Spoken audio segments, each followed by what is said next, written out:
Nā koutou e te iwi, nau mai, ki tēnei pāhotanga o whakata Māori. Here ana ngā mihi kia koutou katoa, thank you for tuning in to us this morning.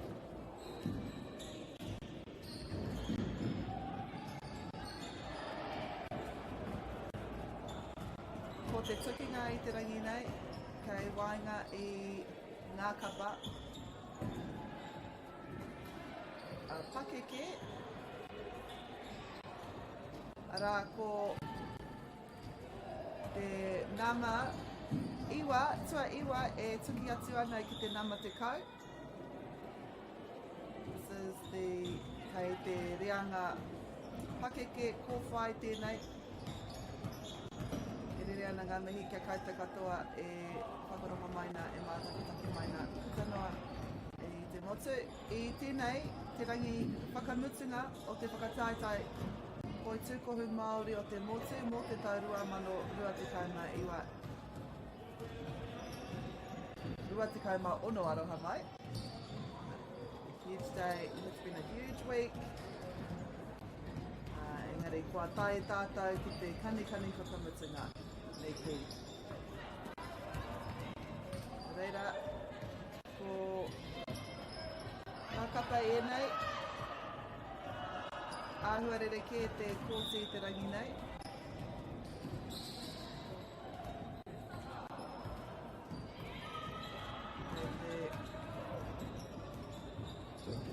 Ko ngā kapa e tiki atu ana ko Rakaipaaka. E mohio tia whānui tia ana i te mea kamau i a rātou ngā kākahu kikorangi.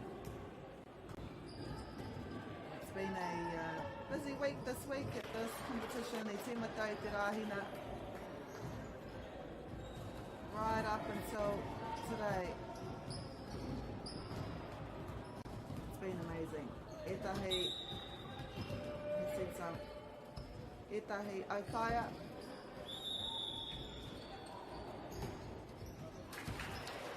So this is te tukinga I wainga I a Rakaipaaka me ngā tikau nunu ki tāmaki nui a rua.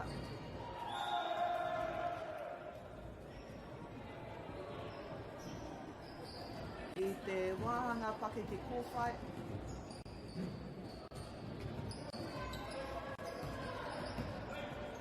O te tua iwa e tuki atu ana ki te tua ngahuru.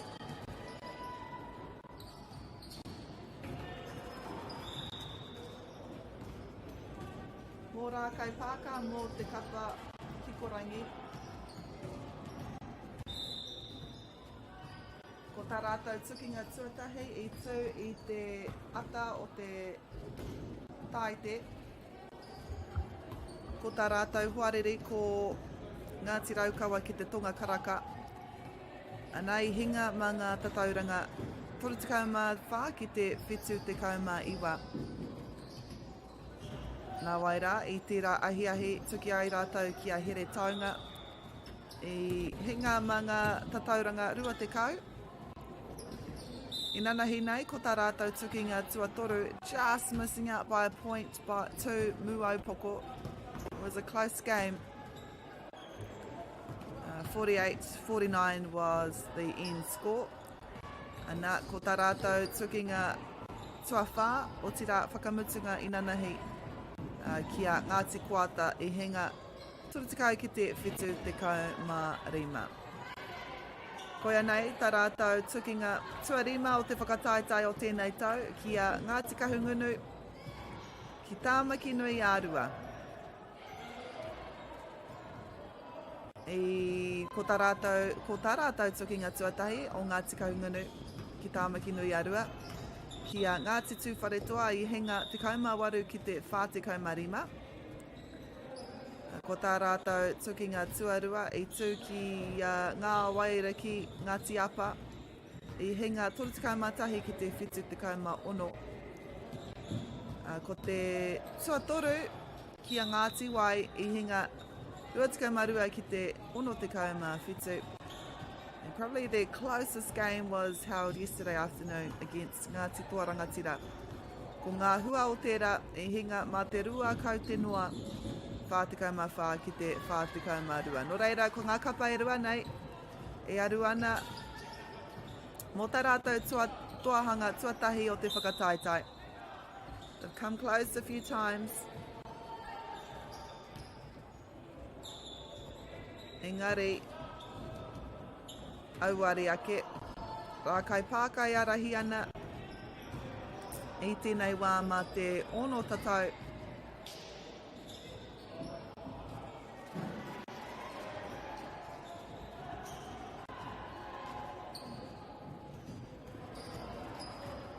Engari ko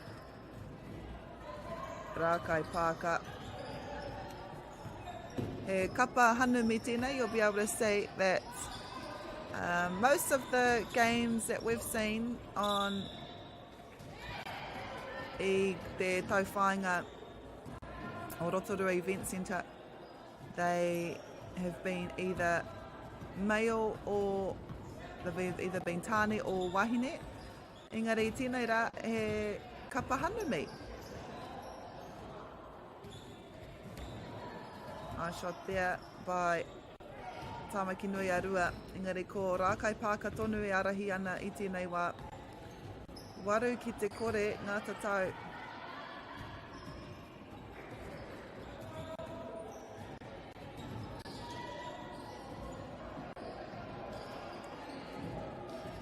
Rakaipaaka, they're scoring all the points on that other side.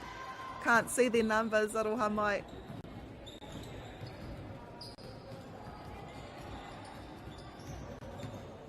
Engari ki te riwha I tētahi piro I tēnei taha, it'll be a little bit easier.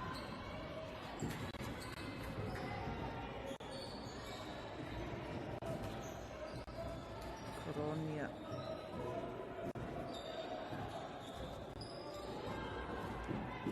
Ko ngā kōti e whitu katoa o te whakataetai, ka whakapāhotia e whakata Māori.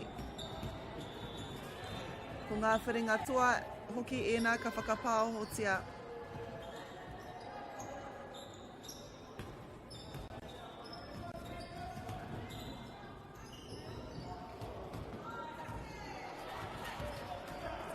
Ngā te kahungunu ki Tāmaki Nui a Rua e aru tonu ana I tētahi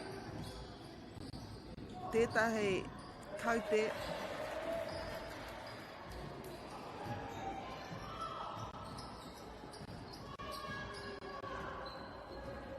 Koia nei ko rātou.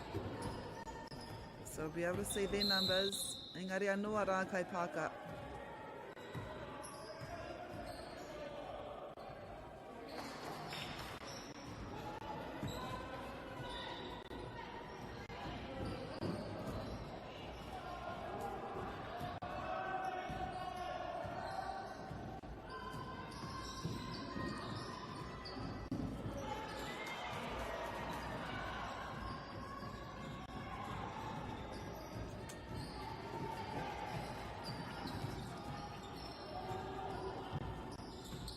Kua hipa ngā miniti e waru I nai nei, tōna tikanga, kua mutu te hauwha tuatahi. Engari kai te haere tonu ngā mahi. Te rāpia te kauminiti, te roa o ngā hauwha nei.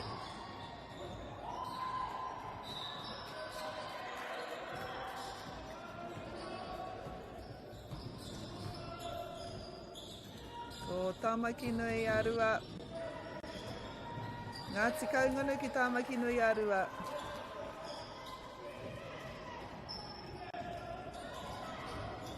E tēnei wāhanga pakeke.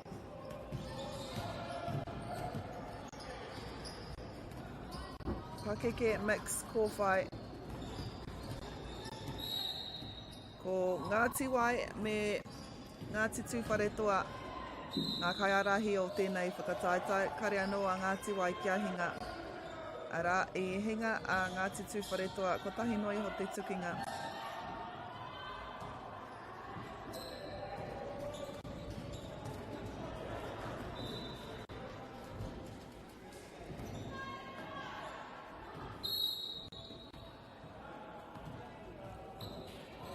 Te ahua nei, te kauminiti te roa o ngā hauwhānei.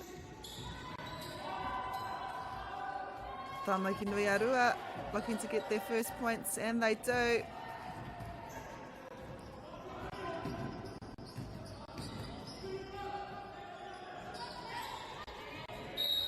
O reira, kua riwha ngā te tatau tuatahi.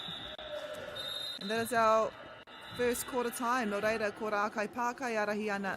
Te kaimawha ki te rua ngā tatau. Kia au tonu mai mo te hauwha tuarua I kainamu mai nei.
Reira, te kaumineti, te roa o ngā hauwha nei. I nana hei ki te ai tātou I ngā hauwha 8 miniti te roa.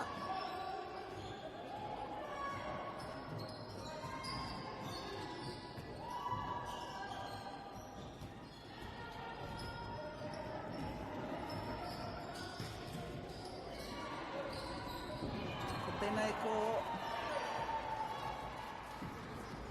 Rakaipaaka on defence. They've been defending really well too. Only limiting ngā te kahungunu ki Tāmaki Nui Arua to 2 points in the first quarter. A ko rātou e aru ana I ngā piro I te rātu tatau, I te rātu pau.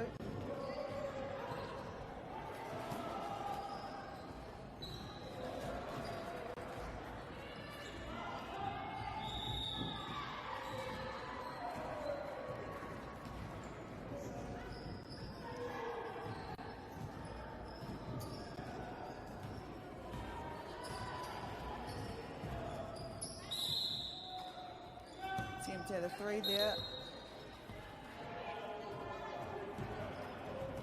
It was Taipiri Waka. Passes it to Rugen, Williams to Kitty.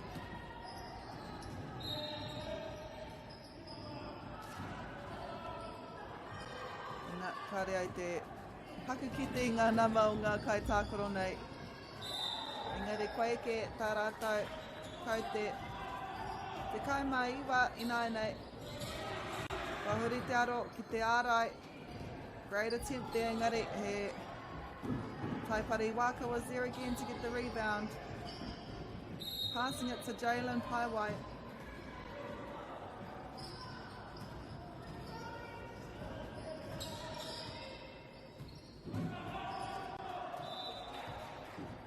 Nā te kaungunu ki Tāmaki Nui Arua with the ball. Ka tangi te whio.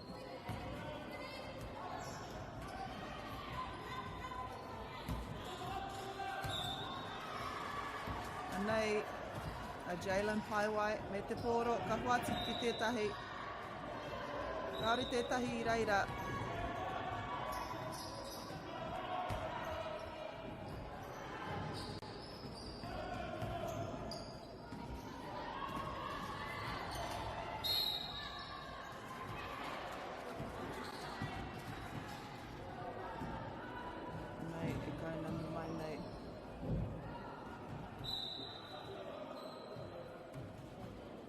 he whiu hāmene ka kitea.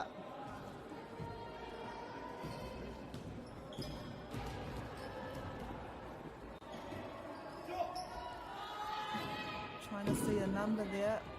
It's a bit difficult at this angle. Ngari ka haere tonu ngā mahi.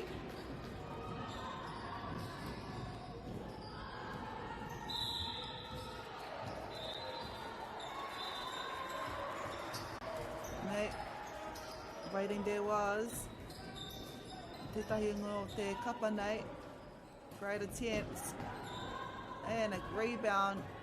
No reira ka timata no te shot clock.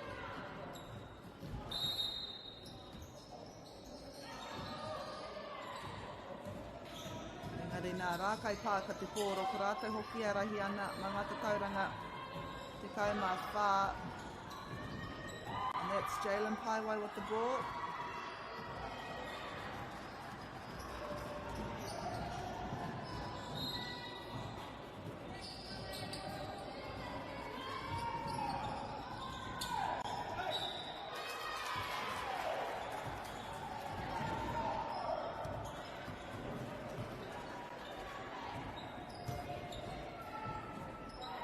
Nama aku engari kaore te tika ki ngā nama e kitea nei e au.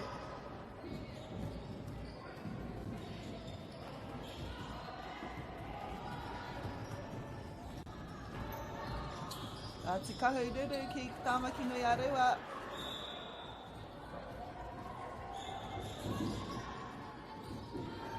Ana e noho mai ana ki konei ko taipari wāka ko Jalen Paiwai. 3 minutes te roa e haere ake nei I tēnei hauwha. No one at home. Rugen Williams Te Kiri makes his way. And that's the case on the other side as well. Wow. Jalen Paiwai was there. So was Taipari Waka.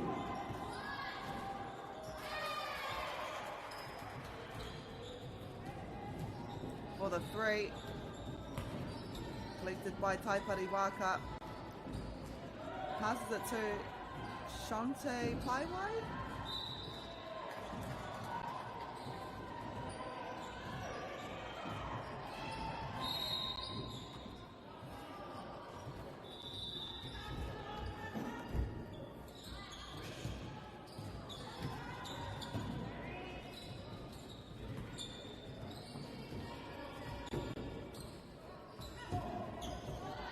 Tahi me te half a minute e toi ana.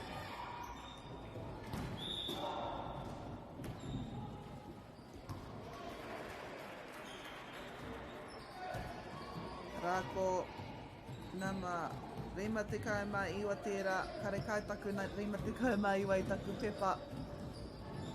Nare kua ara mai, kua whakatahahia Taipari Waka.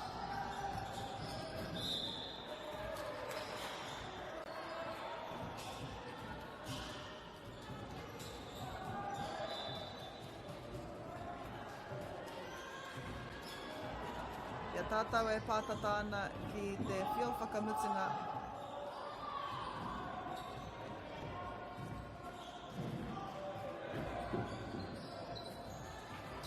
Whitu miniti, torutukau he kona whahipai I nāia nei.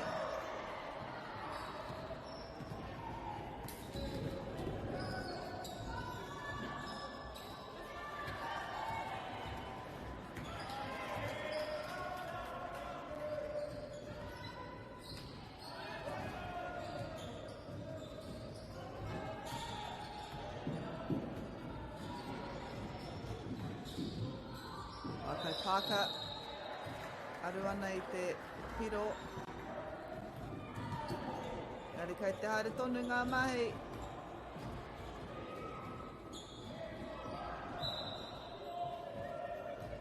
Passes it inside.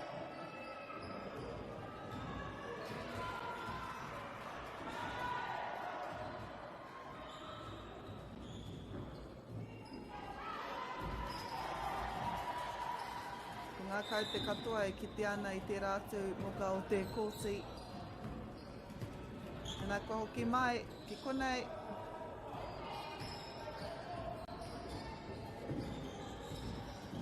Wahi miniti me te hawhe toi ana i nai nei.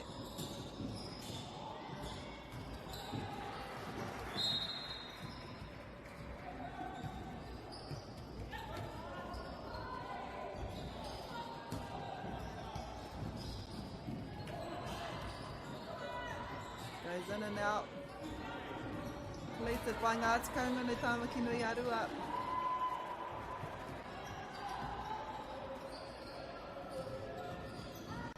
This is the Poitūkohu mix section. If you're just joining us, ore nā te mari koe nei hoki. Ko tā mātou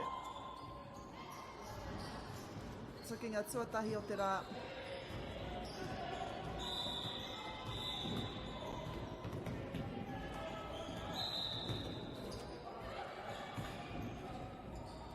Karekau he momo hara.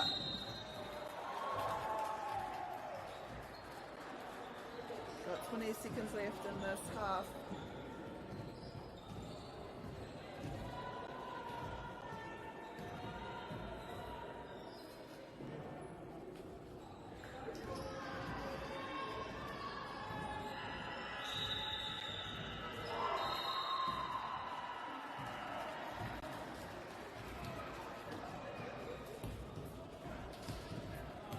And that is us for our first half. E haere aki nei ko te hauwha tuarua e kainamu mai nei between Rakaipaaka and ngā tikahungunu ki tāmaki nui arua.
Mai anō ki te haerua tuarua,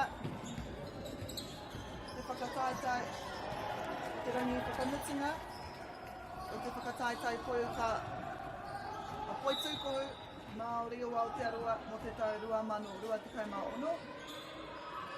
Te tukinga tuatahi i tēnei kōti, ko tērā i waenga i a Rakaipaaka me ngā tikahungunu ki tāmaki nui arua. Ko Rakaipaaka i arahi ana i tēnei wā mā ngā kaute 32.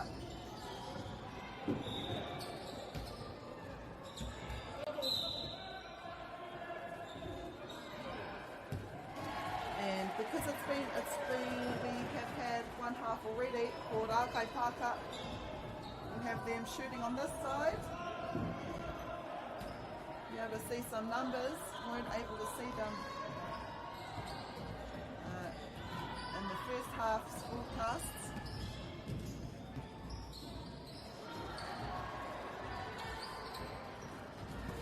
Wherever you're watching us from, e rere ana ngā mihi kia koutou katoa. Hopefully you've enjoyed the broadcast here, brought to you by Māori Plus,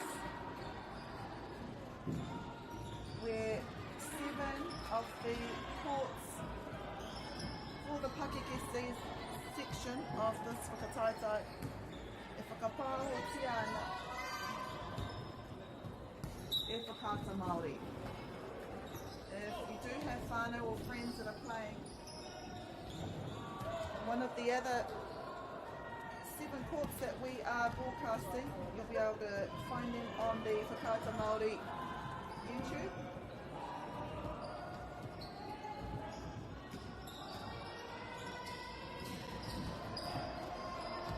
Engari, ko tēnei tukinga e waenga i a tāmaki nui a rua me Rakaipaaka.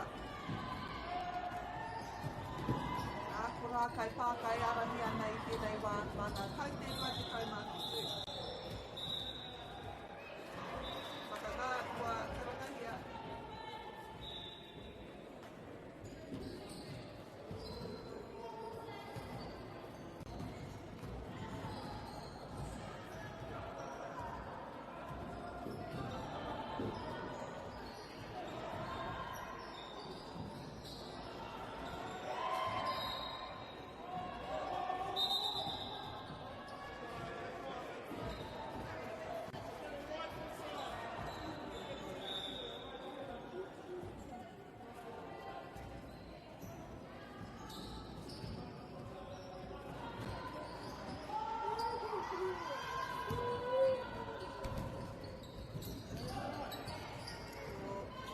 Rakaipaaka, Koro,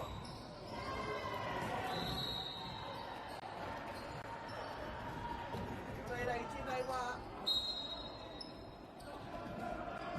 Rakaipaaka have had more opportunities to shoot.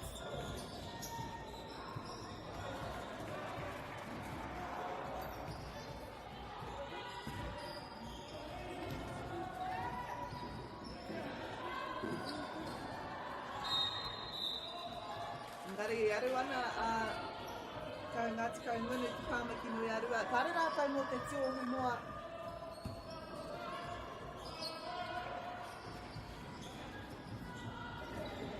Nā, kua piki ake ngā tatauranga o Ngāti Kaungunu Tāmaki Nui a Rua ki te kaumātoru i nai nei.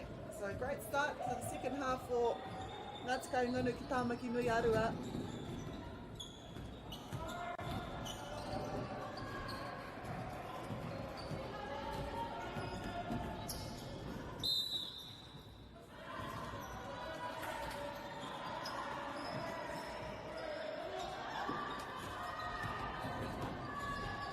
Nei aru ana i te pōro, ko Rakaipaaka i arahi ana mā ngā tatauranga rua te kaumarima.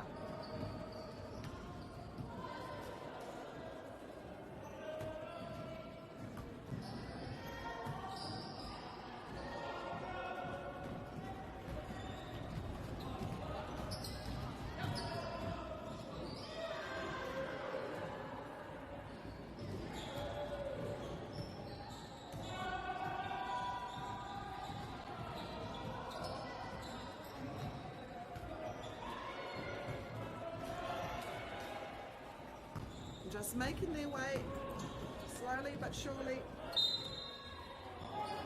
not forcing anything.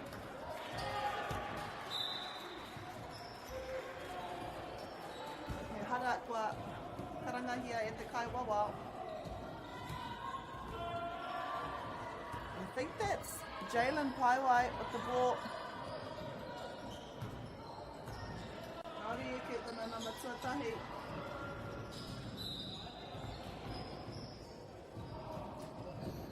Engari anō taranu atu a rua, no reira kua piki ake a Rakaipaaka ki te ture te kauma i wata tauranga i nai nei.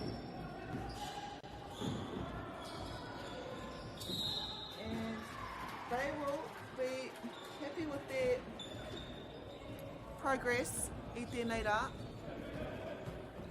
And what a start to te rangi whakamutunga o te whakataitai.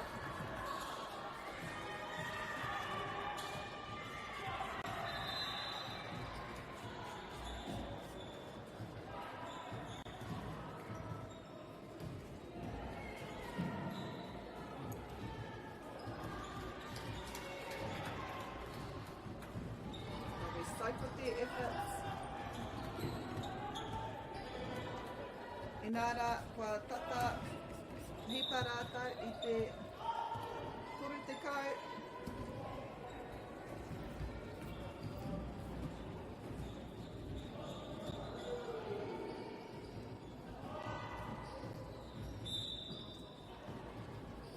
E hara kua karangahia.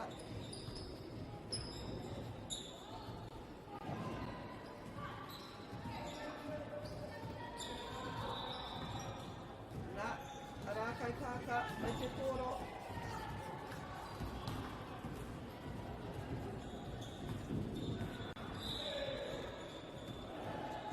Engari kaore a ngā tikau ngunu ki tāmaki nui a rua mō te tūohu noa.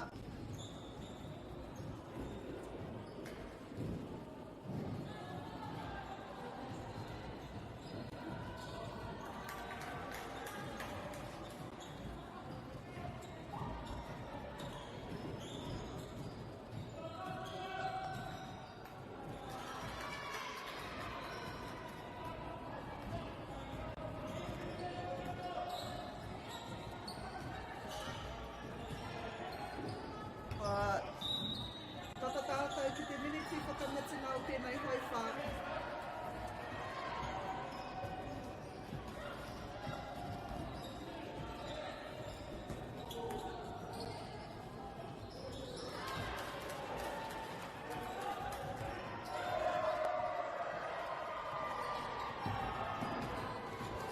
Nā ko Rakaipaaka reaching a 30-point lead now. Ia tātou e pātatatu ana ki te whio. Hei tohu I te mutunga o tēnei hauwha.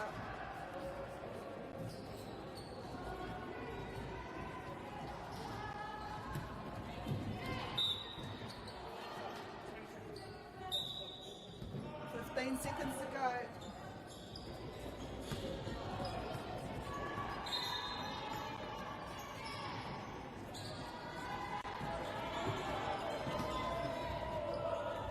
Rimahe kona e toi ana. That might be our final play. And it is. So at the third quarter break, kai te arahi a Rakaipaaka, mā ngā tatauranga toru te kau, it is 45 points to 15. Kia utone mai, e hare ake nei, ko te hauwha whakamutunga.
Nau mai hoki mai, welcome back to the final quarter between Rakaipaaka me ngā tikau ngunu ki tāmaki nui a rua. I tēnei wā e arahi ana a Rakaipaaka mā ngā tatauranga toru te kau a e iwa miniti e toi ana. No ngā kapa e rua nei, kai te aru tonu rātou I tā rātou tuahanga tuatahi o te whakataitai.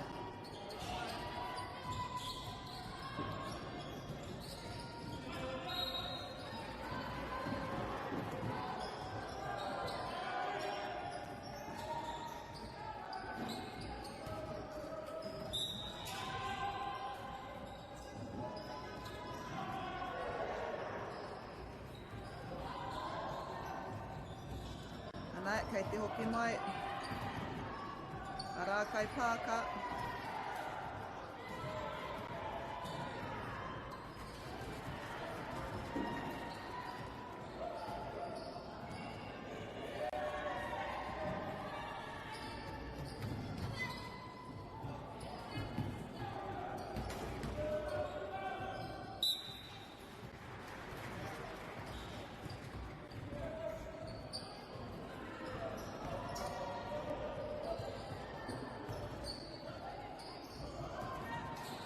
Going for their 51st point now.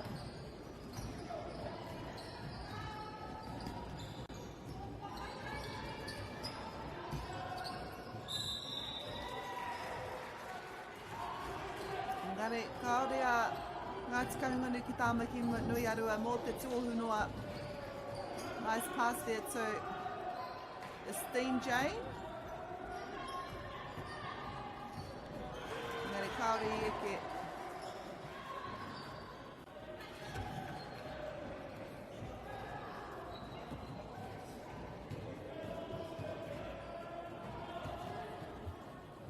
Mai a Rakaipaaka.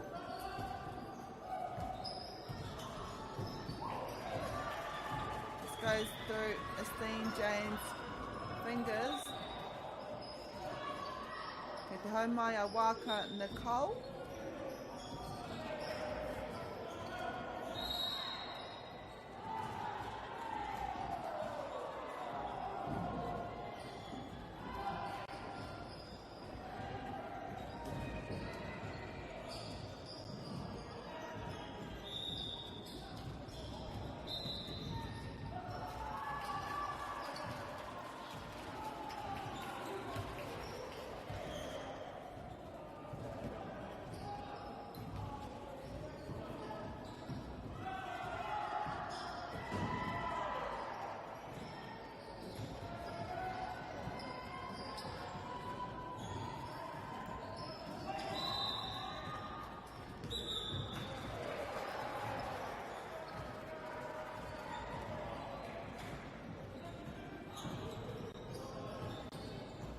Mai a Rakaipaaka, kei te pātatata tātou ki te haurua i tēnei hauwhātua whā. Taku mohi o koira Ashley Whanga, scoring Rakaipaaka's latest points.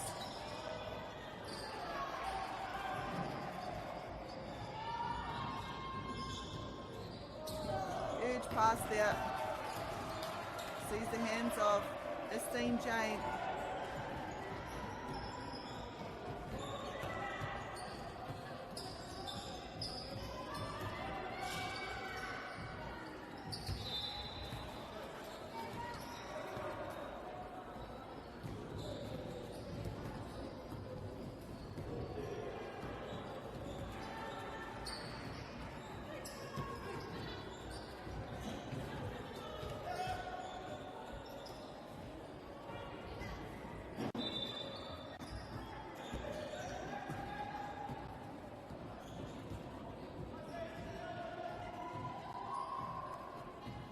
Few substitutes coming on. Ka hau mai anō a taipari waka ki te kōti.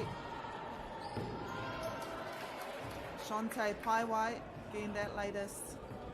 Te tua te pirunga whitu te kauma. Rima te kauma whitu.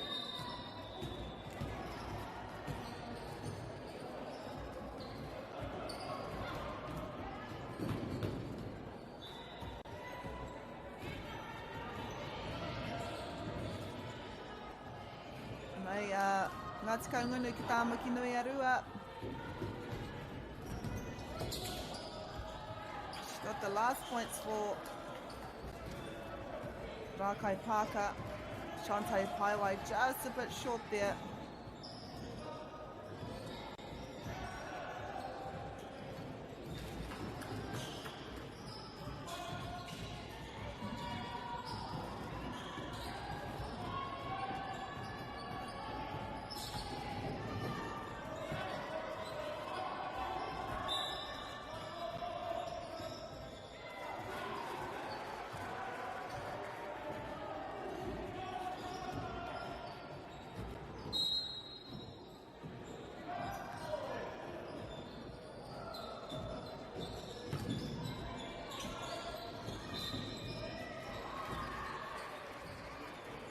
Jaylon Paiwai. Defended by ngā tikaungunu ki tāmaki nui a rua.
Rakaipaaka kei te rārangi hara.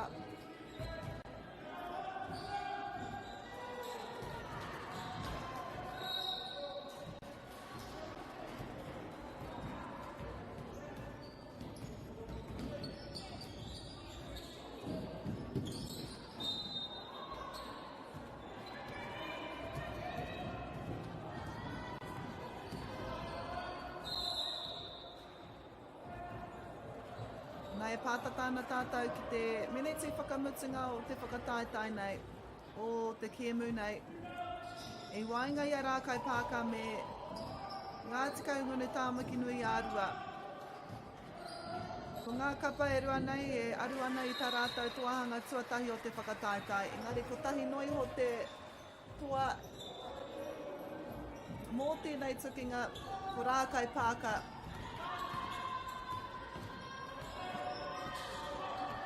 Ashley whanga with the ball. Passes it to Taipari Waka.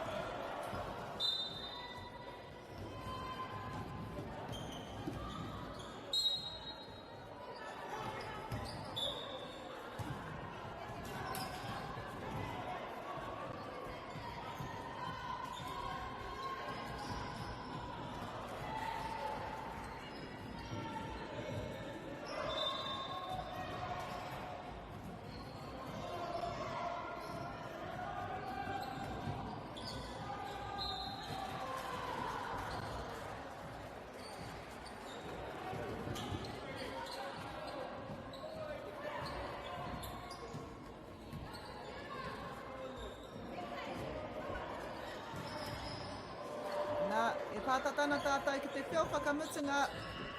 That is us, ko Rakaipaaka. Ka riwhai a rātou tā rātou tuahanga tuatahi o te whakataetai nei, winning 58 points to 28.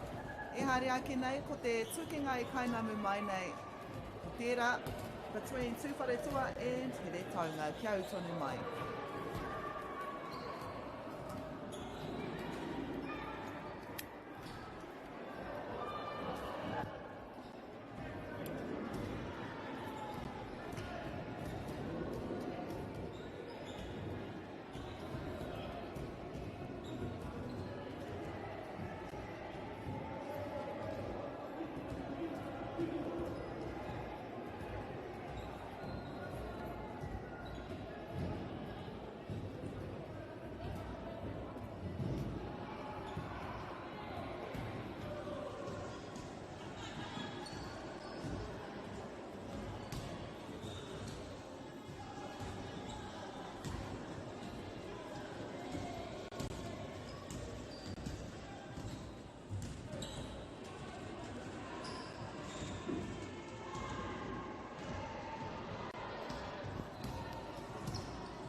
food is your medicine. If you really want good health, know where your food's coming from. We wanted our children to grow up in the wilderness. The world needs kids like that. Māori have always understood the best way to live on this harsh land. We can hold on to our tikaka, our practices, our traditions, and bring them into this day and age. Get the Māori Plus app. Download now on Google Play or the App Store with exclusive viewings and 100% ad-free. Quite like top tier. Watch us anywhere, anytime. Make Māori Plus your mate and stream now.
Nau mai hoki mai, welcome back to this broadcast of Te Whakataitai Poitūkohu Māori Aotearoa mo te taurua mano rua te kaima ono. Ko ngā kapa e tākoro ana kei te reanga pakeke mix kahi katea ana ko here taunga e tuki atu ana kia tūwharetoa. Ko here taunga e arahi ana I tēnei wā mā te whātatau. Koinei hoki te rangi whakamutunga te whakataitai. We're down to the nitty-gritty now.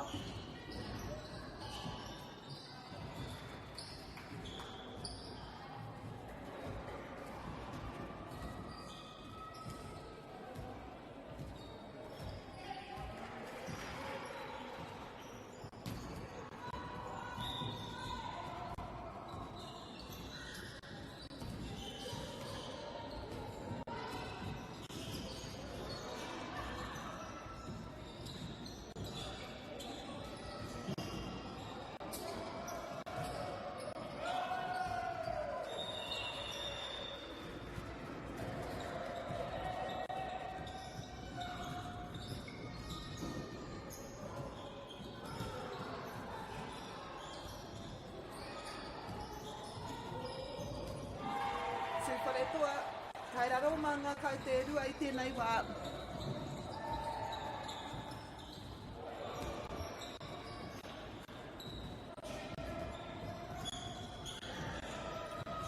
I te taite, ko tā rātou tukinga tuatahi. I Wairuatua, kia pakeke muri whenua, pātekau marima ki te whetū te kaumarua. Ko tā rātou tukinga tuarua, kia hauraki tonu, Wairuatua, 28 ki te whetū te kaumawhetū. Ko tā rātou tukinga tuatoru kia Ngāti Puaranga Tira, Wairuatua, mā te 22 kaute, 23 ki te 5 Ko tā rātou tukinga tuawhā kia Ngāti Koata, Wairuatua anō mā te 22 tatau.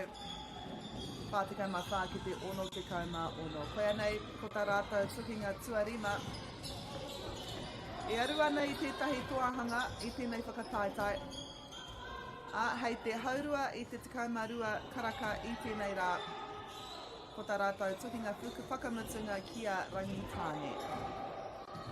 So that was tūwharetoa, Ngāti tūwharetoa. Kia titiroi nāne ki ngā koiriri me ngā koneke o tēnei whakataitai mō here taunga. I tuki rātou ki a rangitāne, Wairuatua, mā te 22 tatau. 5 ki te whetū te kaumarua. Tā rātou tukinga tuarua ki a hauraki tonu, Wairuatua, mā te 22 tatau. 38 ki te ono te kau. Ko tā rātou tukinga tuawhā, tuatoru aroha mai, he tukinga hata, e hinga mā ngā kaute e whānuiho, ono te kauma iwa ki te whetū te kaumatoru. Ko tā rātou tukinga ki a Puaranga Tira, e toa, ono te kau ki te 5 kau. Ko tā rātou tukinga tua 5 tēnei ki a Ngāti Tūwharetoa. Arā, ko tā rātou tukinga whakamutunga ka tū hei te haurua I te kaumarua karaka. Ki a Ngāti Koata. Koe ara, ko ngā kōrero. Mō ngā kapa e rua nei.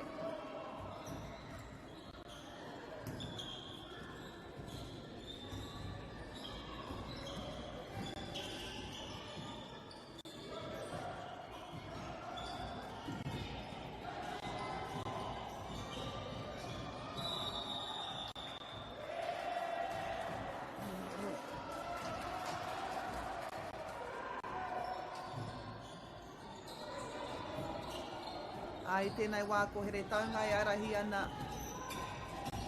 Te kaumatoru ki te ono ngā tatauranga. I tēnei wā, we are halfway through this quarter.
taunga i arahi ana mā ngā patauranga te kaumatahi.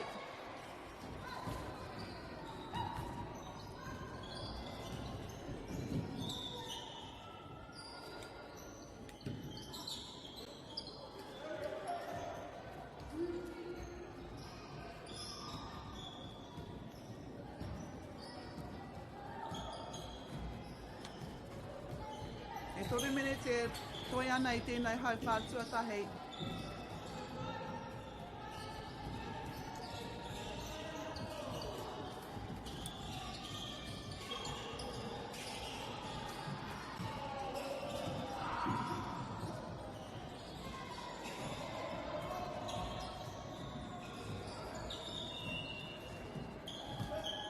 Te whare toa with the ball.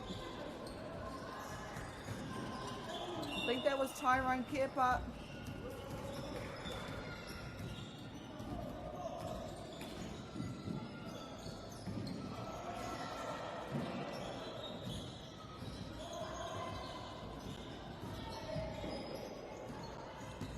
Ia tātou e pātata ana ki ngā minute e rua whakamutunga.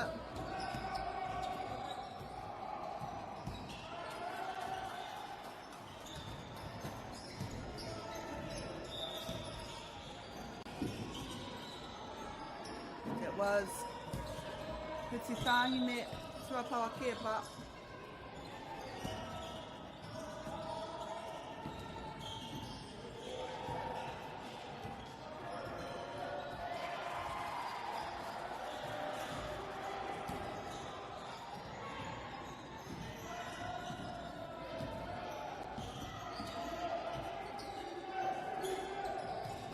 Wai ke tanana marua.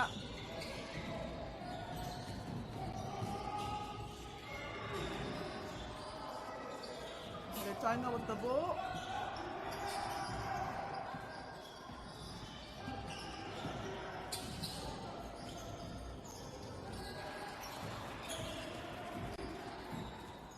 Nei atu whare toa.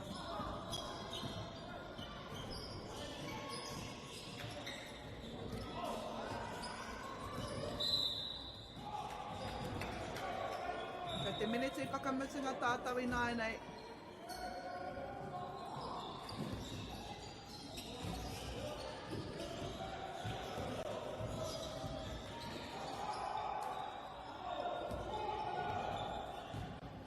Nei, ko o tūwhare tua me te poro. Down here is Jade Wharemate. Engari ko Tyrone Kepa tērā. Rua te kau te e toi ana. E tēnei wāhanga tuatahi.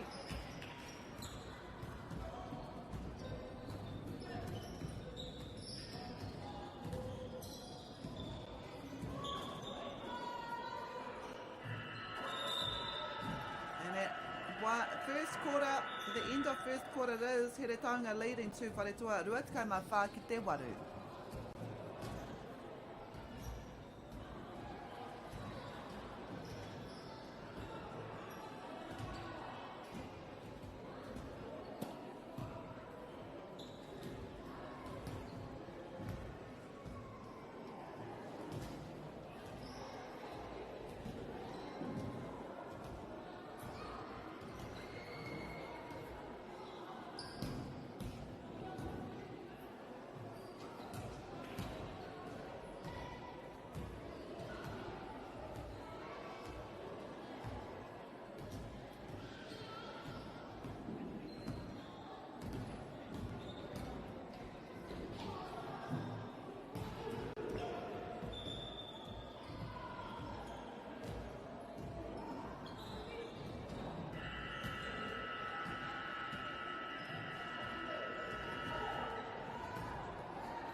Ki mai te iwi.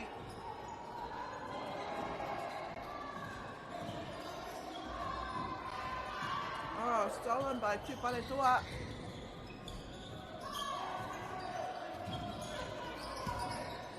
Tyrone Kepa didn't make it, but I reira huti tahine tuapawa Kepa I tatari ana. Te wā, te werahiko, nuku nuku.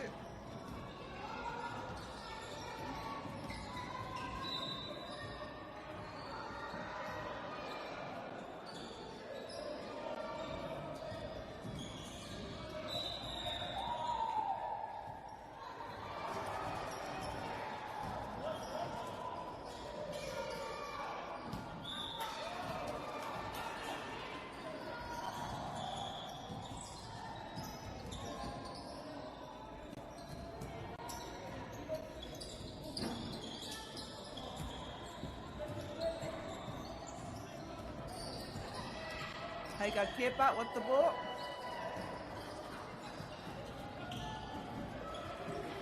Tyrone Kepa attempts a three.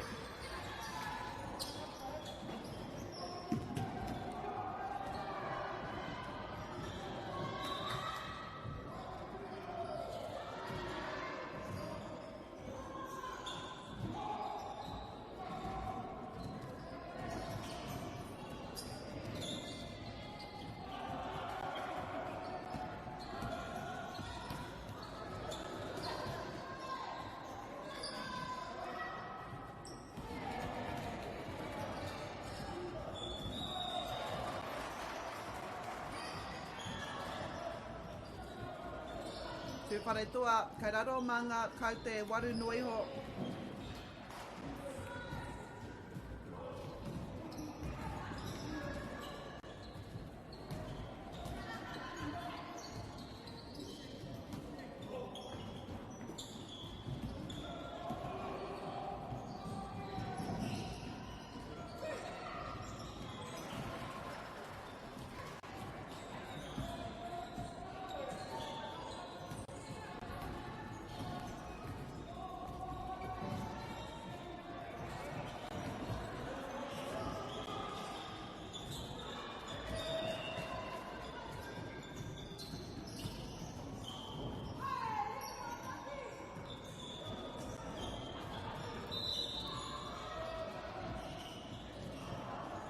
Tone minute kua hipa.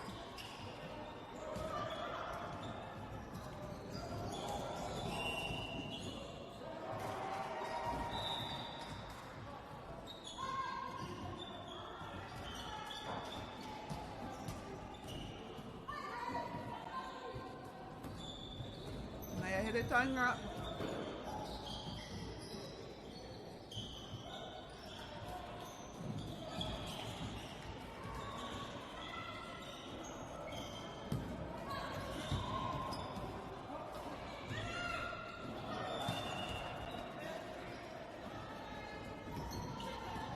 Nice save there by Jade Wharemate. Was going out, but she was able to save it.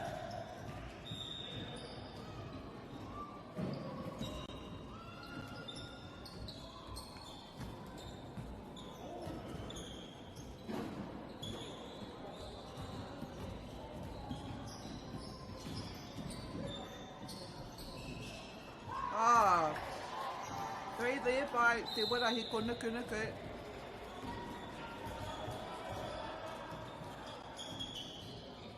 And the second half of this second quarter, and a third three as well.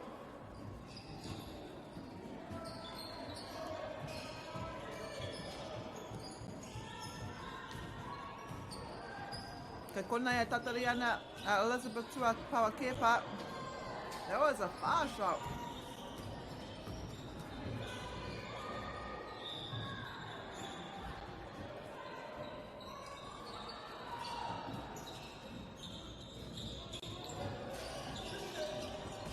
Elizabeth.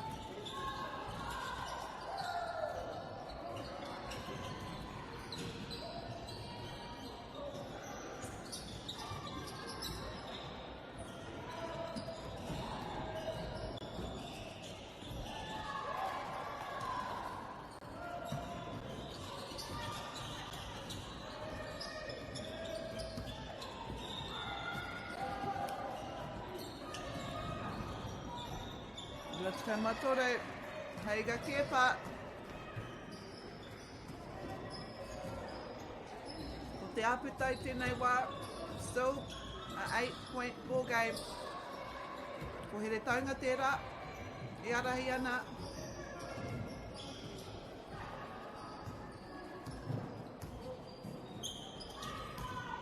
Nice foresight there. Took Tyrone Kepa.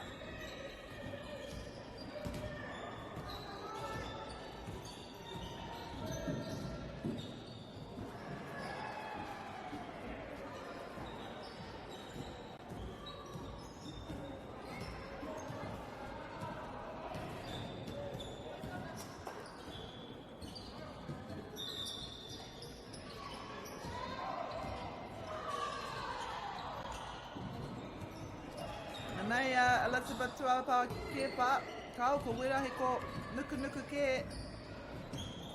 Ia tātau e pāta tāna ki ngā menete e tore whakamutunga.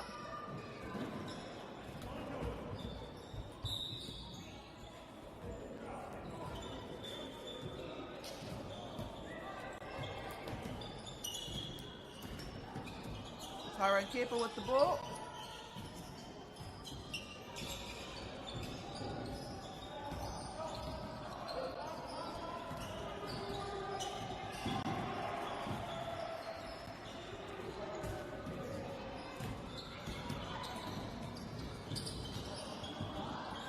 Rua me te hāpe, menete e toi ana.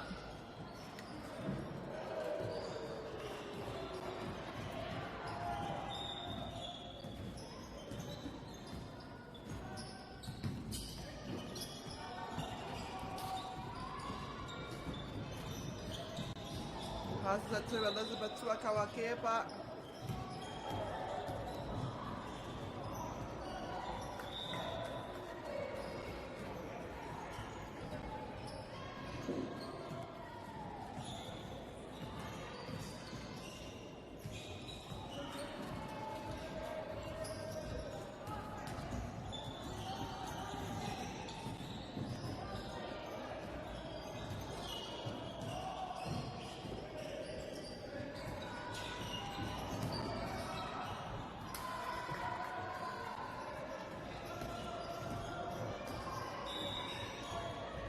Kahi minute. Tore te kawe haere ana.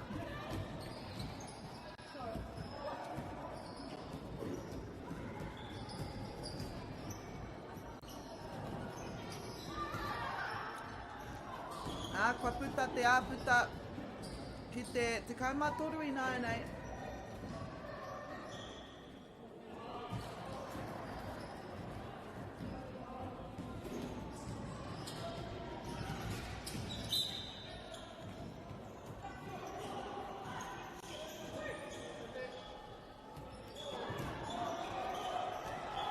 Jade Wharemate with that attempt. Ia tātou e koke ana ki te meneti whakamutunga.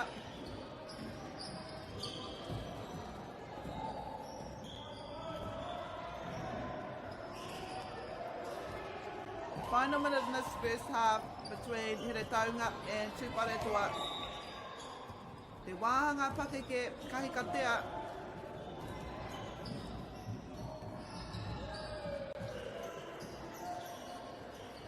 It will be their second to last match as well for both teams.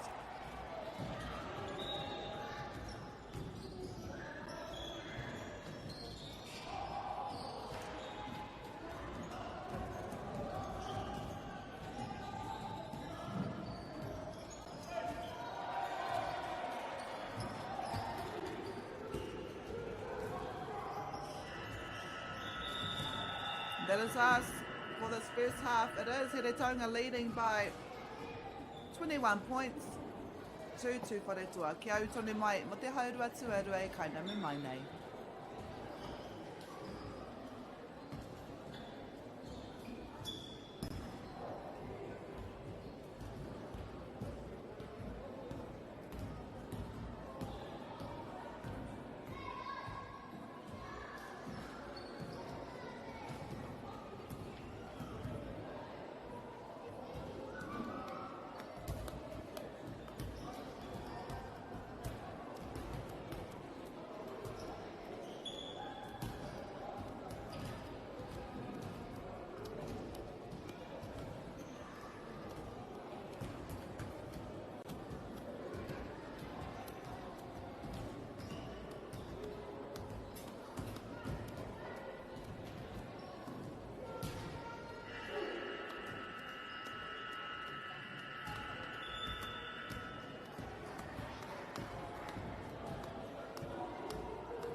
ora mai.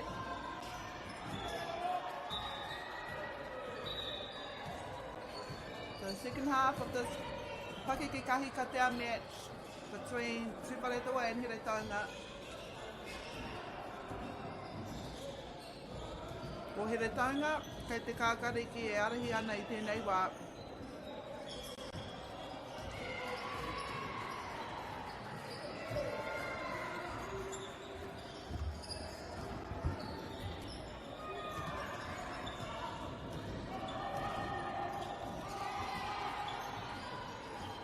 Heretaunga with the ball.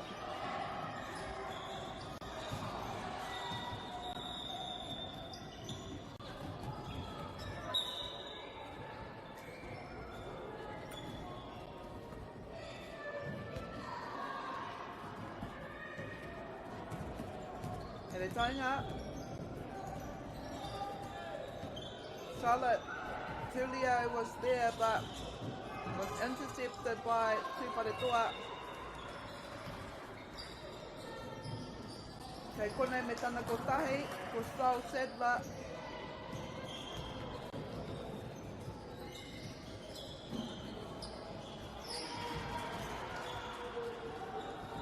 Saul Sadler with the ball again.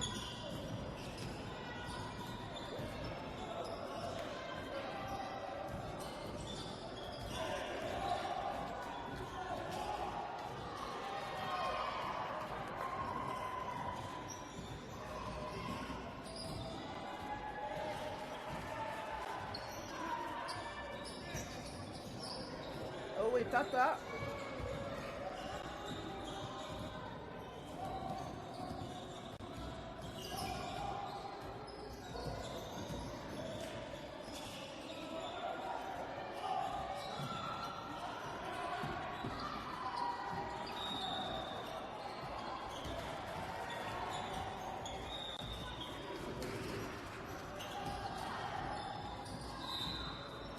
Carlin Collier there with the ball, and it was stolen from him.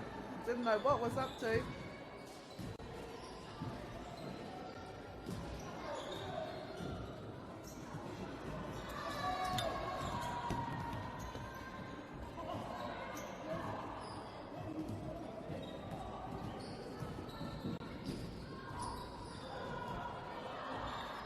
Charlotte Tulio.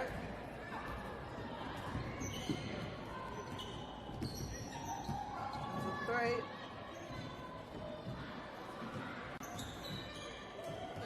Right in there were some of the Tūwharetua ones.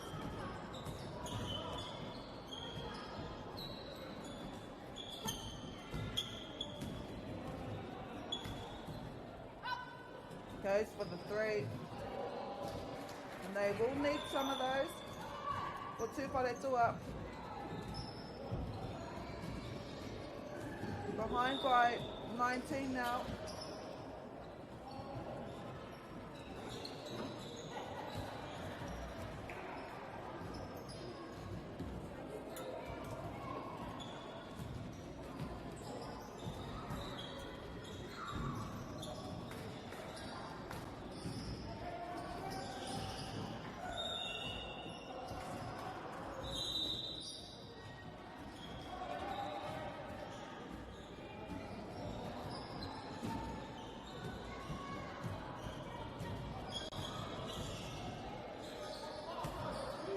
Just going over the head of Joshua Anderson there. Went through a few hands actually.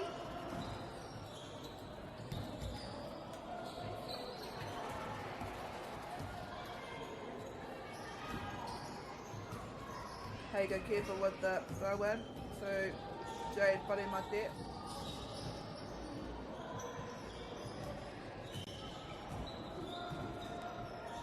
Heretaunga.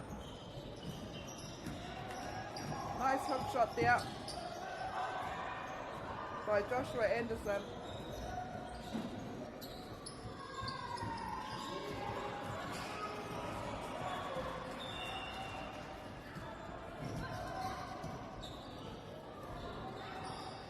Gets his own rebound, makes sure the second time.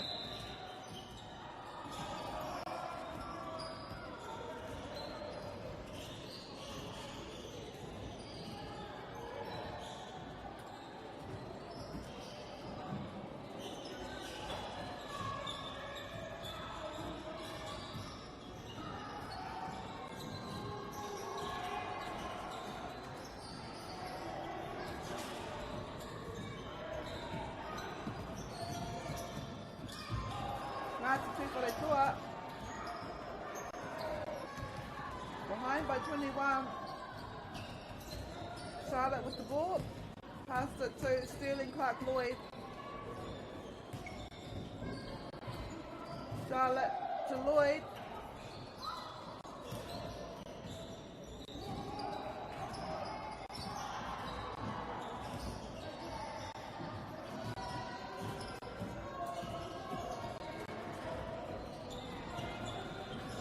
Oh, way up there. Joshua Anderson getting the 2.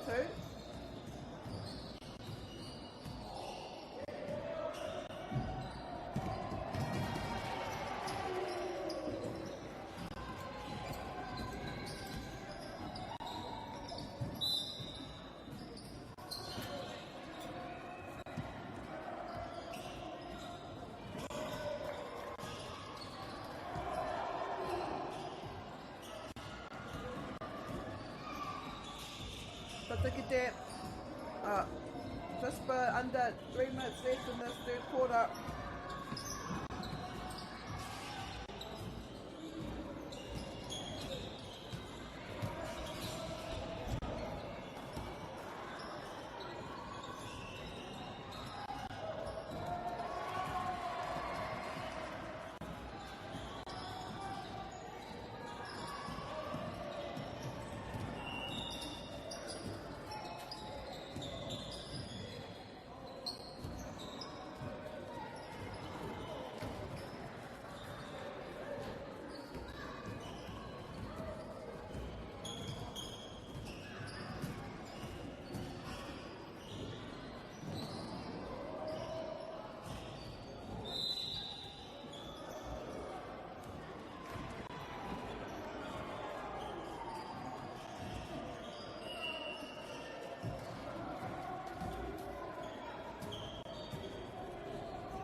Minute e toi ana. Kore te kau te āputai nei. Ko here taunga i arahi ana mga tatauranga tore te kau.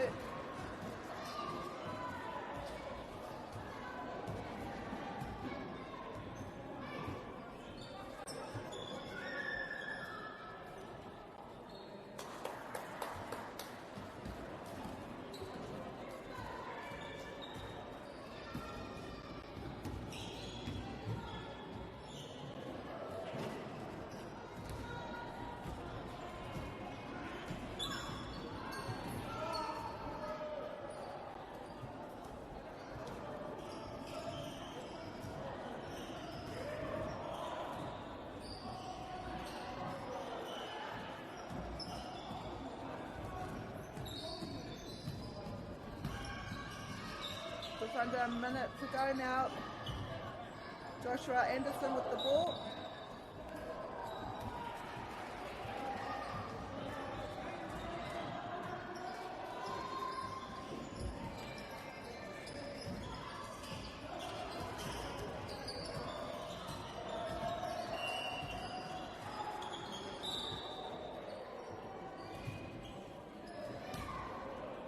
So te kau hei kona e toi ana.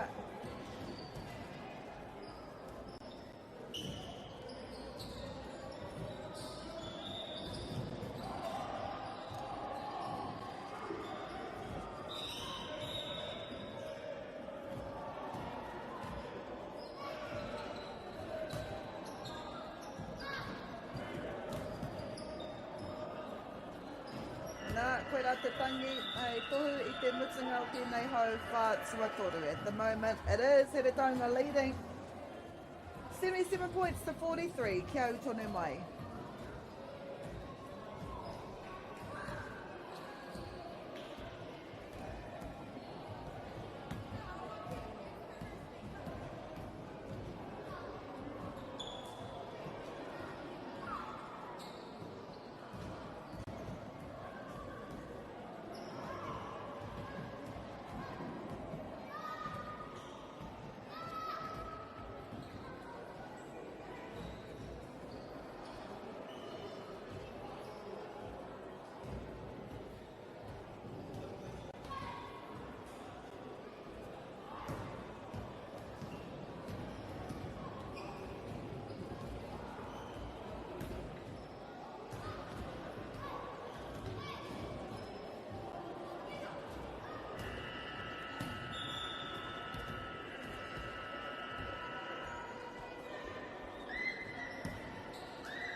Ki mai te iwi, welcome back.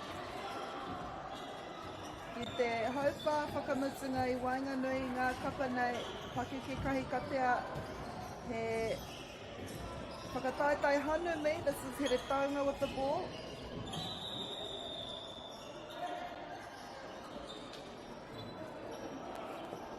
Ki tēnei wā ko rātau e arahi ana I tēnei tukinga, whiti te kaumaiwa ki te whā te kaumatoru.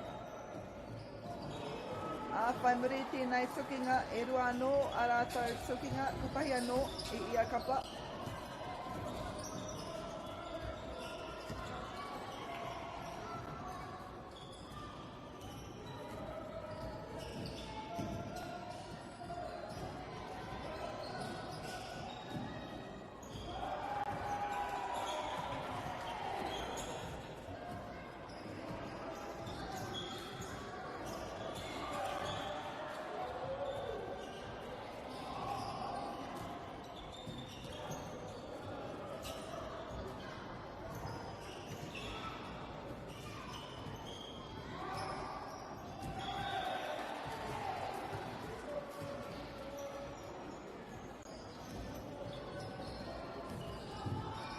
Taunga with the ball.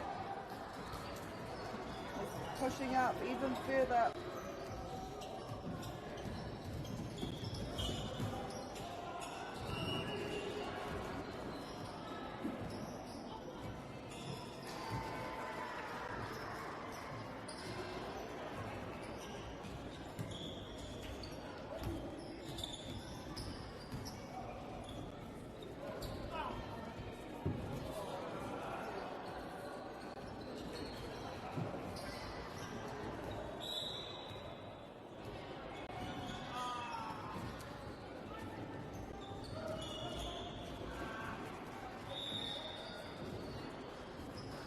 Kore mene te kuahi pai nai nei.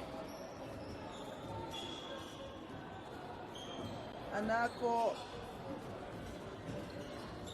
kaya here taunga te pōro.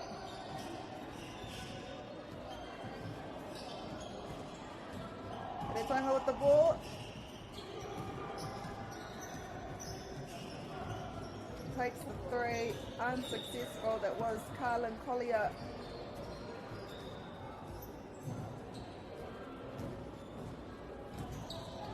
Paretua, luckily to get the ball back, 3 attempts as we pass the 4-minute mark.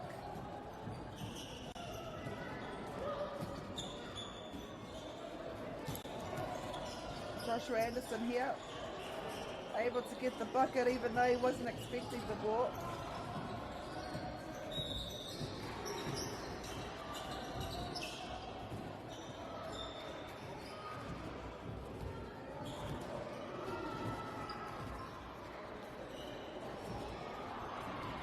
Taunga. Paul Anderson again, Joshua Anderson.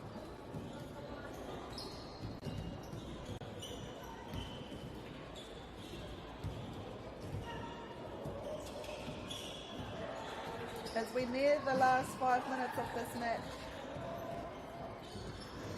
And they are headed Taunga. Joshua Anderson gets the rebound.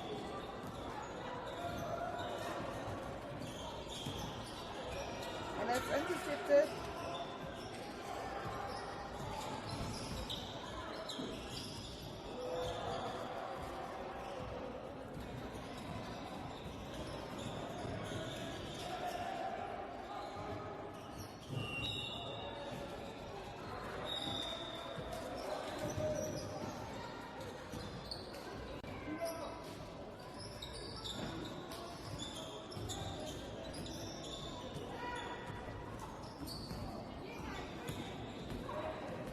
Paretuamente puro.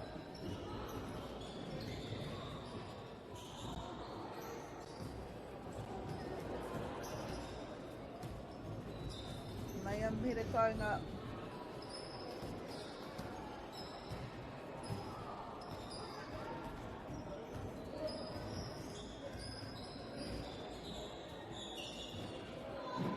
It was was Jade Wharemate with that attempt.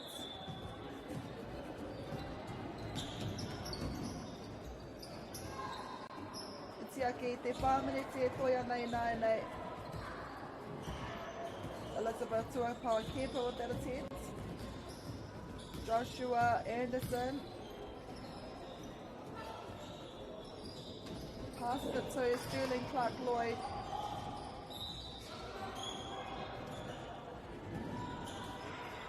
Te Wharetua get the two.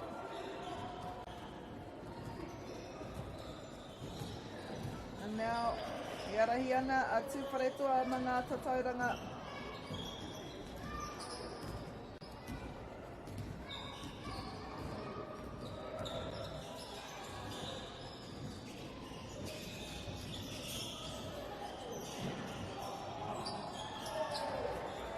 Minute toia nei.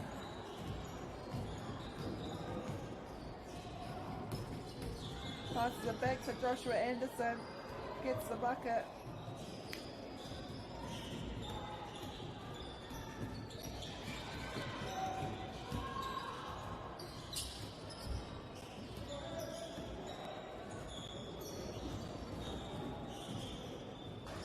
Nice layup there.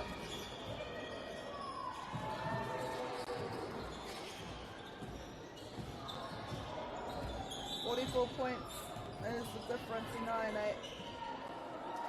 Wow.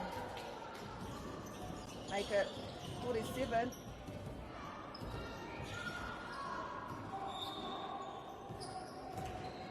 Hiritonga could reach triple figures.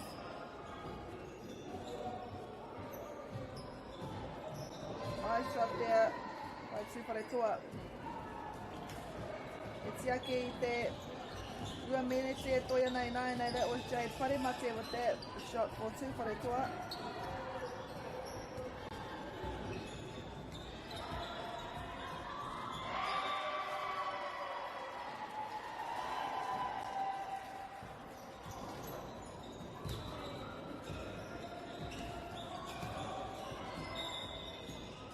Jade Wharemate with the rebound.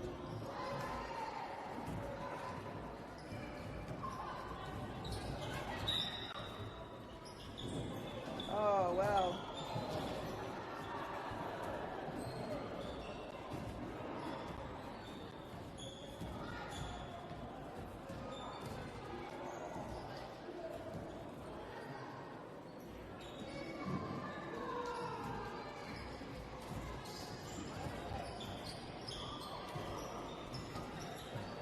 Just under 1 minute to go now.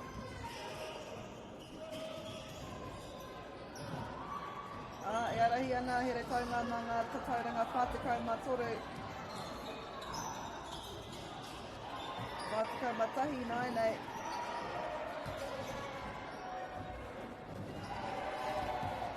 Me tupuna no tā here taunga te eke. Ki ngā nama o tahi rau.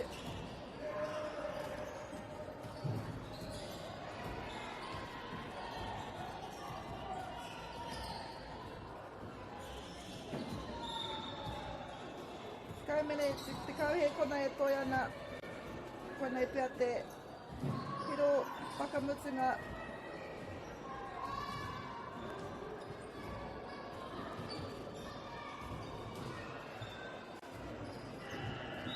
Oh, unfortunate there it is. Hiritonga that win this Hake ke kahikatea match, 100 points to 57. Kia utonu mai, because coming up next we have te reanga tāne whātikau tau piki ake e tukinga I Wainganui I te tuarua me te tuatoru. Kia utonu mai.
food is your medicine. If you really want good health, know where your food's coming from. We wanted our children to grow up in the wilderness. The world needs kids like that. Māori have always understood the best way to live on this harsh land. We can hold on to our tikaka, our practices, our traditions, and bring them into this day and age. Get the Māori Plus app. Download now on Google Play or the App Store with exclusive viewings and 100% ad-free. Quite like top tier. Watch us anywhere, anytime. Make Māori Plus your mate and stream now.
Mai hoki mai, welcome back.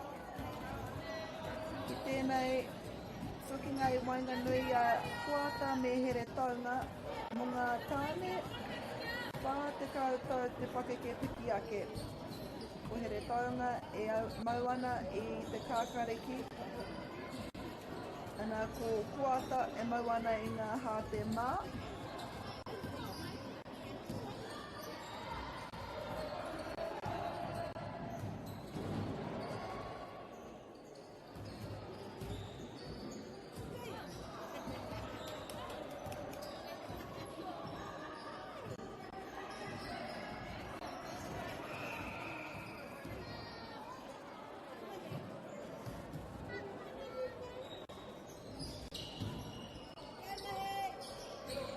Koe nei hoki te tukinga whakamutunga ngā kapa e rua nei.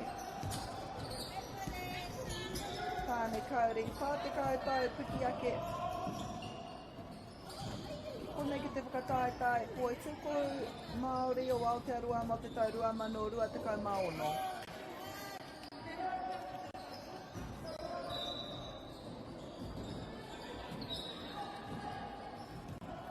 Mo ngā tikuaka, e pupuri ana i te poro i tēnei wā. Ko tā rātou tukinga tuatahi ki te kapa o Ngāti Raukawa ki te tunga. E hinga mā ngā tatauranga 23, 25 ki te 58 ngā tatauranga whakamutunga. Ko tā rātou tukinga tuarua ki te kapa o te arawa, te haukainga o te arawa, 43 ki te 31 ngā tatauranga whakamutunga i tua rātou i tērā tukinga. Ko tā rātou tukinga tuatoru mō ngā tikuata i tākoro rātou i tēnei kapa. So these two teams have played against each other and it was Here Taunga that won by 9 points in the end.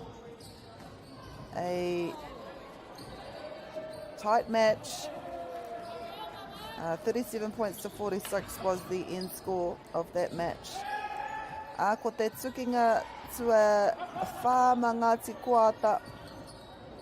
Tuki atu ai rātou ki a Rakaipaaka, ko rātou i toa mā te kaumāwaru tatauranga. Rima te kaumarua ki te 34 i te otinga ake. Koia nei, ko tā rātou tukinga whakamutinga mō te whakataitai Poitūkohu Māori Aotearoa mō te tau 2026. Ko te huarere ko here taunga. Speaking of here taunga, so they have had 2 wins, 2 losses, Ngāti Koata. Mō here taunga, ko tā rātou tukinga tuatahi, tuki atu ai rātou ki a Rakaipaaka i hinga mā te iwa tatau. Whātika marima ki te rima te kauma ono. Te tukinga tuarua i hinga mā ngā kaute e whitu nui ho. Kia Ngāti Raukawa ki te tonga. Whātika marua ki te whātika maiwa ngā tatauranga whakamutunga. They beat Ngāti Koata mā te iwa tatau. Whātika mā ono ki te toritika mā whitu. So this team right here, I toa hoki rātou ki a te arawa mā te kaumatahi tatau. It was a low scored match, 37 points to 26. Koia nei, ko tā rātou tukinga whakamutunga ki a Ngāti Koata. Ko wera ngā kapa e rua e kite nei tātou. I tēnei reanga, tāne whātekau taupiki ake mō te wāhanga kauri. I tēnei wai arahi ana here taunga, rima ki te whā.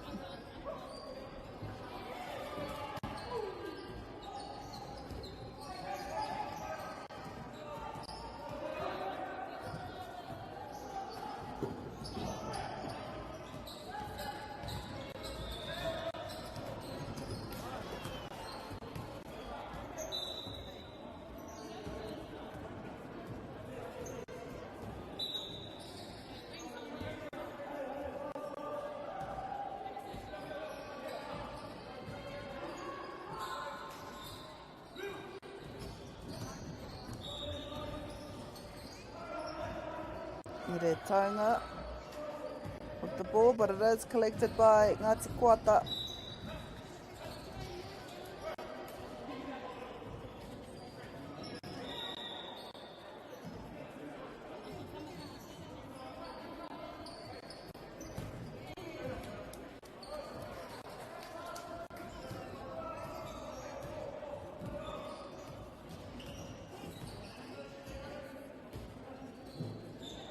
Nei e here taunga.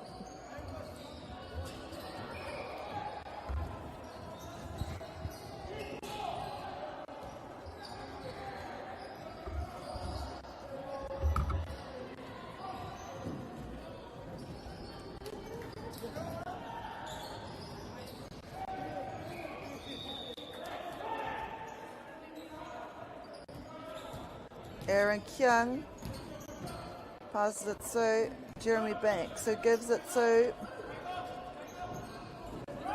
Alston Koya.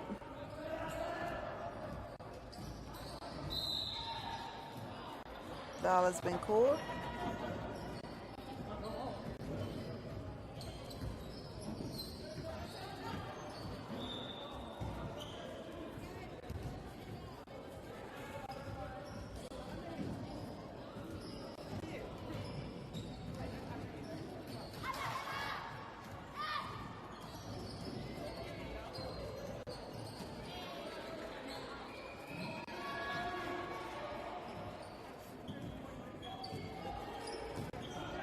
Ngāti Koata.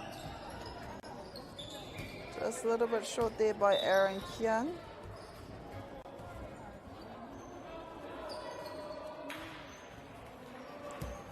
Ia tātou e pātata ana ki ngā meneti rua me te hāwhi whakamutunga o tēnei hauwha tuatahi.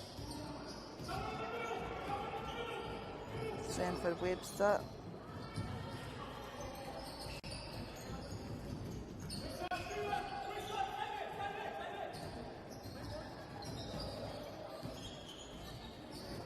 over to Alison Koya.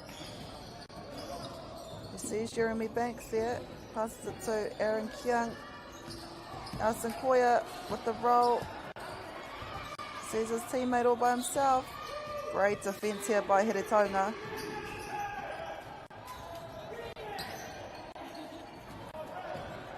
Gets 2 rebounds. Richard Robertson. Oh, great defence here by Heretaunga. Goes for the 3, unsuccessful.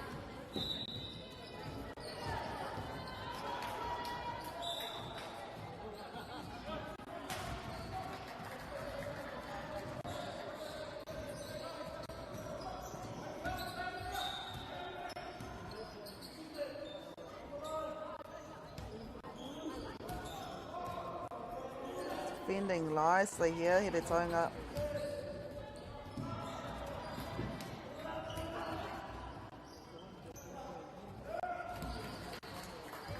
Goes for the 3 and he gets it. Heretaunga. They take the lead. I think that was Maihi Brown with that 3.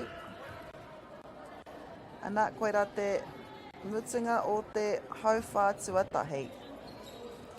It is 6 points to 8, kia utone mai.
Kua tīmate te hau wha tuarua e te iwi. Mai hoki mai, welcome back. Ko Ngāti Koata e tuki atu ana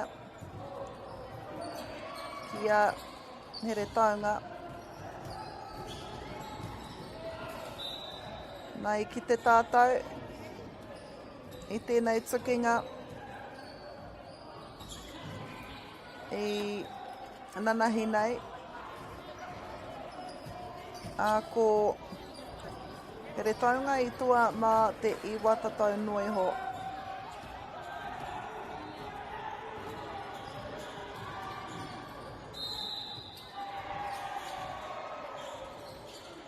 But anything can happen.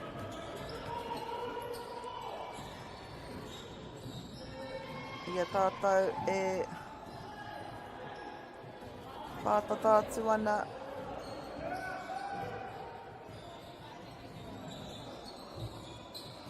Ki te wehenga rua.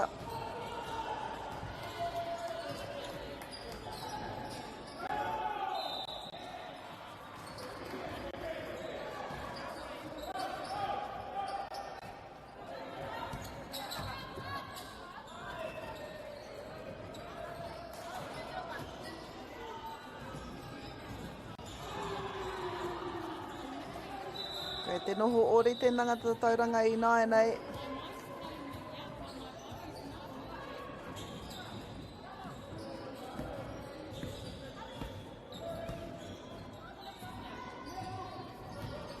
Scores an even.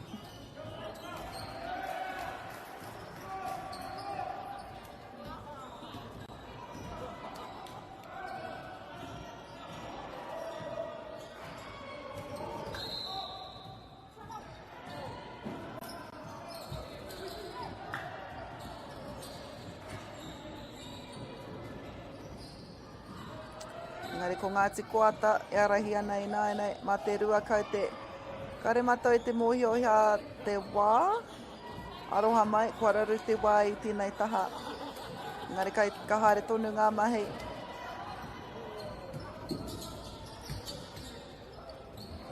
Ngāti Koata with the ball.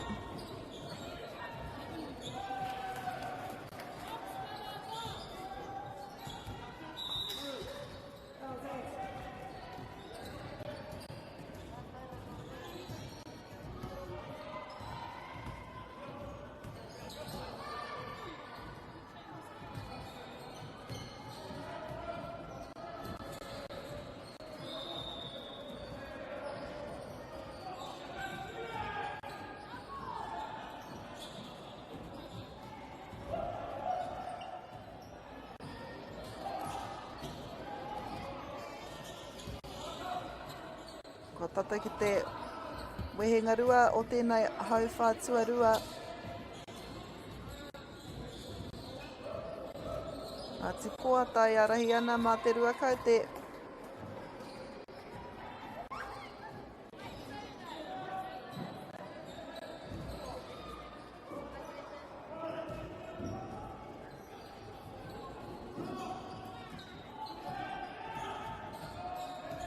Pere taunga, look to even the scores.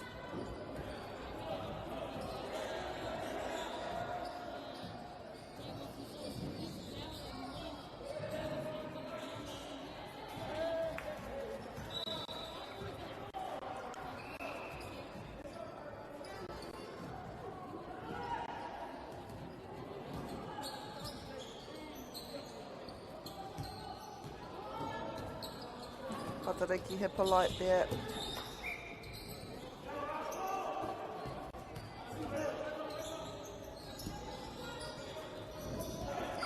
Aaron Kiang. It was Ross Smith.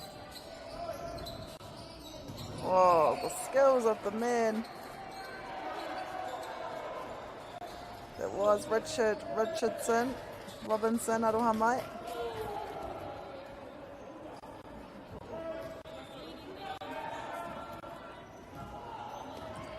Tore me te hawhe meneti e toi ana ko Ngāti Koata e arahi ana I tēnei wā.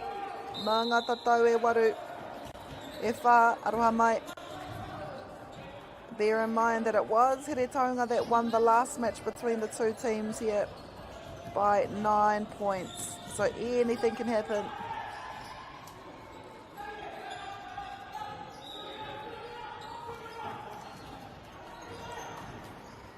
Eric Young.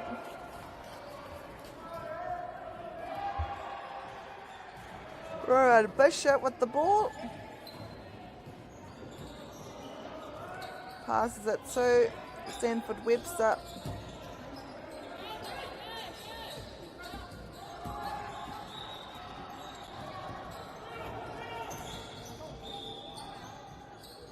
Ross Smith. Nice layup here. Joshua Shaw with the ball.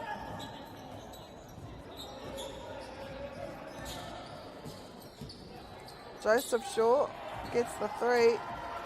Here Taunga within three now. The 2 minutes and a half to go.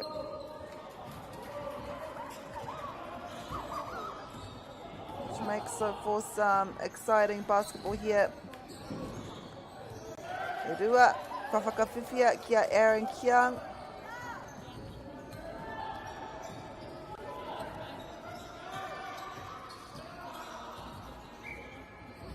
Around Bishop.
Tīmata no ngā mahi.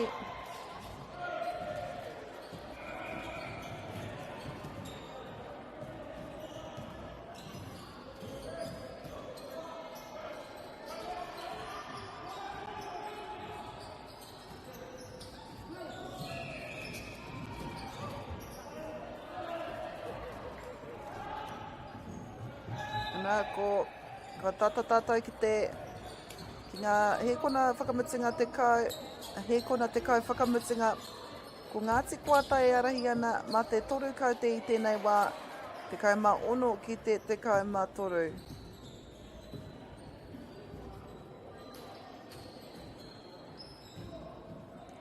Will be Stanford Webster.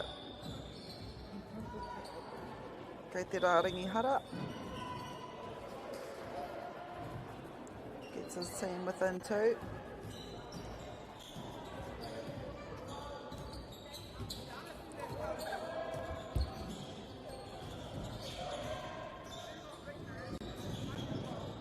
Ryan Bishop with the ball, goes for the 3. They get the rebound though through Maihi Brown. Ryan Bishop.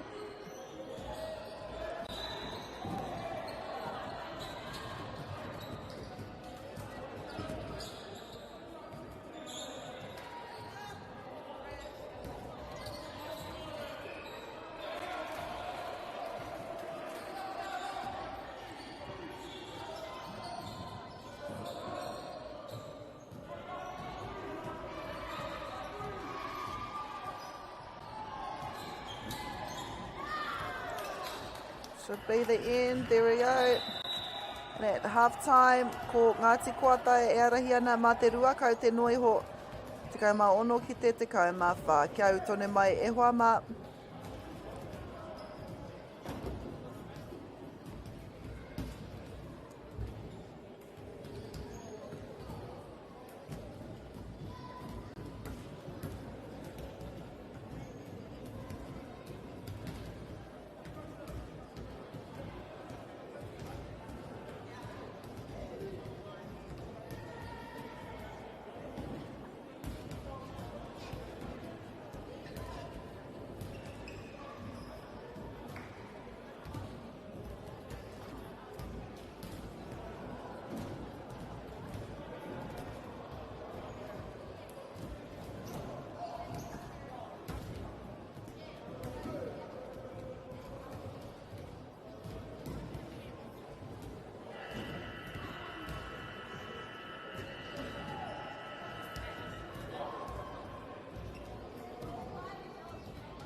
Ko te haurua tuarua e kainamu mai nei.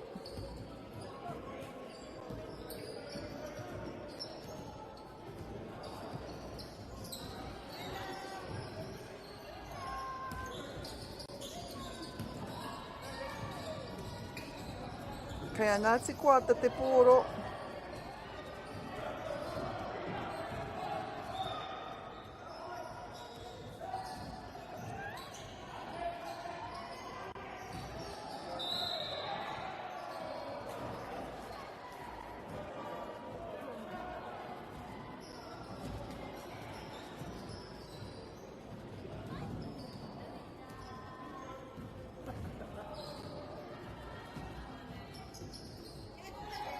Ngāti Koata i te rāringi hara.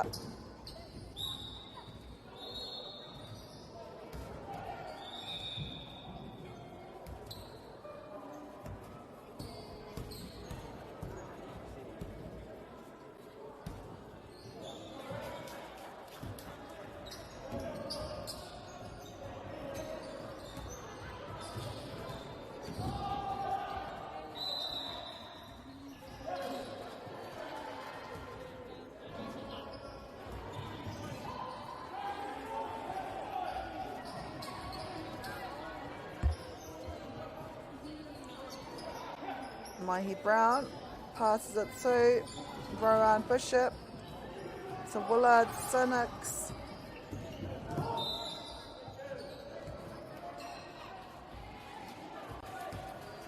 For harmony here.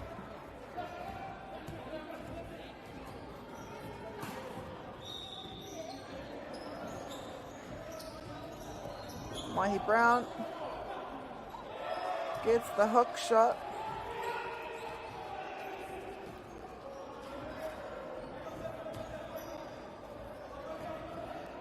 Richard Robinson with the ball.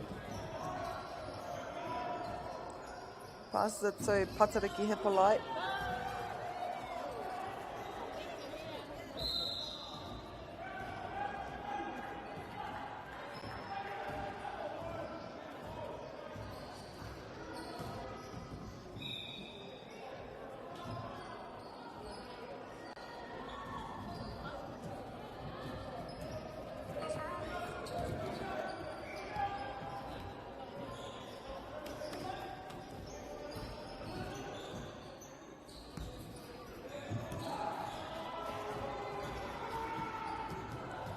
Tonga with the ball, passes it to Mahi Brown, successful shot.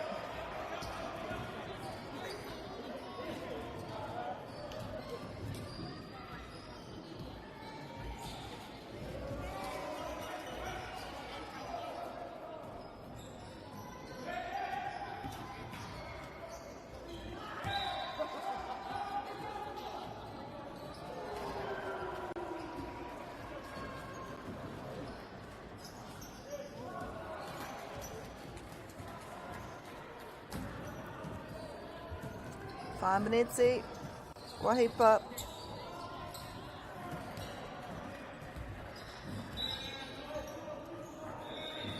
Mahi Brown. Ko Jeremy Banks tēnei me te poro. It is Ngāti Kuata's ball. Richard Robinson.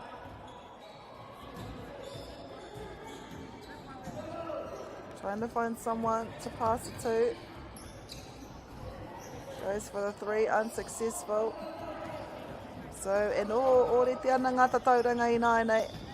Tika maware tatau ki ia kapa. It is a even Stevens ball game e te whānau.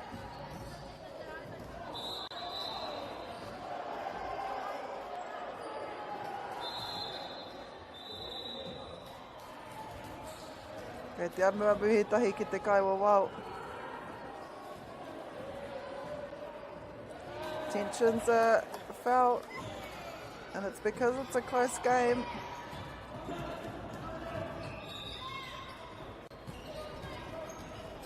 Great pass there. Gets the foul, so it'll be Mahi Brown that'll take the line.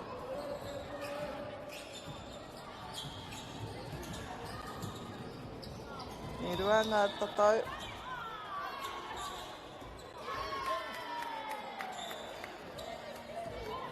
Tahi.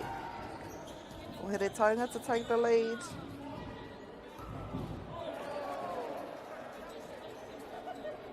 E rua.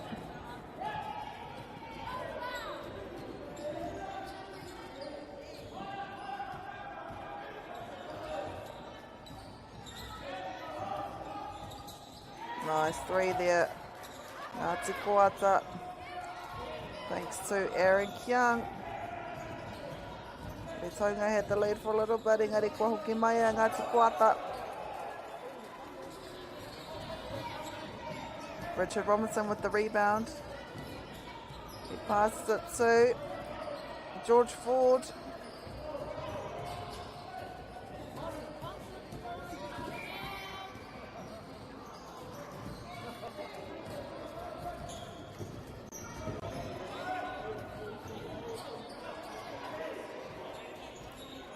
Okay, kona e amu ana e tohi ki te kaiwa wau.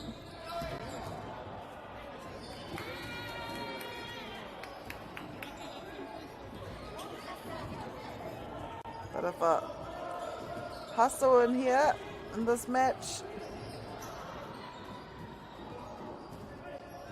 Ngāti Kuata with the ball.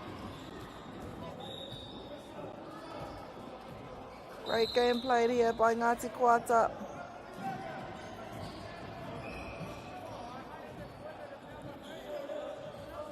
Te Māori tau te anga.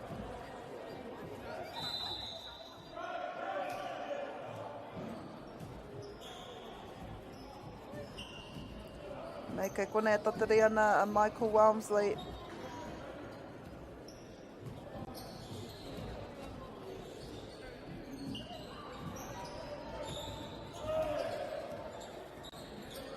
Three-point there, whai here taunga.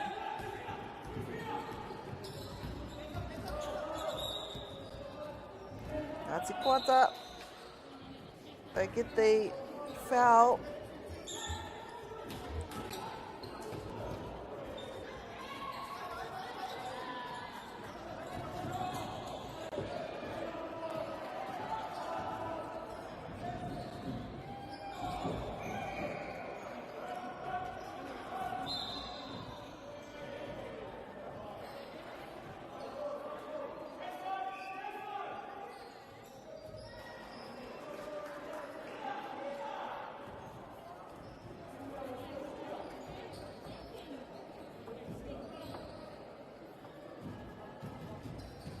Ngāti Koata with the ball.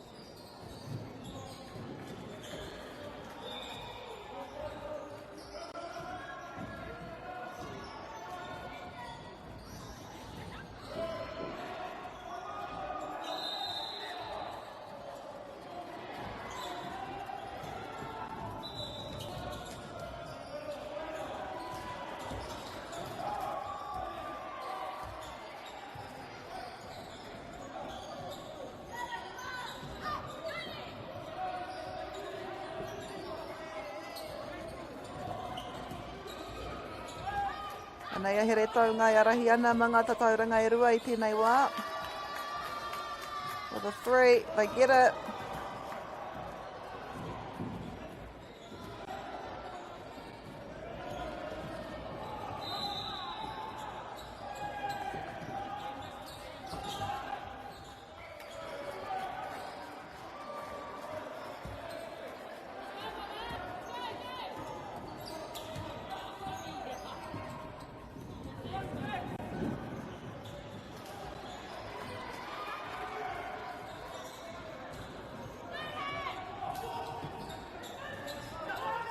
So it's Joshua Shaw.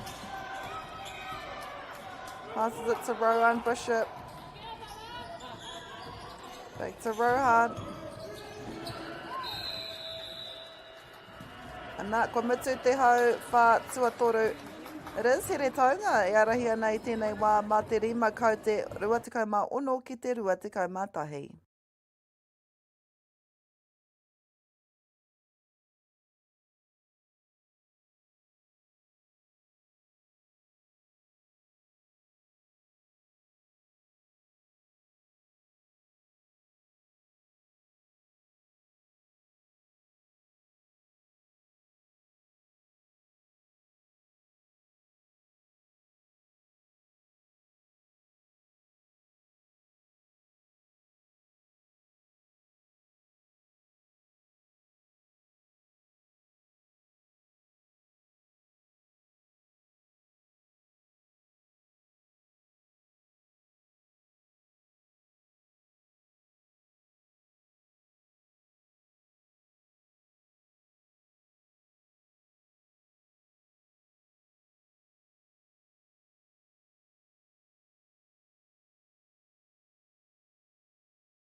I hare ake nei ko te hauwha whakamutunga o tēnei tukinga. Tāne whātikau tau piki ake I wainga I a Ngāti Koata me here taunga. The last time these two teams met, here taunga won by 9 points. And for the first half it was Ngāti Koata that were leading. Engari I te hauwha tuatoru ko taha ake nei ko here taunga tērā. Kua Piki ake. Mahi Brown here. He's been a good player for his team today. Oh, great defence here by Ngāti Koata. But if a tip there by George Ford. And your dad used to be my regional trainer.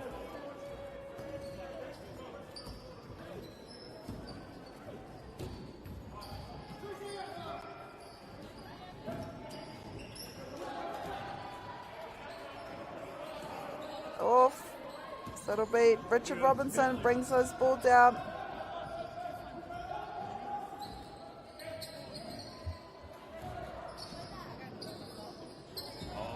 Goes for the three. Oh, just misses. No reira e arahi tonu ana here toinga manga tatauranga e toru. Mahi Brown. Unsuccessful. And the young Ngāti Koata.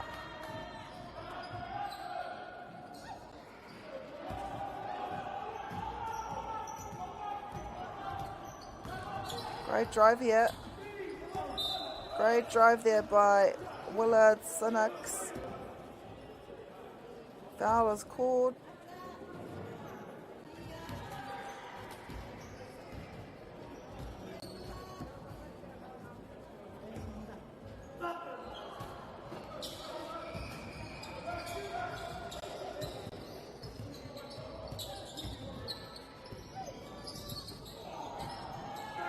Right.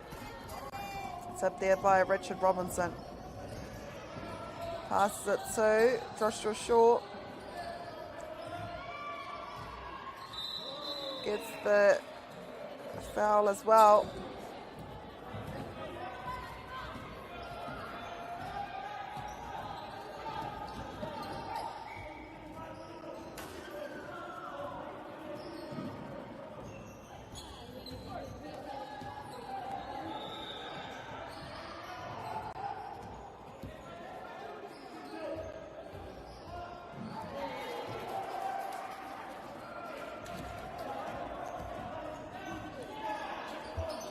E noho arete ana ngā tatauranga i tēnei wā. Rua tikama ono ki ia kapa. Whetu miniti e toi ana. We've got 7 minutes to go. It is even Stevens at the moment. We've got Jeremy Banks here on the bench for Ngāti Koata. He's standing. E rongo ana ia i te taumahatanga as his team goes up by 2. Mahi Brown. Great. Rebound there. Get the rebound and Mahi Brown equalises once more. It's a 3. They get it. Ngāti Koata. It was a 2 actually. Aroha mai. Ono meneti e toi ana I tēnei hauwha whakamutunga. Ai Marika, this is the final quarter. The difference is 2 points. Every point matters now. Mahi Brown. Oh, great defence there by Jeremy Banks. Passes it to Alston Koya. To Jeremy. To Ross Smith. Back to Jeremy. Got 3 defenders on him. There's a 3. And he gets it. What a shot. What a shot there by Richard Robinson.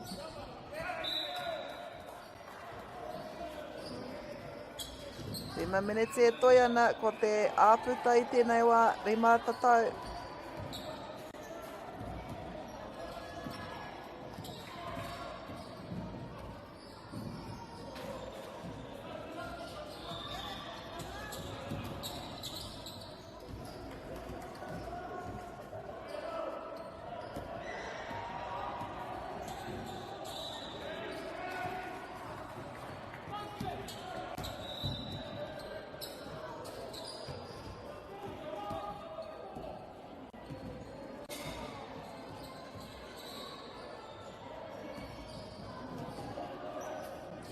Robinson.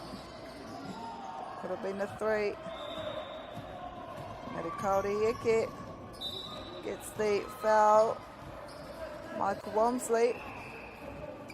Got 4 minutes to go. And nā kua ki te kia hau. Kaore te wā ka 2. Karere tonu te wā, so you'll be able to see te karaka. Still counting down.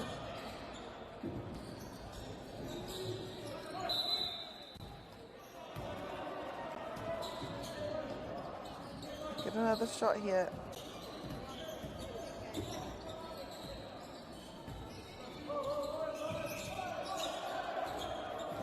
Oh, you can tell that this match means a lot to both teams.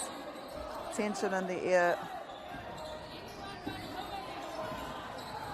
3 point is the deficit. We have 3.5 minutes to go now. This is Ross Smith with the ball. Lay up. They get the foul though. Okay, Meti Matano. Ross Smith with the ball.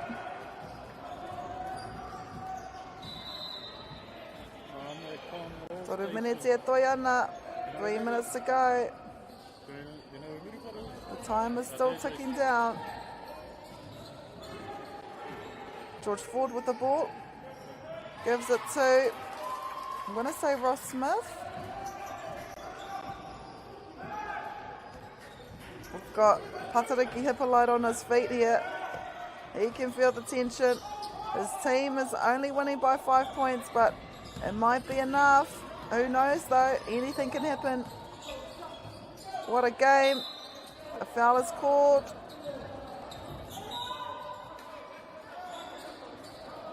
And I like this shot because we get to see the expressions of those that are on the sub box. Nearing 2 minutes now, e te whānau. Heretaunga down by 5. Bear in mind they did win the last time these two teams played against each other. But can Ngāti Kuata, can they do it? No te tauihu o te waka Māui a Ngāti Kuata from Nelson. So they've made the big trip here to Rotorua. Iwa te kau he kona e toi ana. We've got 90 seconds to go. There's tension e te whānau. Probably one of the most exciting games we've seen. Ki konei, ki te whakataitai, Poitūkohu Māori. Rebound. Oh, it's just patted away too. Jeremy Banks there accidentally kicks the ball. 1 minute to go. All they need to do is hold the ball for the remainder of the shot clock, just to waste enough time. Gets the foul as well. That'll be another 25 seconds. And that should be enough for Ngāti Kuata.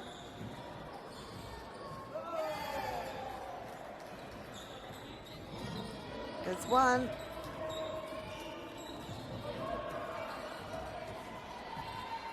And there's two. Leading by 7 points now.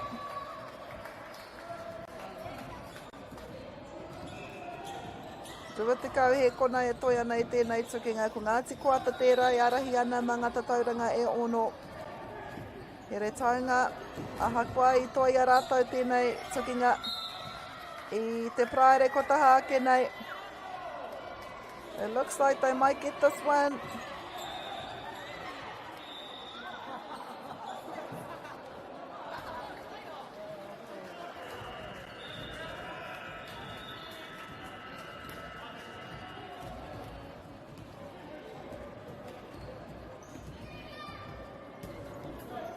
Nice shot there. Rohan Bishop. Behind him, his teammates are shaking hands.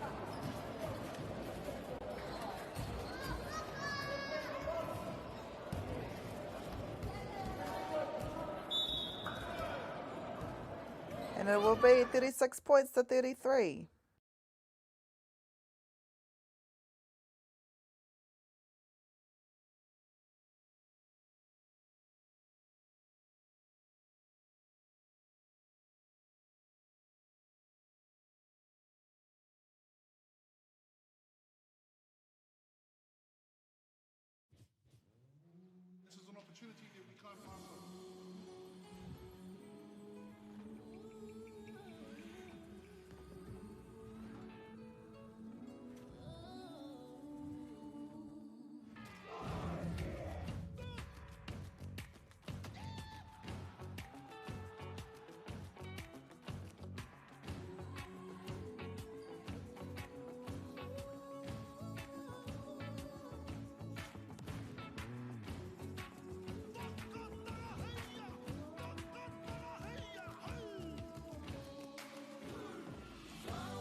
Food is your medicine.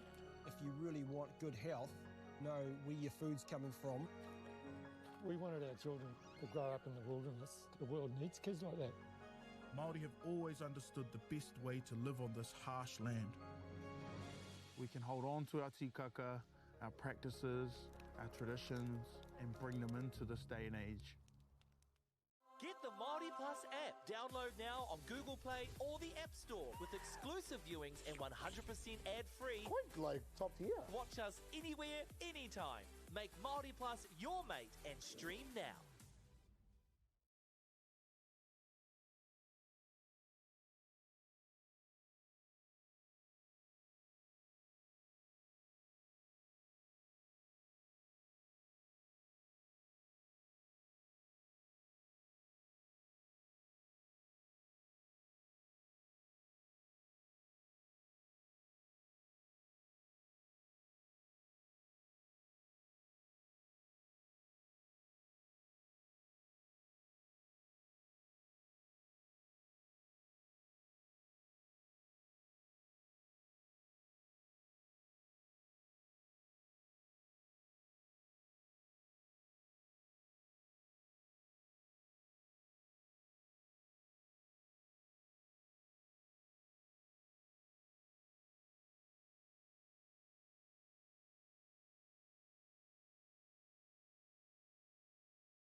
Food is your medicine.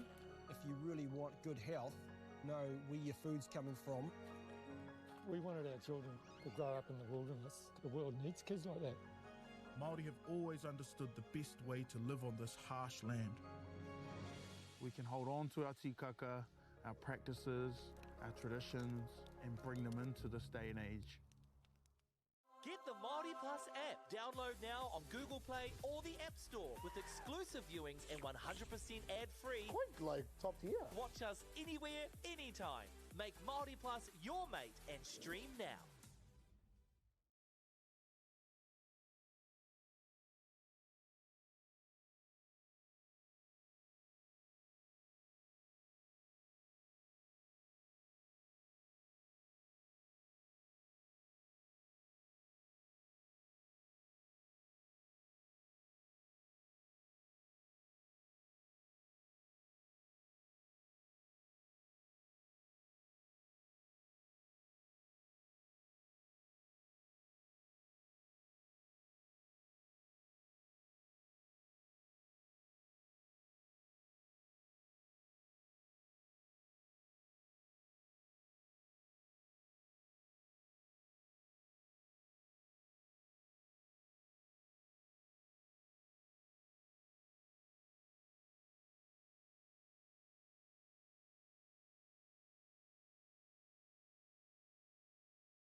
Nei mai hoki mai e te whānau, koe nei te tukinga. I wainga i ngā koeke, rima te kautau piki ake. Ki konei ki te rangi whakamutunga o te whakataetai Poitūkohu Māori o Aotearoa. Mō te tau 2026.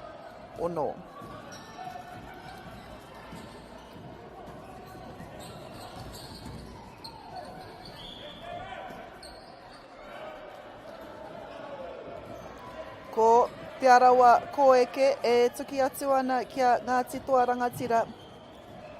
Tīmata e tēnei tukinga te kaumārima miniti ki muri. Tēnā koutou katoa, thank you for tuning in to us. Aroha mai for the delayed coverage of this, the Te Arawa Koeke versus Ngāti Toa Rangatira. We'll get an update on the scores when we can. Ko Toa Rangatira e mau ana I ngā hāte mā. Ko Te Arawa Koeke e mau ana I te pango me te whero. Ana ko te katoa o nei kai tākuro. Rima te koutou piki ake. So still playing basketball over the ages of 50. And this is what I want to be when I am this age. Still being able to play a sport that I love. So the scores are Te Arawa 10, Toa Rangatira 4. We should be in the second quarter by now. Because this game did start at 10 to 12. And wherever you are watching from, tēnā koutou katoa, thank you for tuning in to us. Ko te arawa, te kapa, haukainga. Ko rātou hoki e mau ana I te pango me te whero. Ko tā rātou tukinga tuatahi I tū I te taite. I tuki atu rātou ki a here taunga. I hinga mā ngā tatauranga whātekau mā whā. 21 ki te 65 ngā tatauranga whakamutunga mō tērā tukinga. Nā mō te tukinga tuarua, tuki ai rātou ki a Ngāti Toa Rangatira. So they have played this team before, and guess what e te whānau? Ngāti Toa Rangatira won by 1 point. 1 point differentiated both teams. That was on Thursday night. So we know now that this is going to be an even closer match. And Toa Rangatira won 29 points to 28. Ko tā rātou tukinga tuatoru I tū I te praere kia Rakaipaaka. E hinga mā ngā tatauranga 32. 32 ki te 62 ngā tatauranga whakamutunga. Ko te whiringa whaiti I tū nā pōra tuki ai rātou ki a here taunga I hinga 22 ki te 53. And that, this is the tukinga whakamutunga mō te arawa. Kia tahuri ake tātou I nāinei ki a Ngāti Toa Rangatira. So they had a very close game, their first game at the 2026 Māori Basketball Championship. Tuki ai rātou ki a Rakaipaaka I hinga mā te kotahi piro o 27 ki te 28. Ko tā rātou tukinga tuarua, another close game. They beat Te Arawa Koeke, as I mentioned, by 1 point. So they lost their first game by 1, and they won their second game by 1. Ko tā rātou tukinga tuatoru, I tākoro rātou ki a here taunga, 31 ki te 54 ngā tatauranga whakamutunga. And the semi-final was last night. I tuki ai rātou ki a Rakaipaaka. I hinga mā ngā tatauranga 33. It was 65-32 te kau te whakamutunga. Nā waira, Wai ki ai rātou ki tēnei tukinga whakamutunga.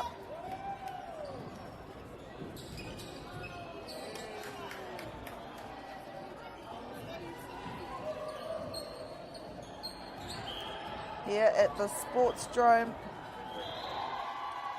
in Rotorua.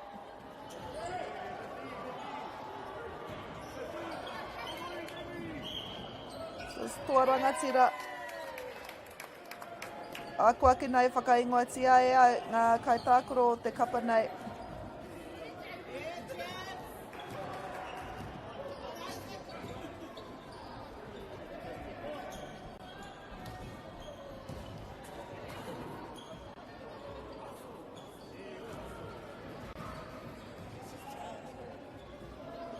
Oh, gets the second. Great shooting there by Ngāhina Elkington. Ka pai Ngāhina Elkington.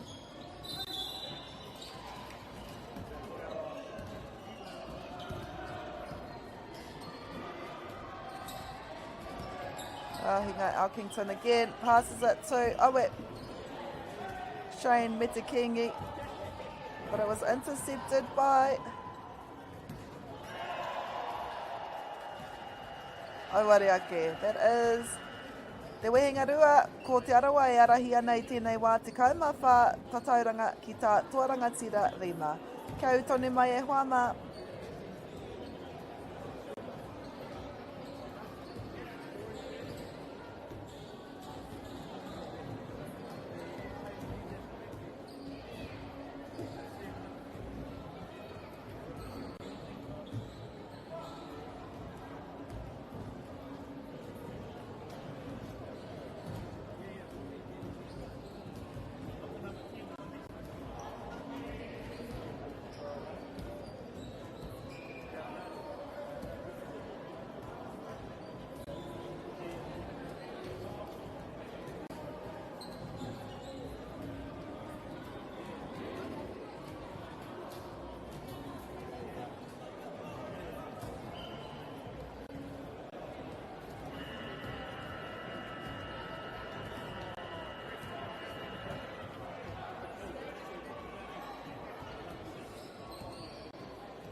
Mai anō e te iwi.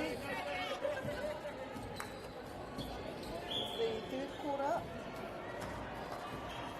This match between Te Arawa me Tuarangatira. I tēnei wā e arahi ana atua mā te whetū tatau.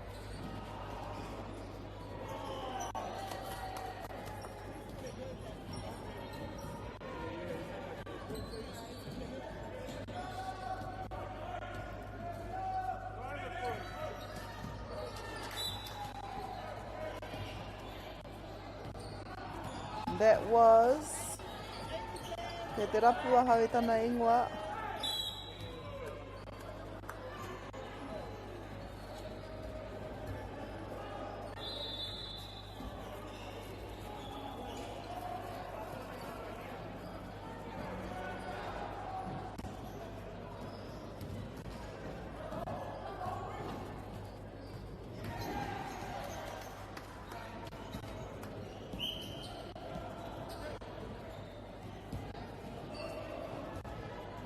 It was Raymond Stevens trying to get up.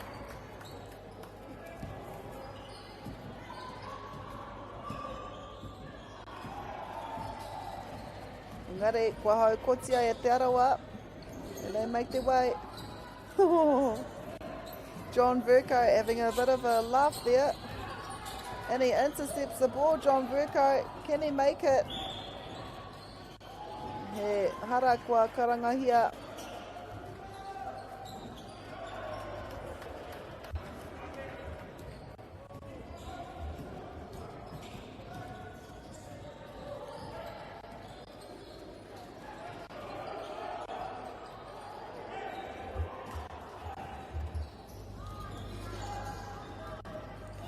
John Verco.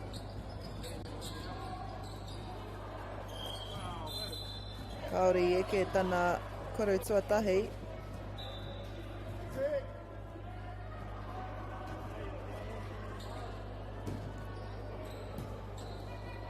Wairua tua tana tuarua. This is Owen Arthur with the ball, taking it down for Tuarangatira. Intercepted though.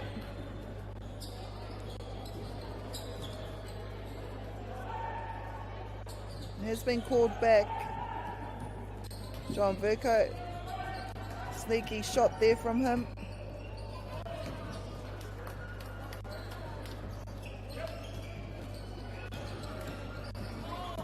John Verco, the three, Owariake.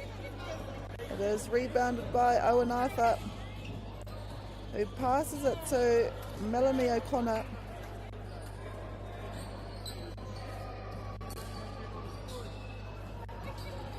Could have Hippolyte there. Te Aroha have the ball. They do get the two.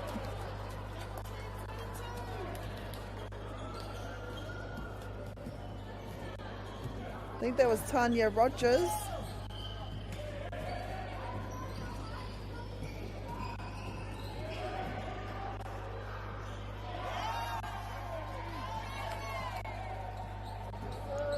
Bit of applause there.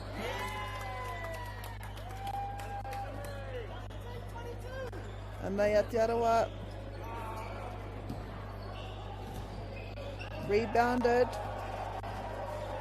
by Ngahina Alkington. He passes it to Kura Hippolyte, who then sees Arthur Selwyn.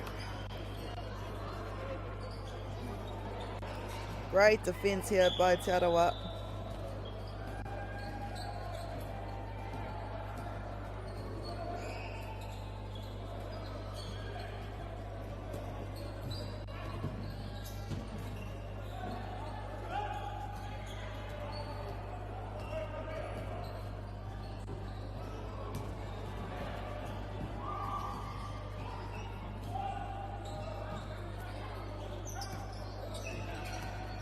Rachel Woodner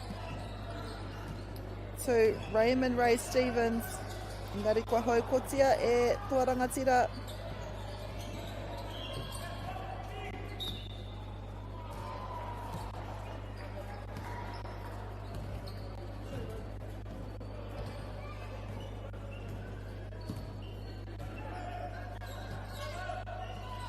Oh, I thought that was going to go in from Te Aroha. We are halfway through the third quarter here between Te Aroha and Ngāti Tuarangatira.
Tēnei waiarahi ana Te Aroha mā ngā tatauranga e rima I nāi.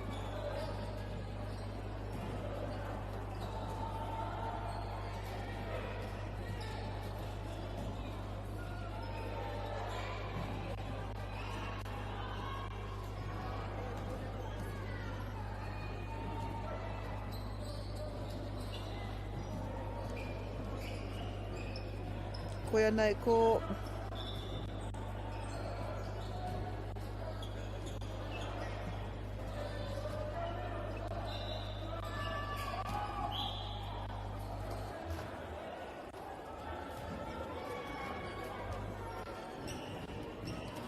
Rua miniti e toi ana I tēnei wā.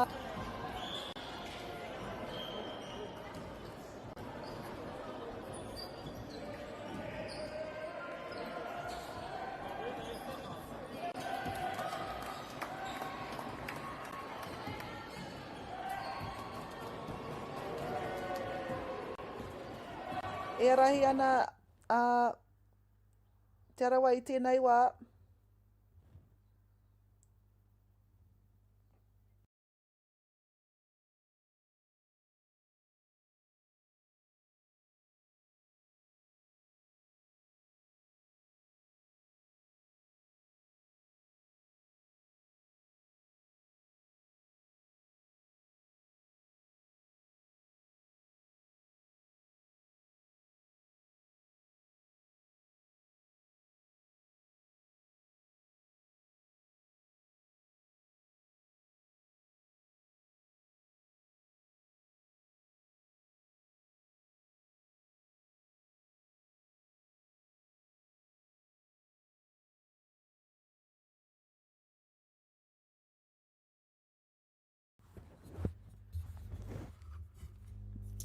Tore te kau he kona e toi ana I tēnei wā.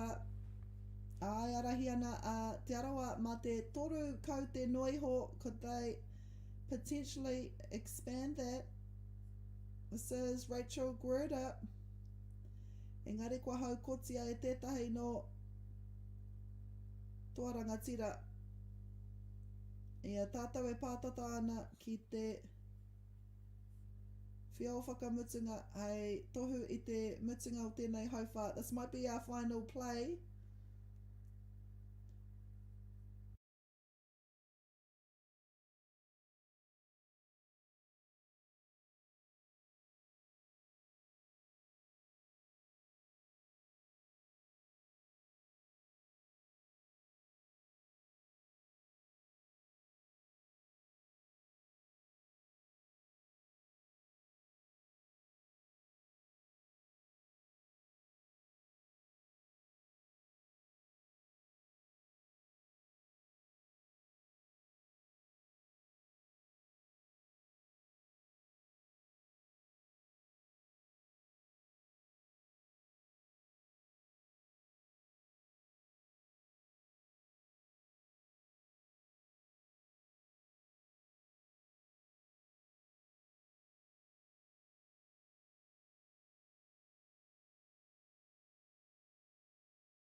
Mai hoki mai te whānau. Welcome back to the fourth and final quarter between Te Arawa Koeke and Toarangatira Koeke.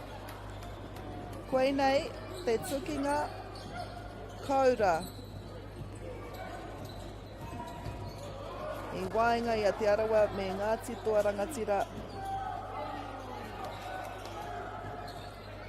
The last time these two teams met,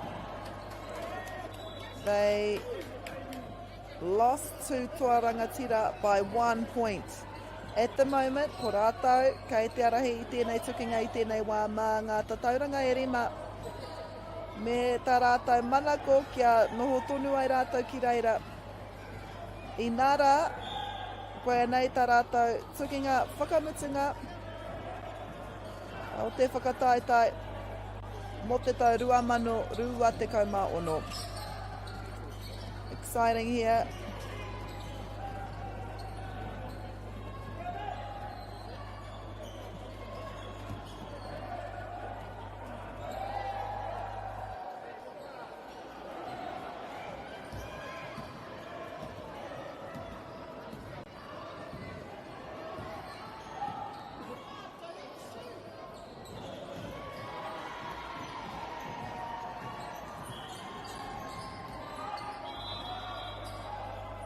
Te arawa koeke, e arahi tonu nei, mā ngā tatauranga. Oh, e whetui nai nei. Just lengthening it out a little bit.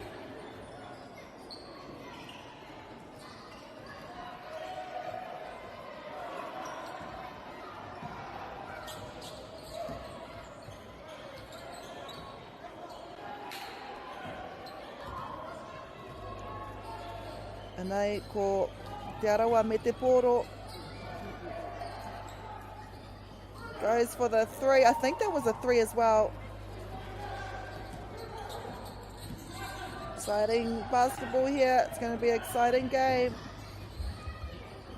Exciting into the game.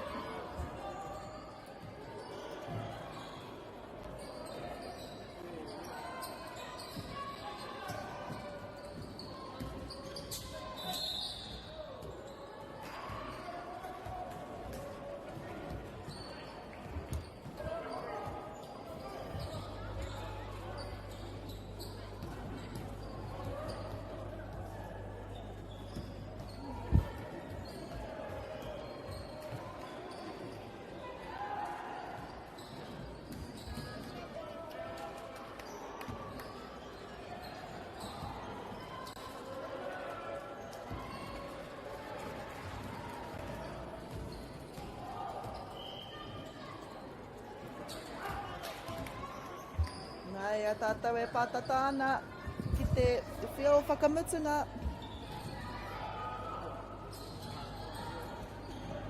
E arahi ana a te arawa mā ngā tatauranga e iwa me te mōhio e hinga mā te kotahi piro i nanahi nei i te taite tā rātou tukinga tuarua.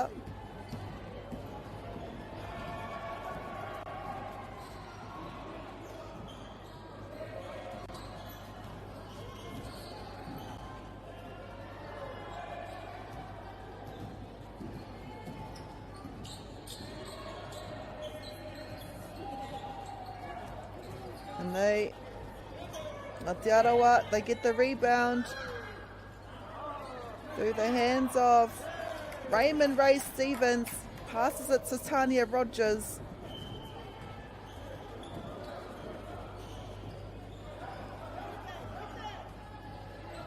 Looking at extending their lead by a little bit more. The passes go around and I think that's a 2. Nō reira, ko te arawa tērā, e arahi ana mā ngā tatauranga e te kaimatahi nai nei. Ia tātou e pātata ana ki te haurua o tēnei hau whakamutunga. It is the 4th quarter e te whānau. 10 minutes per way. 10 minutes per quarter.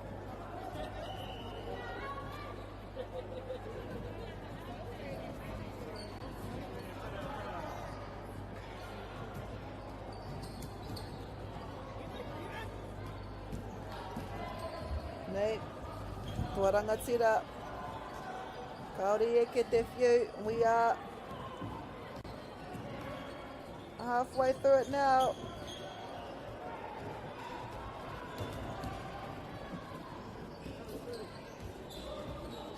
I tata, but it was rebounded by Jared Solomon. Kei konei kei te taha matau a Auanatha. Kaho atu ki a Luana Solomon. 4 minutes e toi ana.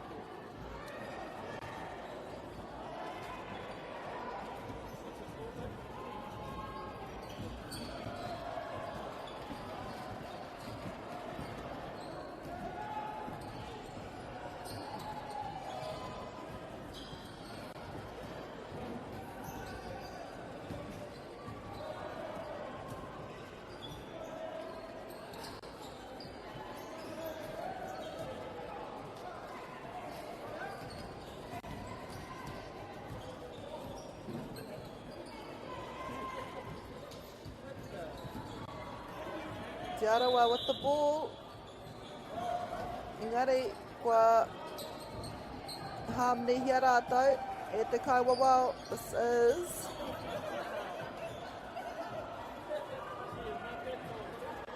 Melanie O'Connor, she passes it. Engari, wahau kotia no e te arawa.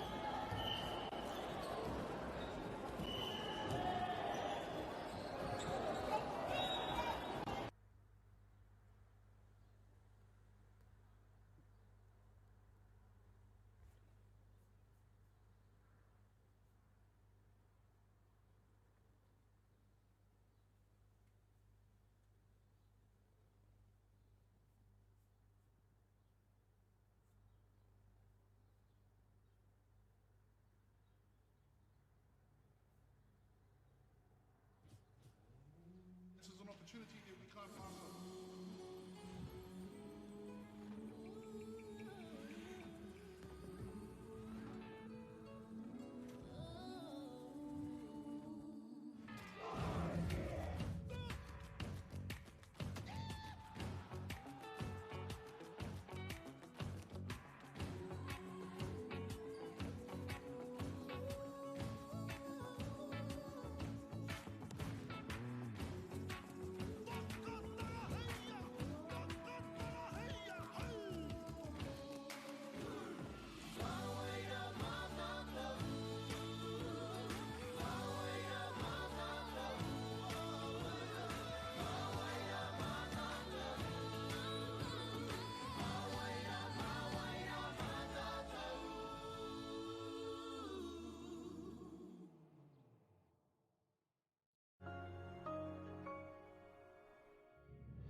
Food is your medicine. If you really want good health, know where your food's coming from. We wanted our children to grow up in the wilderness. The world needs kids like that. Māori have always understood the best way to live on this harsh land. We can hold on to our tikaka, our practices, our traditions, and bring them into this day and age. Get the Māori Plus app. Download now on Google Play or the App Store with exclusive viewings and 100% ad-free. Quite like top tier. Watch us anywhere, anytime. Make Māori Plus your mate and stream now.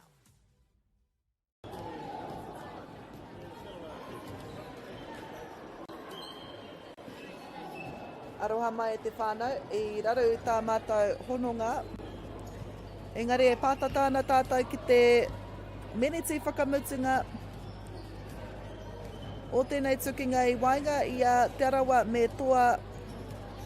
Nā te aihua nei katoa i a te arawa, and it was Toa Rangatira that beat te arawa in their first match together. It was also their second match against each other. Toa Rangatira won by 1. Engari, kua hoki mai a te arawa, and they will win this game. Tore te kaumatahi ki te kauma ono. Kia utone mai e huama e haere ake nei. Ko tētahi anō tukinga, ko Pakeke Kahikatea, Ngāti Kuata versus Here Taunga.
food is your medicine. If you really want good health, know where your food's coming from. We wanted our children to grow up in the wilderness. The world needs kids like that. Māori have always understood the best way to live on this harsh land. We can hold on to our tikaka, our practices, our traditions, and bring them into this day and age. Get the Māori Plus app. Download now on Google Play or the App Store with exclusive viewings and 100% ad-free. Quite like top tier. Watch us anywhere, anytime. Make Māori Plus your mate and stream now.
Kia ora te iwi. Nau mai hoki mai, welcome back. This is Pakeke Kahikatea match between Ngāti Koata and Tihere Taunga. Ko Ngāti Koata kei te kahurangi, ko Here Taunga kei te kākāriki.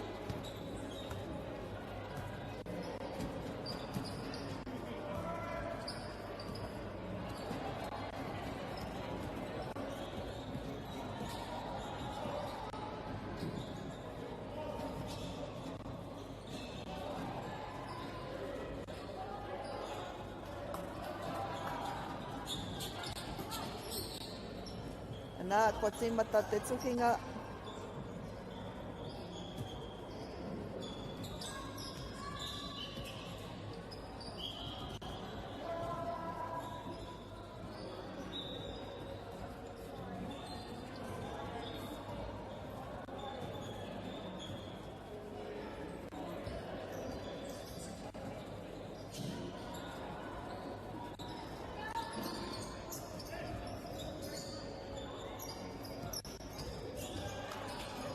Pai me te half a minute e kua hipa.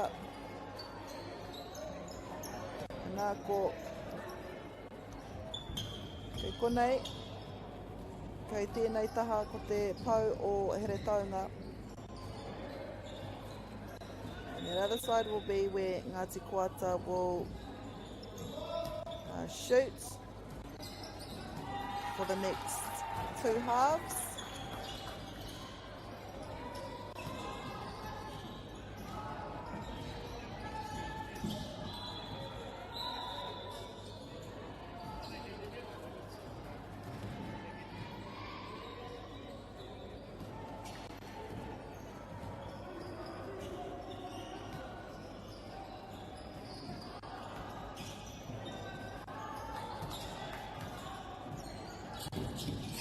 For the first for Ngāti Koata, that was Warren Doughty Jr.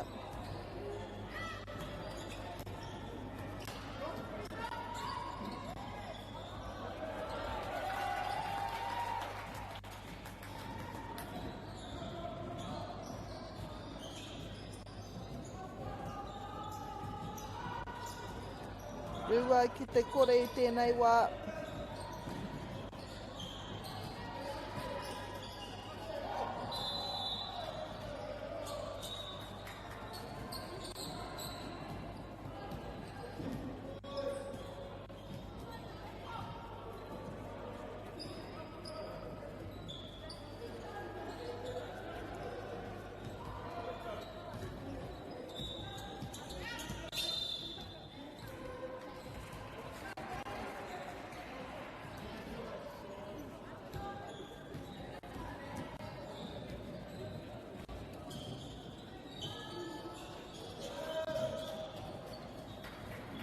Koe nei hoki tā rātou tukinga whakamutunga.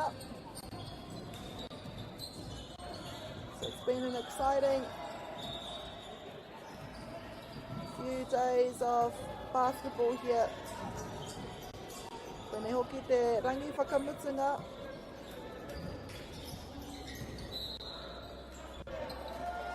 Ia tātou e pāpatāna ki ngā ki mu whakamutunga o te whakataitai.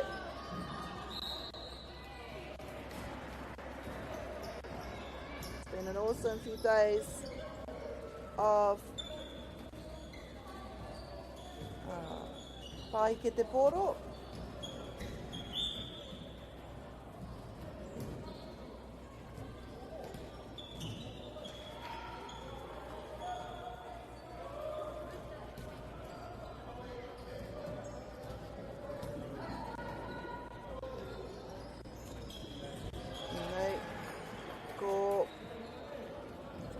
Ngāti Koata I arahi ana I tēnei wā. Takes the three-pointer. Kari auare ake.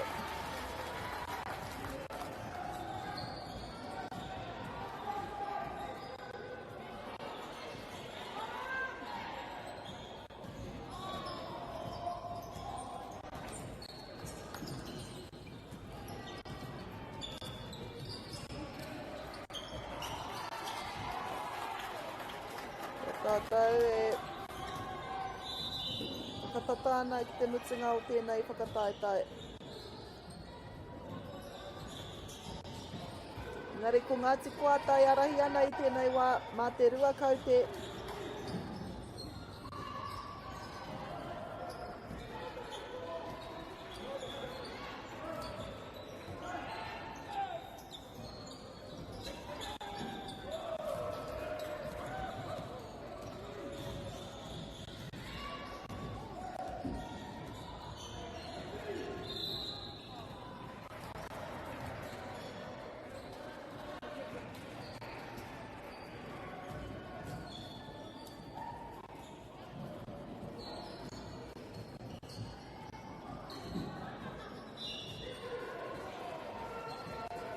ono minute kua hipa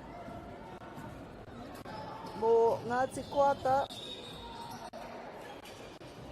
kia titiro ki ngā kēmu kua tākorohia e rātou.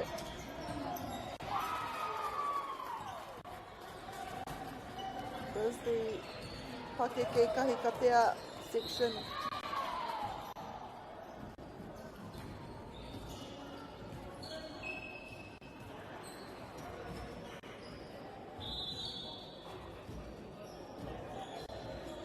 Ko ngā kapa hanumi e nei. So, mō Ngāti Koata, te kapa e arahi ana i tēnei wā.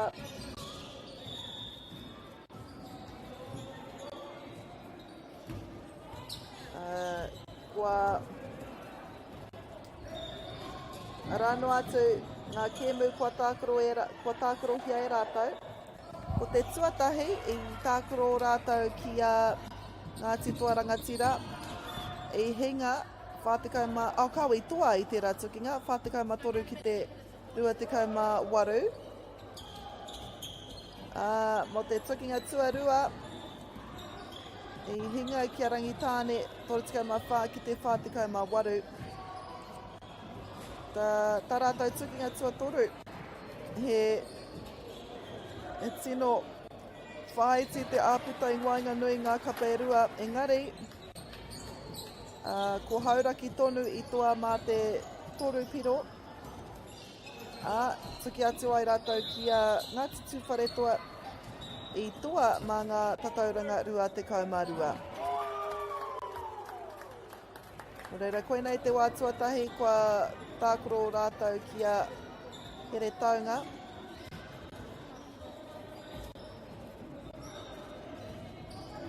Here taunga.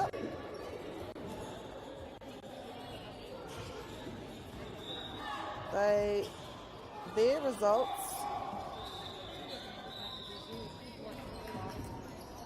They played Rangitāne first. Wairua toa kaore rātou i eke 50 ki te 72 ngā tatauranga whakamutunga mō tērā tukinga. Mō te tukinga tuarua, Wairua toa kia hauraki tonu i hinga mā te 22 tatau, 38 points to 60. Tuki a rātou ki a Pakeke muri whenua i Wairua toa mā te whātatau noa ho. Engari i hoki mai ki te toa i tā rātou tukinga tuawhā against Ngāti Toa Rangatira mā te kau tatau. This is their final game of the whakataitai against Ngāti Koata. Huge week for them, huge last 3 days.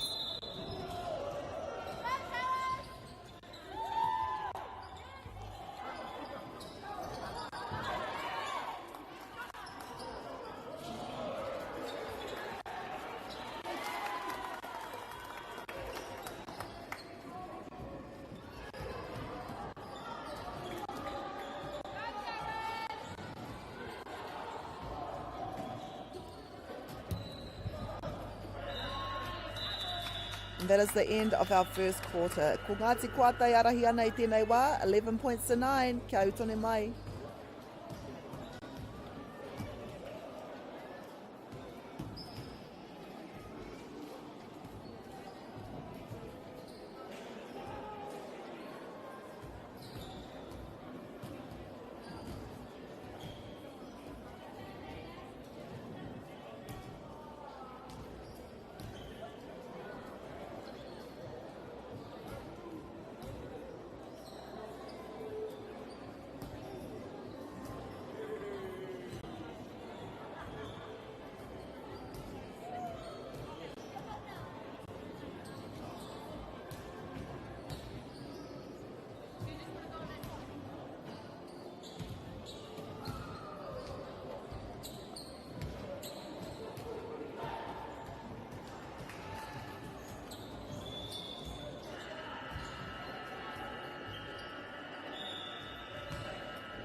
Ngāti Koata, te kaimatahi ngā piro kua whakawhiwhia ki a rātou. Ka puki ake ki te 13 nei.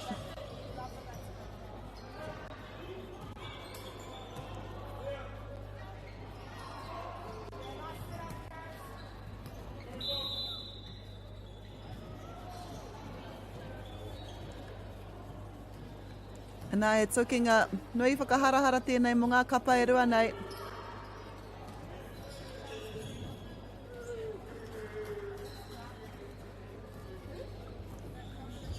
I nā rā, koe anei hoki tā rātou tukinga whakamutunga mō te whakataitai Poitūkohu Māori o te motu.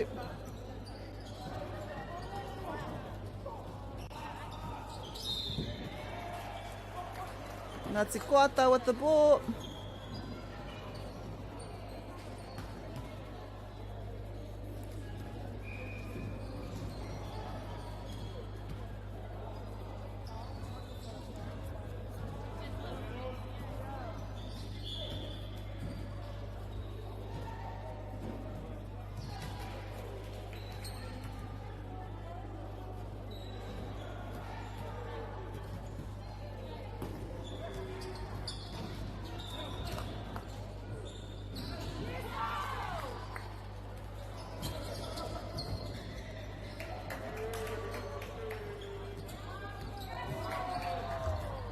Nā kei te kite mai tātou. Anyone's game. E noho tauriti ana anō ngā piro ki ngā kapa e rua nei. E hara kua karangahia e te kaiwa wao.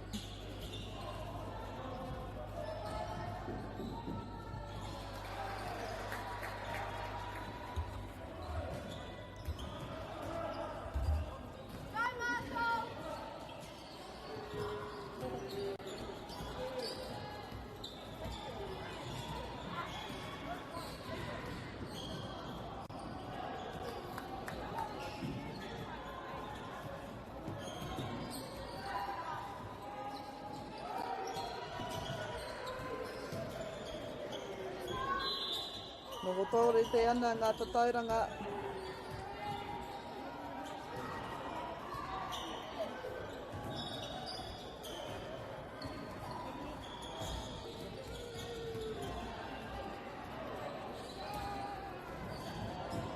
Nā. Kua hipa ngā miniti e whai nai nei.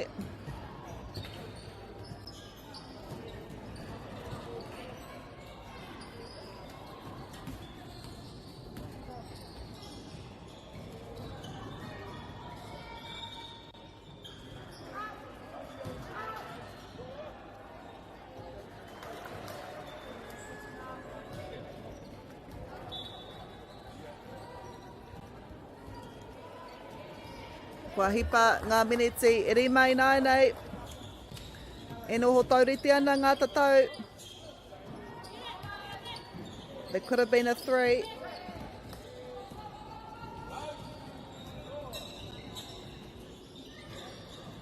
Ngāti Koata, e re taunga.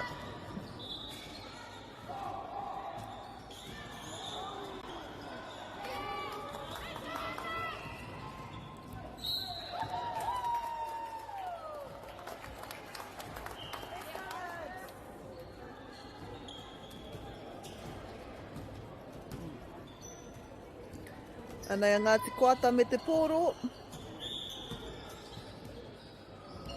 Hiram Brown there. Engari. Anei te ata hāpara nei ki te ai tātou i Ngāti Kaua. Here taunga e takaro ana i konei, i te ata nei. Koe nei hoki tā rātou tukinga tua whakamutunga.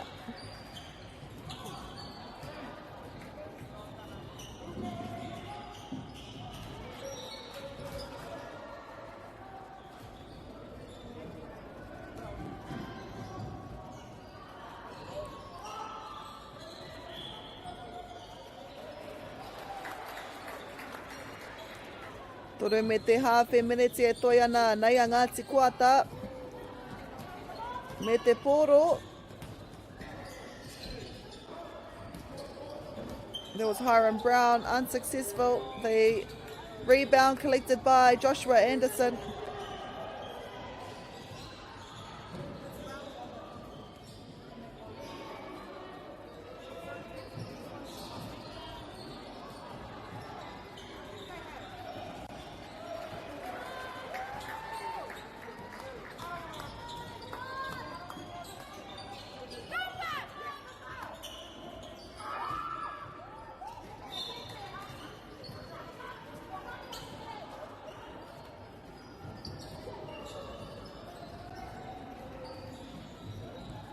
Toru me te hawhi miniti e toi ana.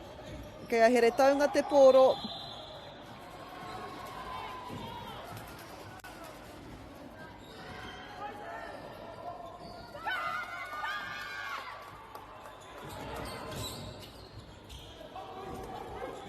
Ia tātou e pātatana ki te wehenga rua.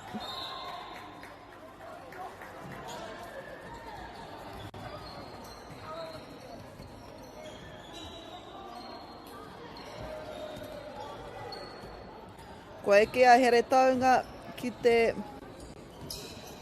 rua te kauta tauranga I naenei. Ngāti Kuata here. Nice pass to Hiram Brown. A lot of cheers on the side here.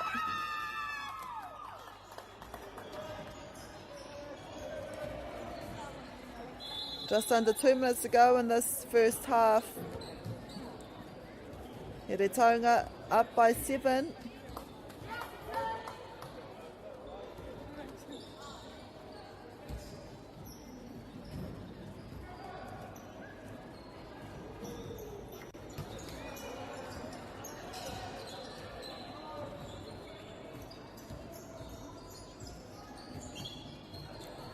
This is Ngāti Kuata with the ball, trying to close that deficit.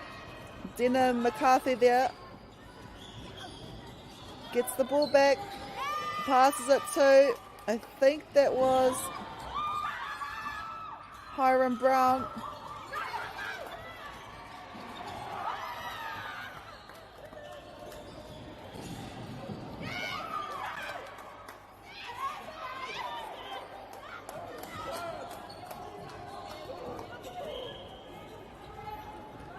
Just under 40 seconds to go now.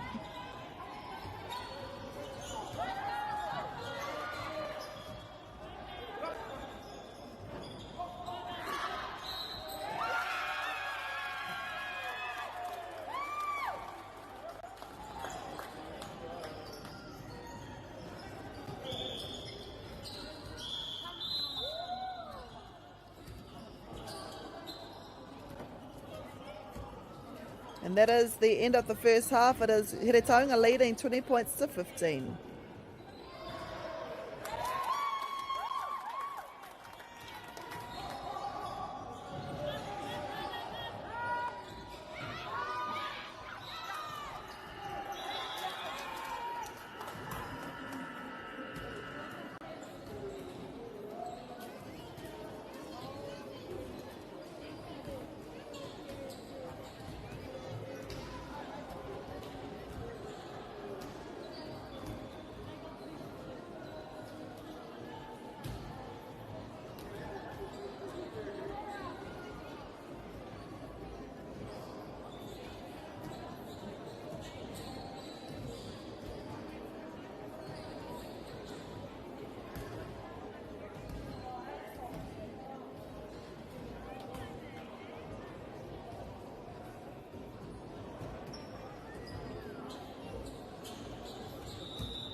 Nei mai hoki mai.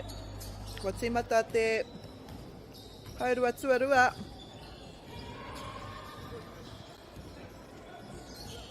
He re taunga e tuki atu ana kia Ngāti Koata.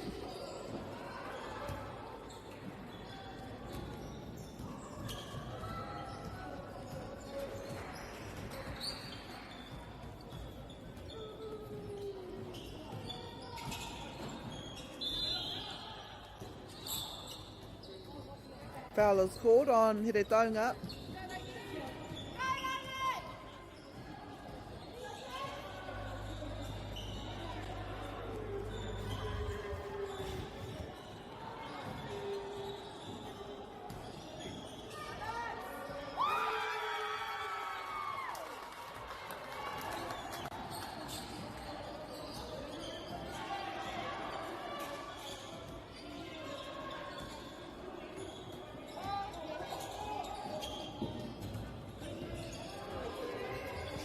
Tahi minutes e whātekau he kona kua hipa.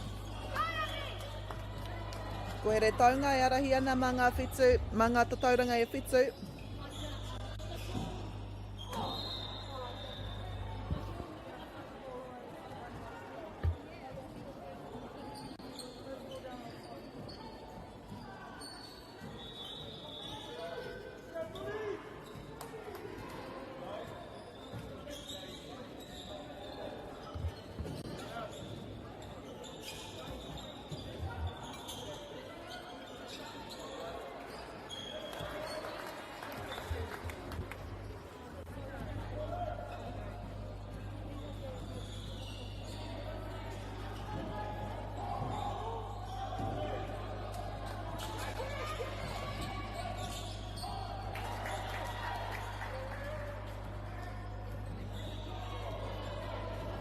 Kaore eke te whiu hāmene tuatahi a Ngāti Koata.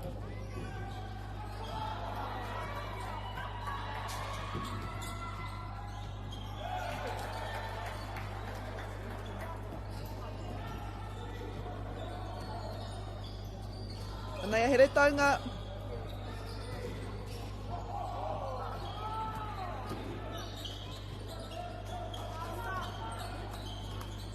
Fumbling the ball. Ngāti Koata get the rebound through Warren Doty.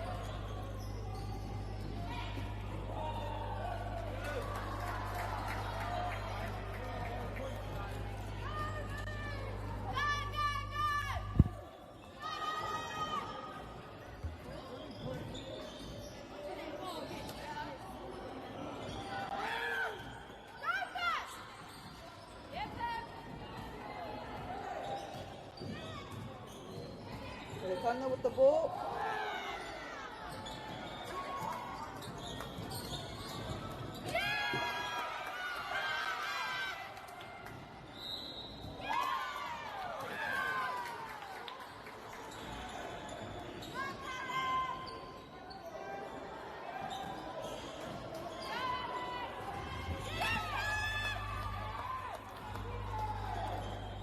Ko te aputai nai nei toru tatauranga, that's all that's in between Here Taunga e Ngāti Koata.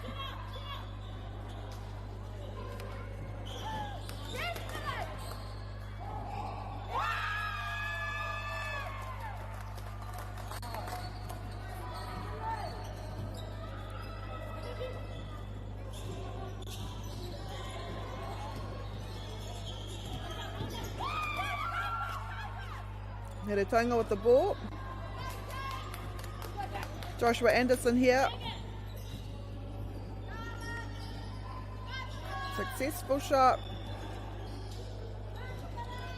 to take his team out to 4 now. I arahi ana rātou mā te whātatau.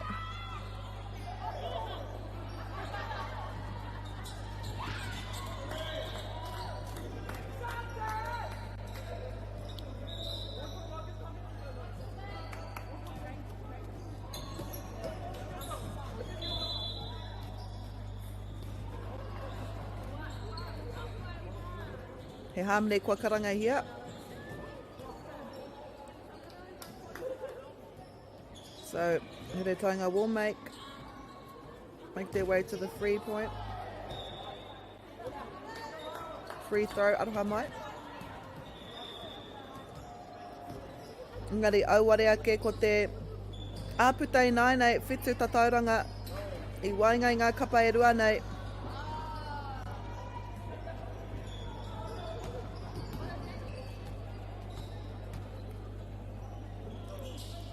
That was Sterling Clark-Lloyd.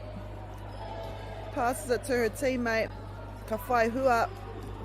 Te kau te āputai nai nei. Te kau te wehenga I wainga I ngā kapa e rua nei.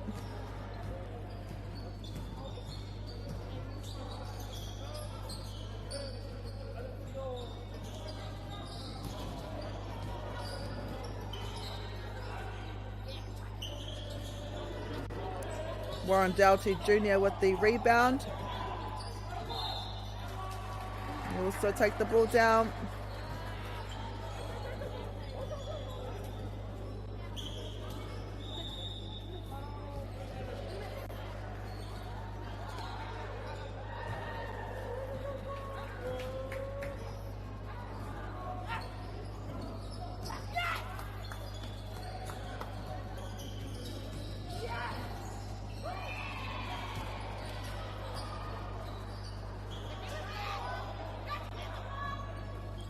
Tore miniti, waru te āputai nai nei, here taunga with the ball.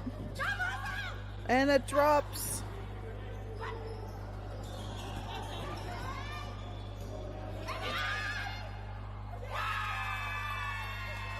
Three-pointer there for Ngāti Koata.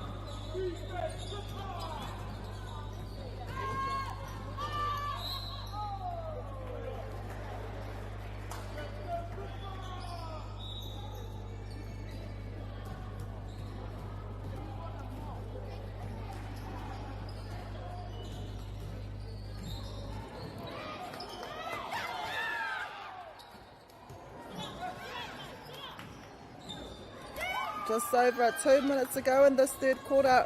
Backhand from Charlotte to Leo.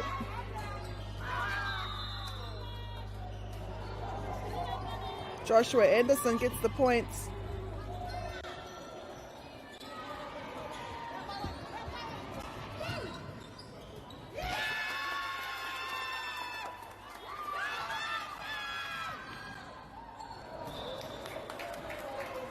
Iwa te kau he kona I toi ana I nai nei.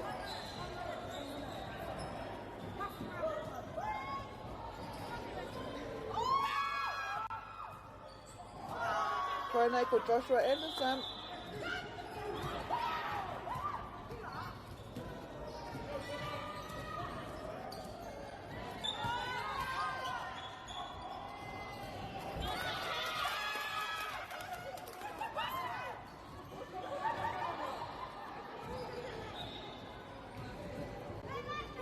Ia tātou e pātatana ki te miniti whakamutunga o tēnei tukinga.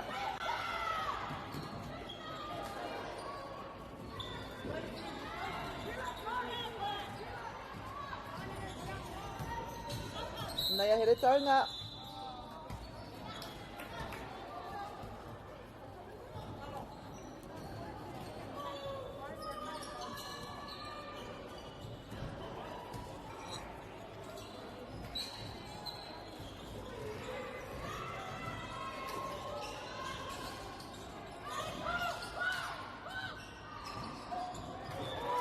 Seconds to go.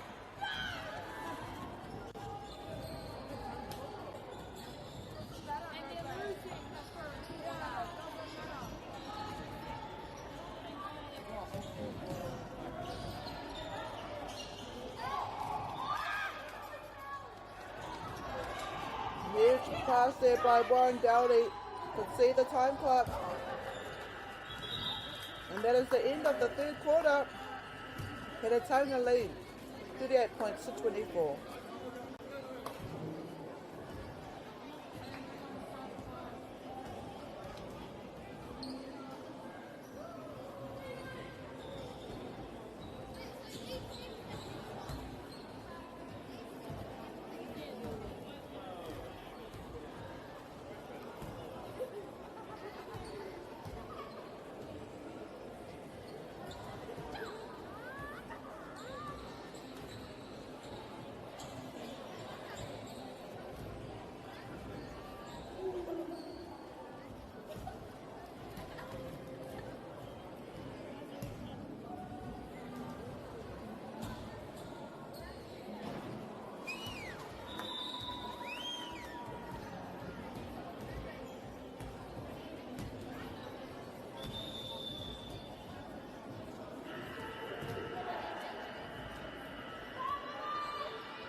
Nau mai hoki mai te whānau.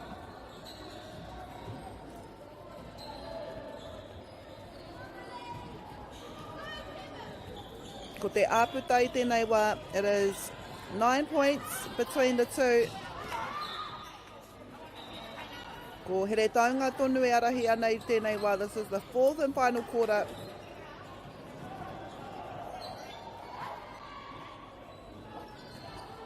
He taunga with the 3. Gets the rebound.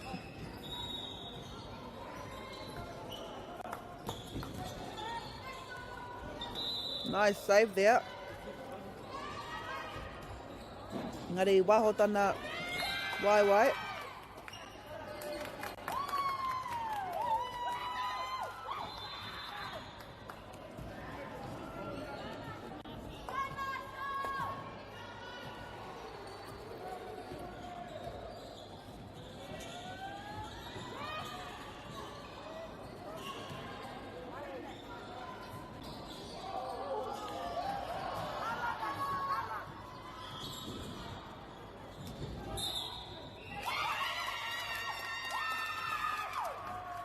It's an exciting game behind us as well. All the applause. I waho ia, no reira kua mate ia. Ko te hoa atu I te poro kia Ngāti Koata. Ngāti Koata have had a few turnovers now.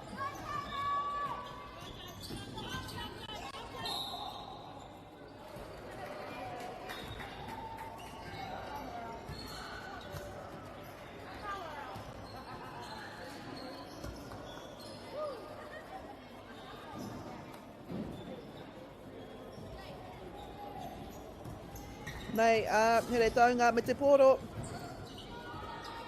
Charlotte Tulio, unfortunate there. Ngāti Koata. It's rebounded. Gets a 2.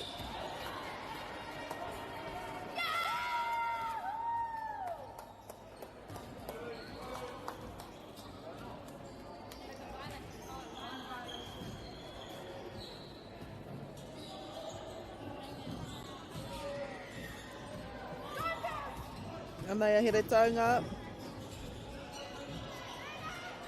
What a run there by Joshua Anderson.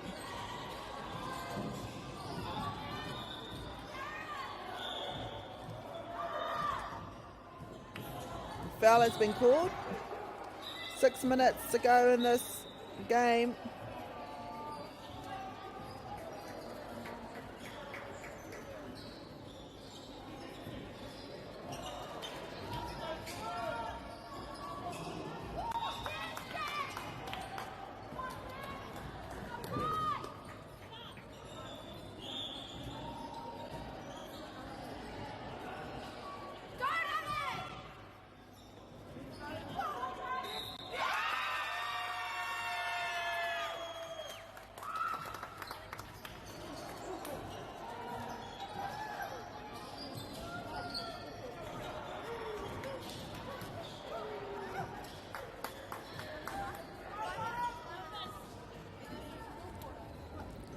Ia tātou e pātatana ki te wehenga o tēnei hauwha whakamutunga. E arahi tonu nei, aha here taunga, mā ngā tauranga e iwa.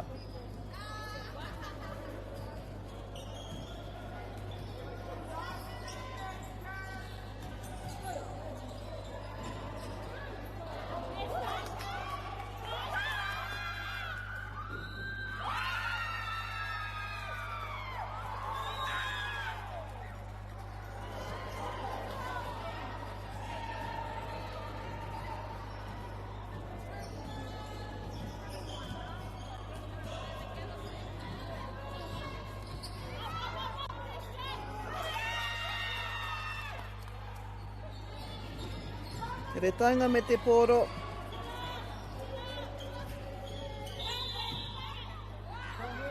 I mahu e te poro.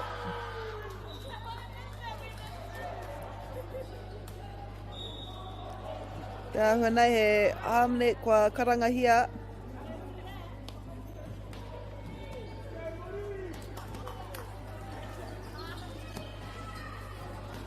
Ngari ka haukotia e Ngāti Koata. We've still got a bit of time. We've got 4 minutes to go. Need 9 points to equalise.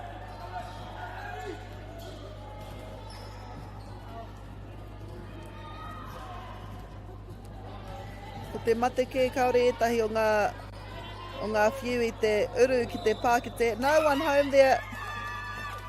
Able to get the 2. Yes, they are. They are 7 down now. And they are here taunga. All they need to do is try and shut them out, but it's going to be hard. So many amazing shooters here from Here Taunga.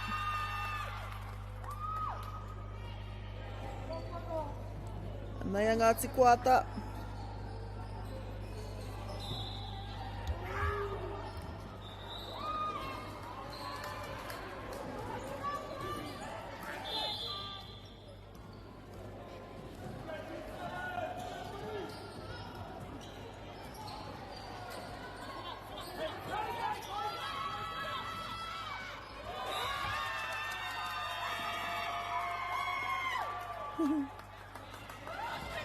Big game behind us.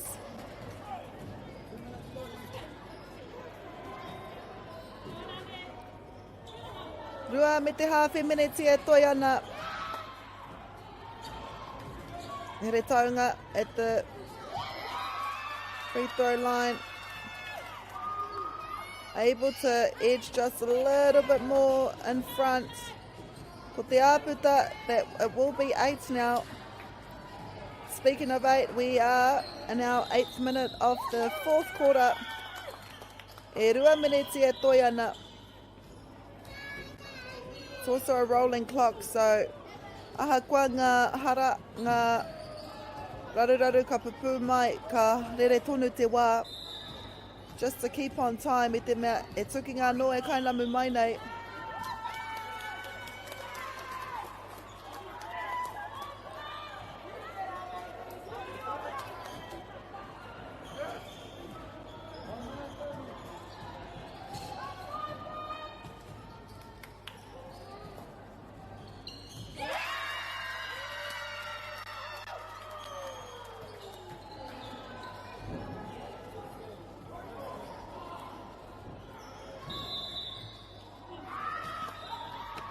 Nei, Ngāti Koata, kei raro mā ngā tatauranga e waru. Ko here taunga tēnei, kei te rārangi hara. That's 1.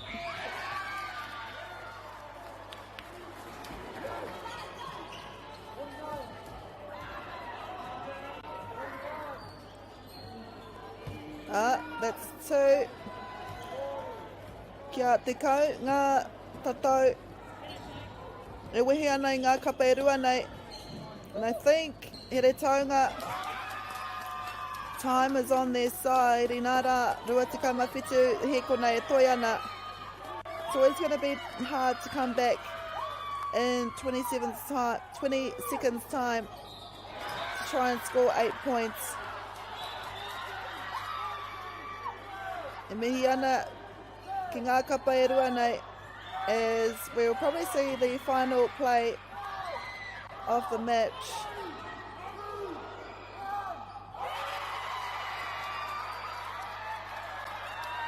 Huge match here behind us.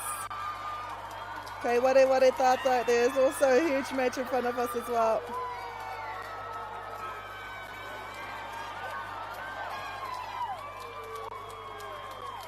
It's Ngāti Koata, one of their teams, but this game has ended a 2.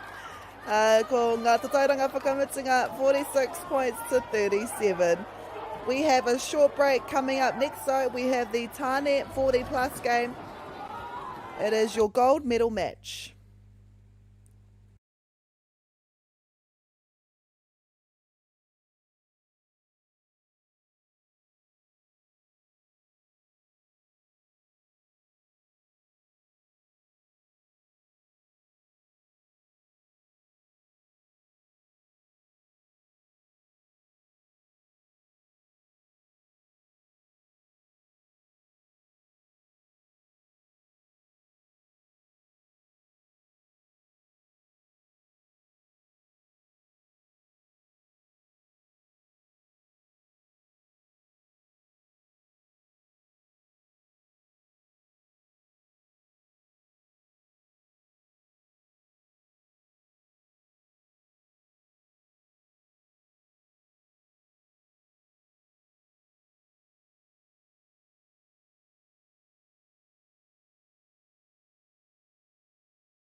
that our 2 or 3 corner?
Kia ora noa e te iwi, no mai hoki mai, welcome back to the second to last game here at the Sportsdrome ko te tukinga tāne whātekau taupiki ake kei wainga ia Ngāti Kōata me Raukawa ki te tonga. Ko Raukawa ki te tonga e mauana i ngā hāte mā. Ko Ngāti Kōata e mauana i ngā hingareti ki Korangi.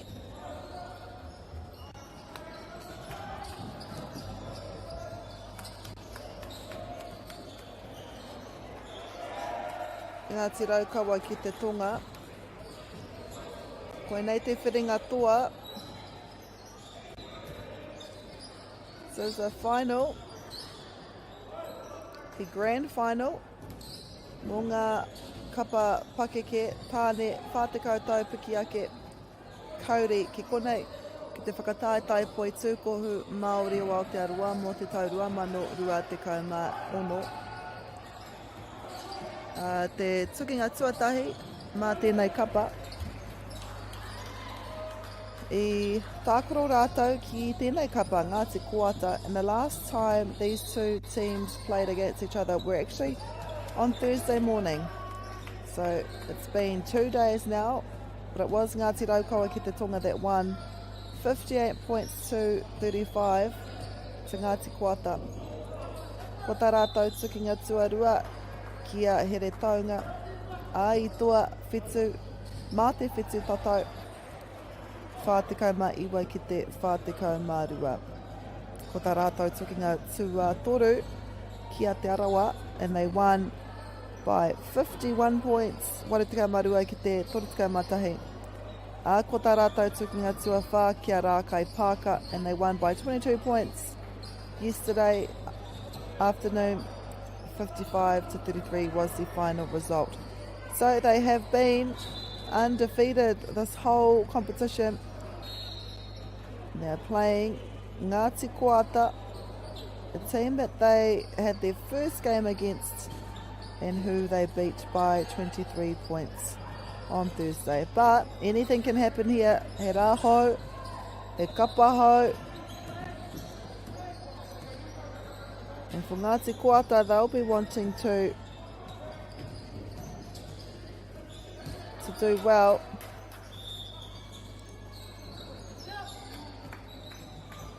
Ia tātou e kite ana i te tukinga nei.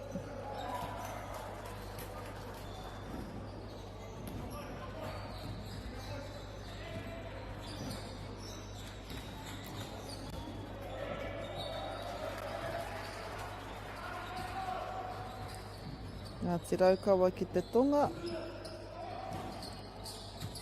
They are in the white. Have 7 points now.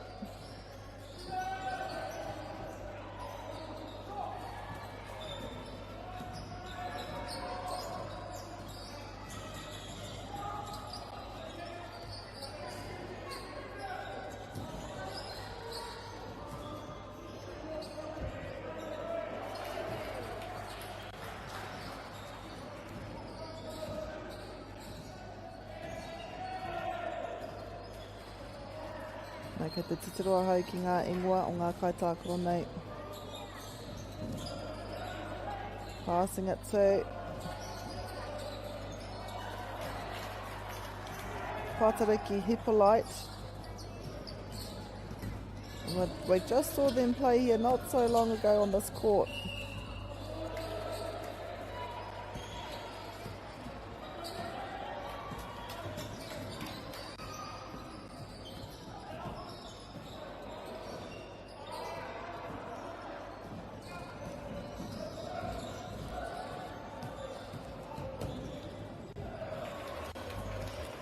Raukawa, kei runga.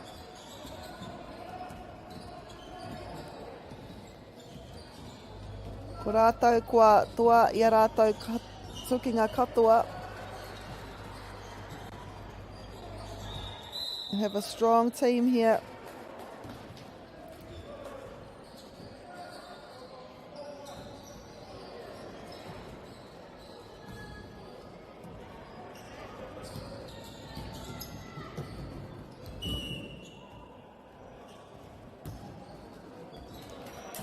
Wera ko Richard Robinson, kei te rārangi, e whiu ana.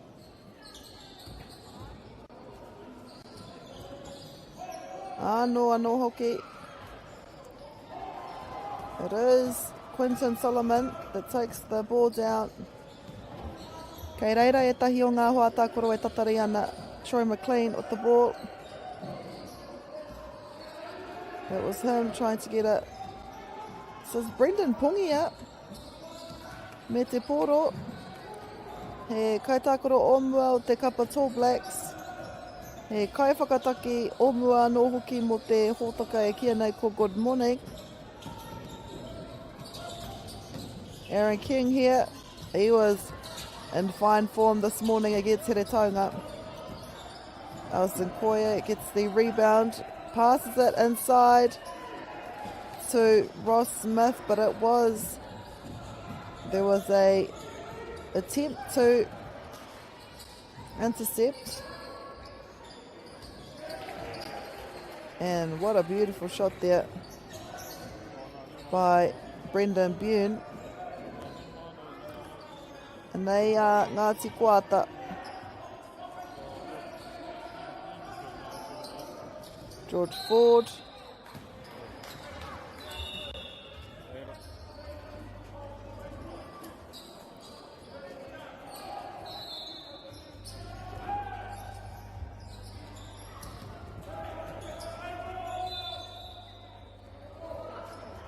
Alison Koya there, tried to go up for the layup, but he was stopped.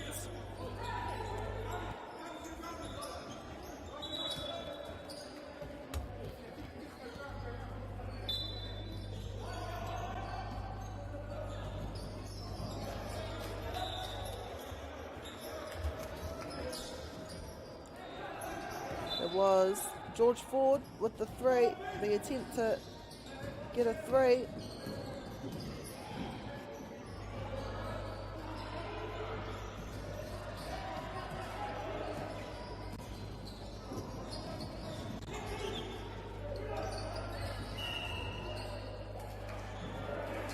Ngāti raukawa ki te tonga i arahi ana mā ngā tatauranga e iwa i tēnei wā.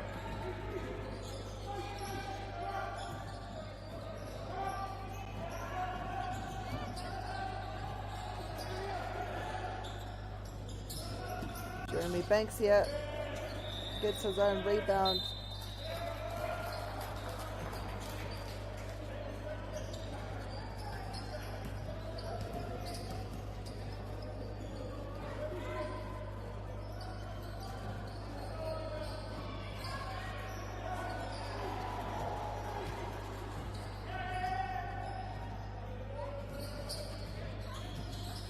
Poitūkohu.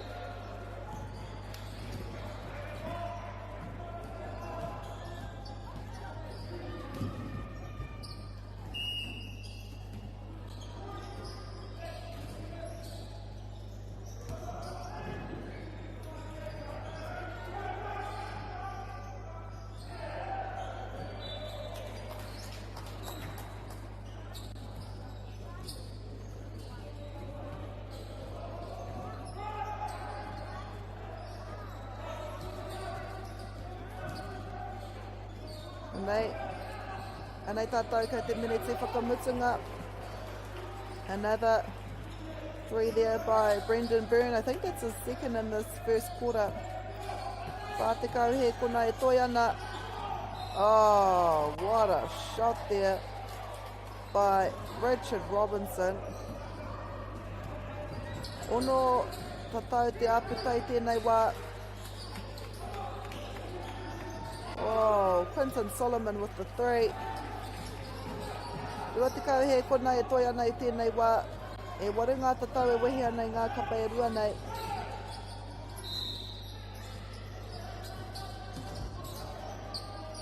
Koe tagi I te whio a te kauwawao.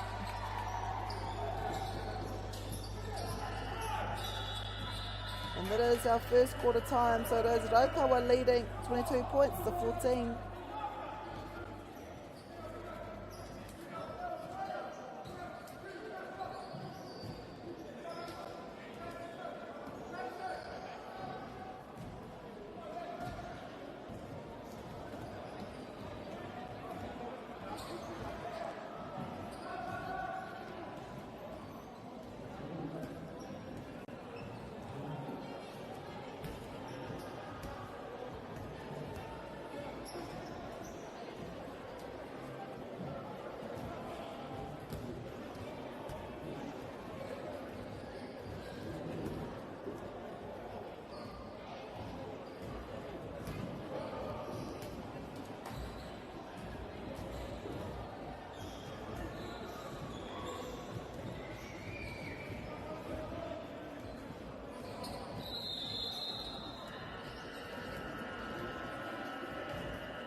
nei te hauwha tuarua. Tap down by Nama te kaumatahi no Ngāti Raukawa ko Jason Smith tēnā.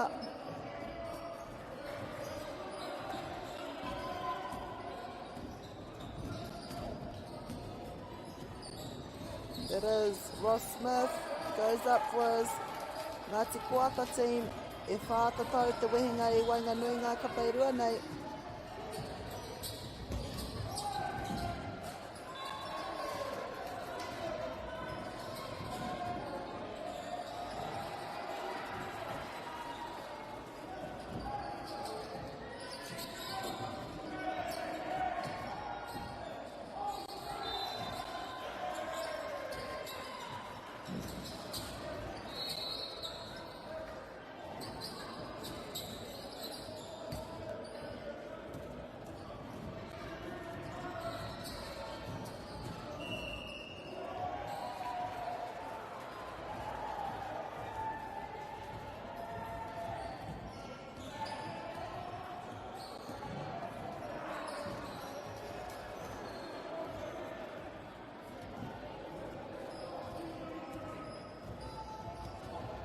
Tērā te taha o te kōti. Christopher Byrne there. The free throw line. Bringing it down is Ross Smith. Kei konei e tahi e tatari ana, including Patariki Hippolyte.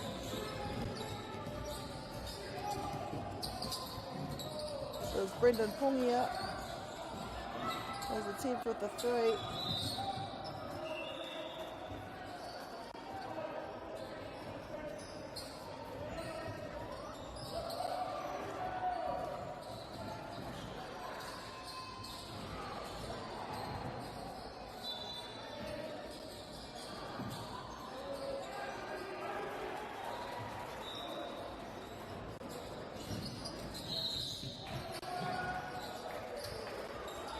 Nā kua hipanga meneti e toru e nai nei.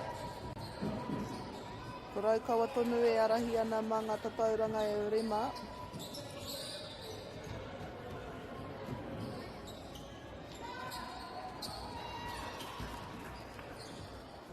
This is Kerry Whanga.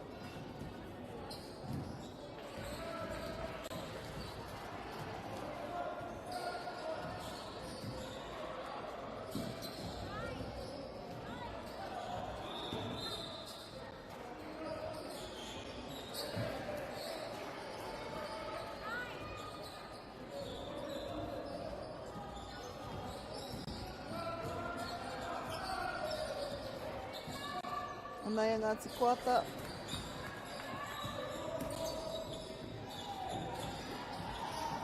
Rebounded by Ngāti Raukawa ko Christopher Byrne tēnei.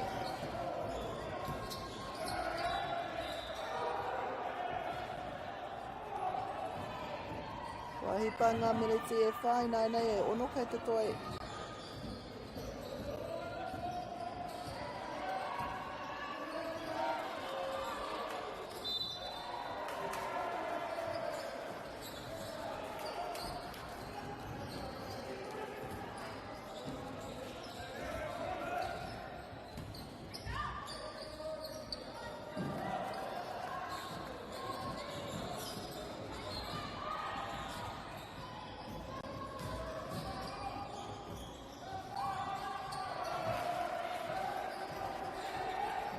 Tira te taha o te kōti. Ko hau mai a Ngāti Koata. Passes it to Patariki Hippolyte, who gives it to, I think that's Alston Koya.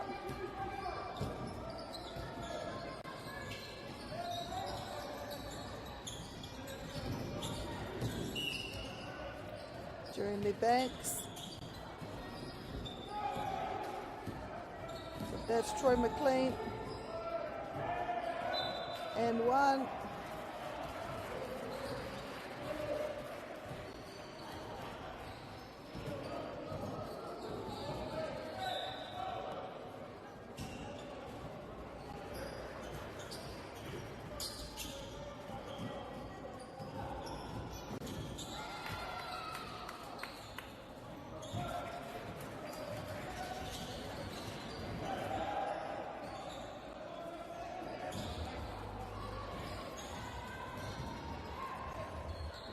Ngāti Raukawa still leading by 9. Ia tātou e ahu atu ana ki ngā miniti whakamutunga o tēnei haurua tuatahi. Ngāti Kuata with the ball. Brendan Pungia gets the rebound. He passes it to his teammate. Kei reira e tatari ana. Engari auare ake ko haramai a Ngāti Kuata. Bit of a turn. Ross Smith has the ball. Back passes to T.Y. Pārai. Another back pass. They like their back passes to George Ford. Watatuki. They are 7 points. The difference now.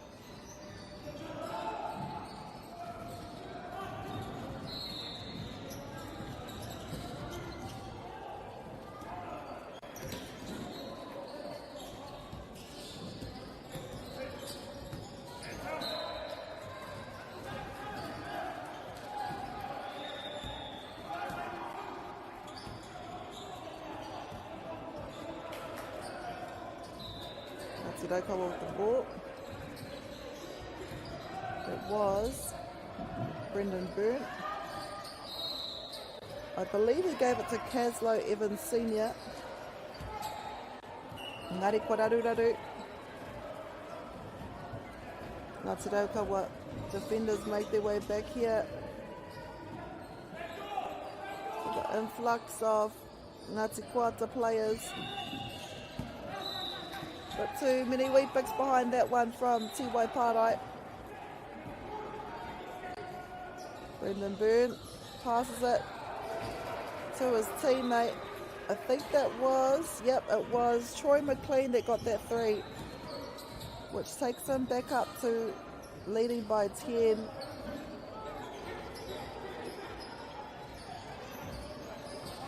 And they, George Ford, Ngari kei reira e tahi o Ngāti Raukawa ki te tonga e tatari ana.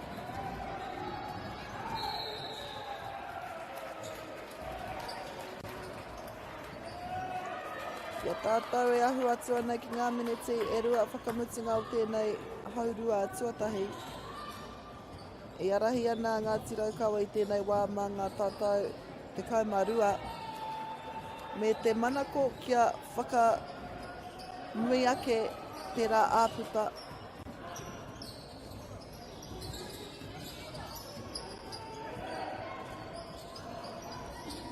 Ngāti Kuata. He checks his feet, the placement of his feet. Gives it to Richard Robinson.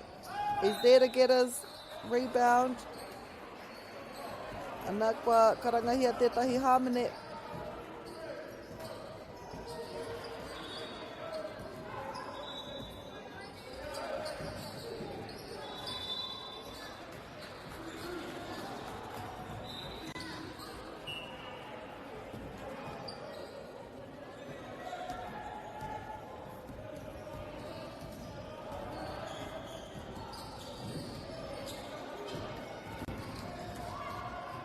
Quinton Solomon, Ngāti Raukawa ki te tonga at the free throw line. Ia tātou e ahu atu ana ki ngā he kona whakamutunga o tēnei haurua tuatahi. I tēnei wā e arahi ana Ngāti Raukawa ki te tonga mā ngā tatauranga te kaumarua. And this could potentially be the last play we see in this half before te whakangā te wehenga rua. Stolen by Quinton Solomon. Passes it to a teammate. Ka whai hua. Ka marima he kona e whai ana. Leading by 14 now. Ngāti Kuata will want to get some points on the board before they go into the half-time huddle. And that is half-time ko Ngāti Raukawa e arahi ana. 34 points to 20.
Hoki mai anō. Ngāti Raukawa have just scored the first points of the second half.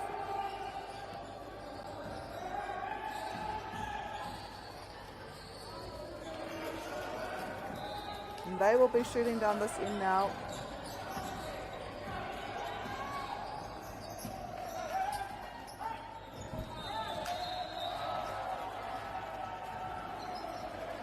There was luckily Quinton Solomon hit it out, hit it into Christopher Byrne from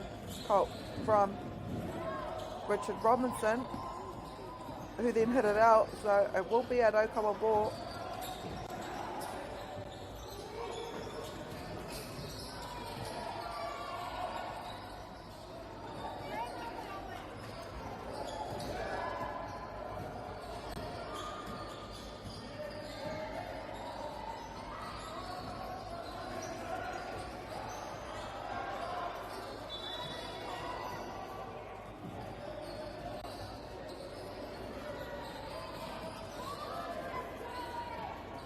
Wata with the ball.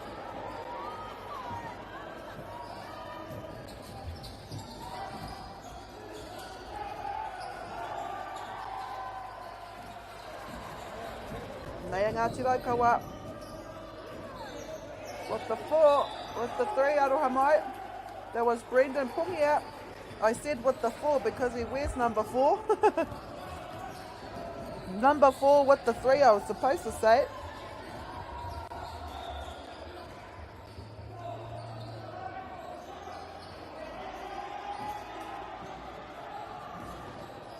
Le arahi ana Ngāti Raukawa mā te rua mā te tikama waru pero nainei.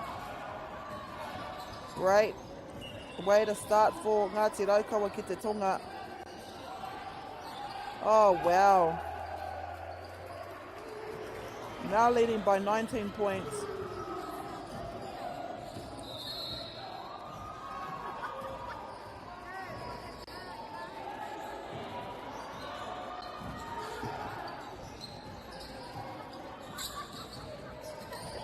Get the rebound and the 3 through Richard Robinson. Brendan Pungia with the ball.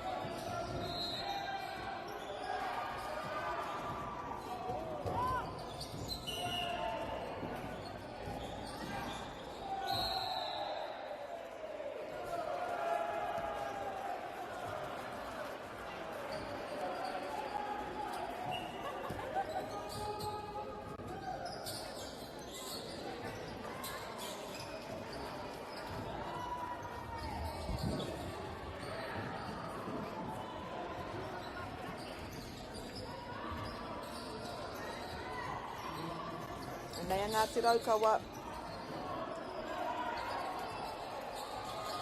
That 3 was off. Collected by, I think that was Jeremy Banks from Ngāti Kuata. Kaore rātou mō te tōhu noa. No giving up.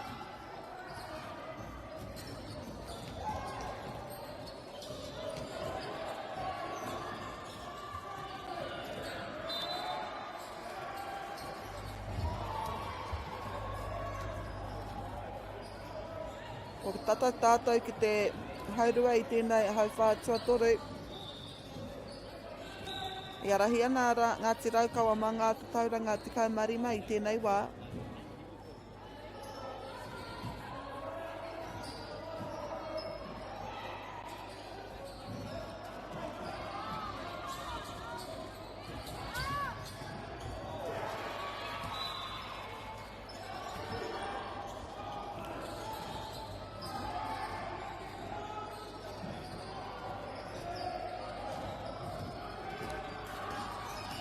Here they come. But if I hustle in there, Ephraim gets the rebound.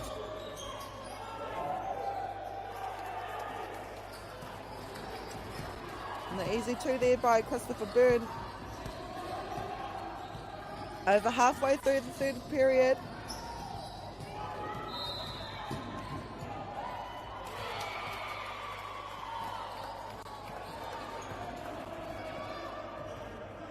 Ko Ngāti Raukawa e arahi ana manga o te tauranga tikama pitu.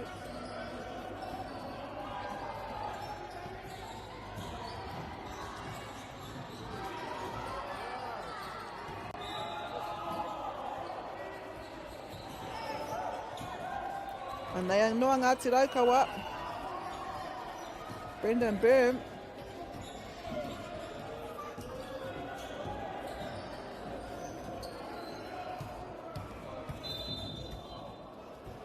Few bodies on the floor.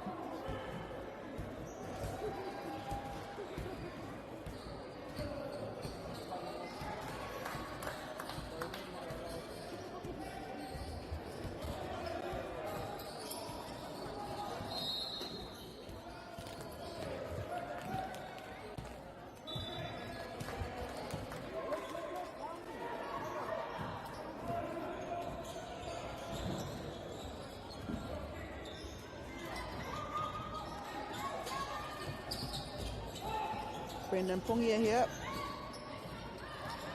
checking to see where his teammates are. Brendan Byrne passes it back to Pungia, and that's a 3.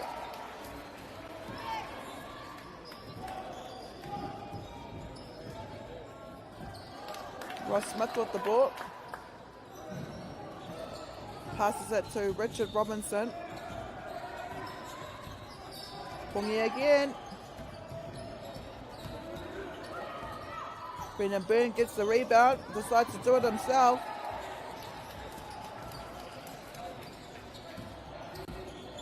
Leading by 22 points now, Ngāti Raukawa ki te tonga. Proving even stronger in the third quarter.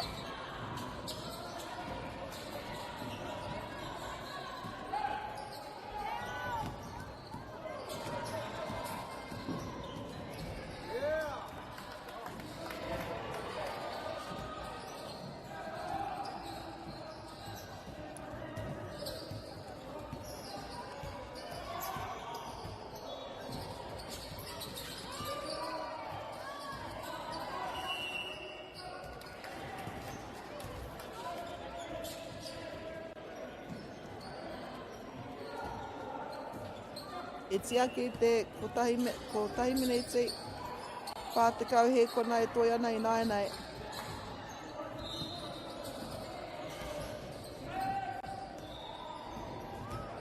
Caslow Evans Senior pass it to Quinton Solomon. Oh wow, that was Brendan Byrne.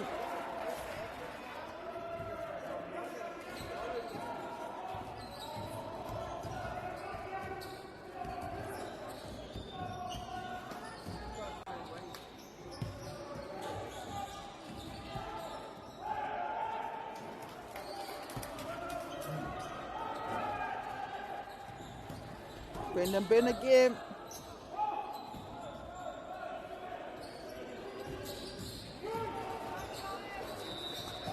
What shooting from Ngāti Raukawa ki te tonga.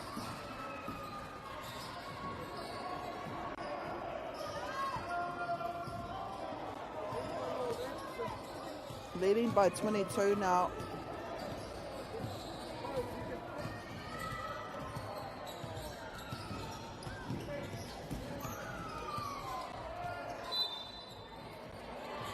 He hara kua karanga hia. Tēnā pia koe nei te karanga whakamutunga o te tukinga inara te kauhe kona e toi ana.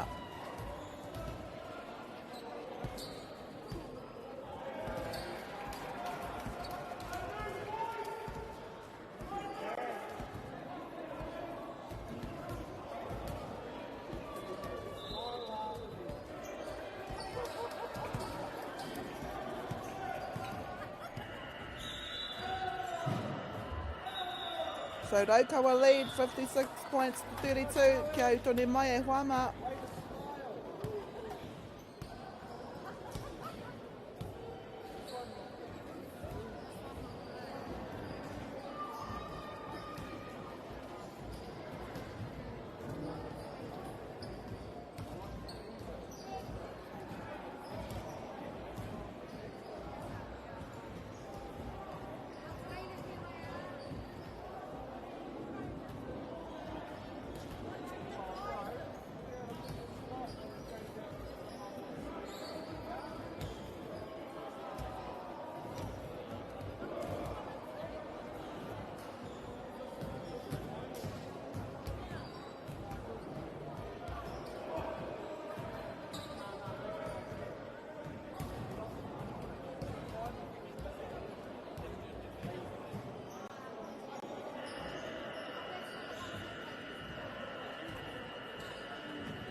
tima te hau whā whakamutunga e hoama.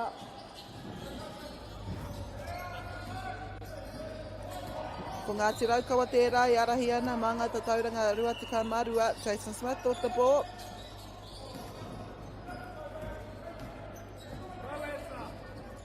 It's Aaron Young. He goes for the three.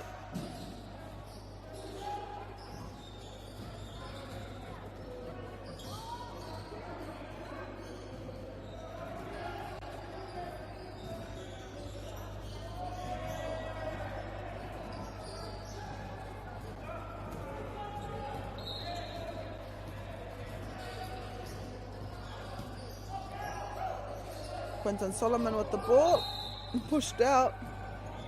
It goes out.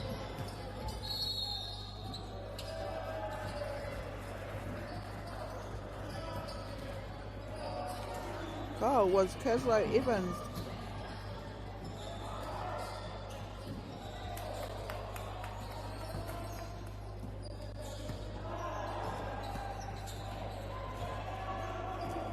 And they are Christopher Byrne.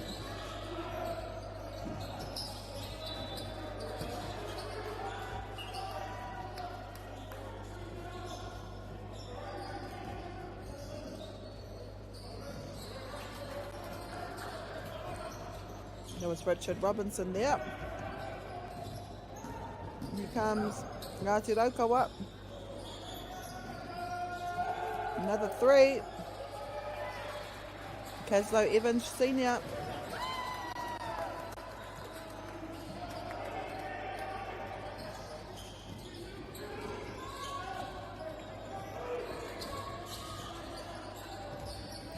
Ki aru ana Ngāti Kuata mā ngā tauranga rua tika mā toru. Brendan Pongia. Oh, it wasn't. It was William Todi mā roha mai.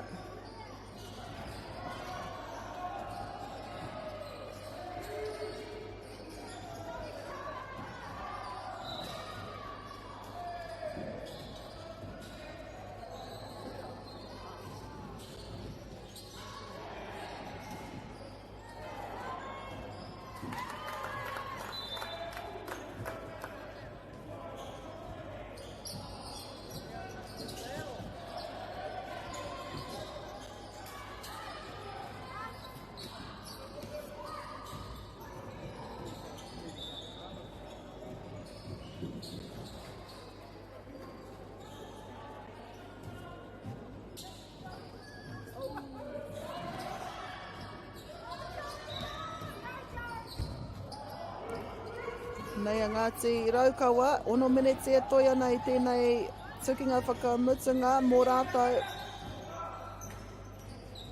Rua tika marua, tatau te wehenga. Ephraim Magologo also make his way to the free throw line.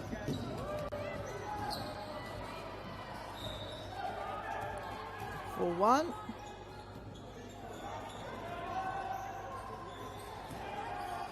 Richard Robinson passes it to George Ford.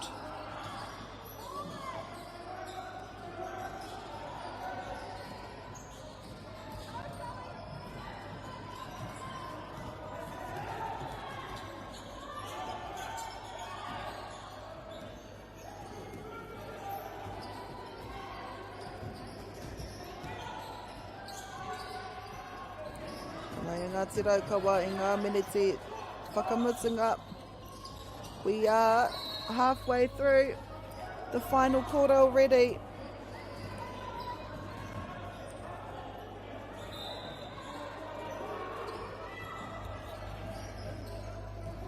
Ngāti Raukawa leading by 2. Ko te painga atu o ngā tukinga nei harai te mea ka tū te wā I ia te wā ka tū te kēmu. I ia te wā ka tū kia haere tētahi ki te rārangi hara e harai te mea ka mutu ka tū te wā. Ka tū te wā tākoro. It's a rolling clock here as we count down the final 4 minutes in this match.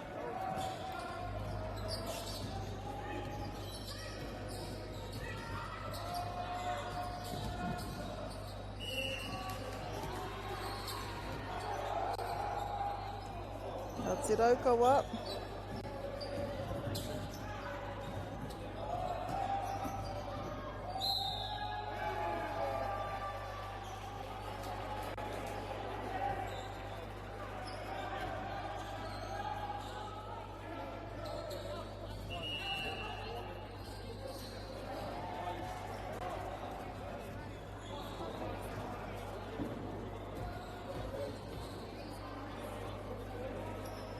Got a few hara here.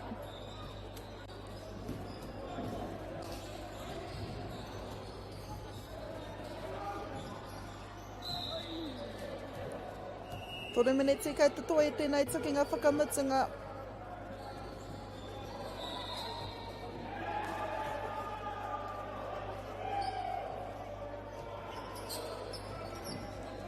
Ia tātou e ahu atu ana ki te miniti whakamutunga.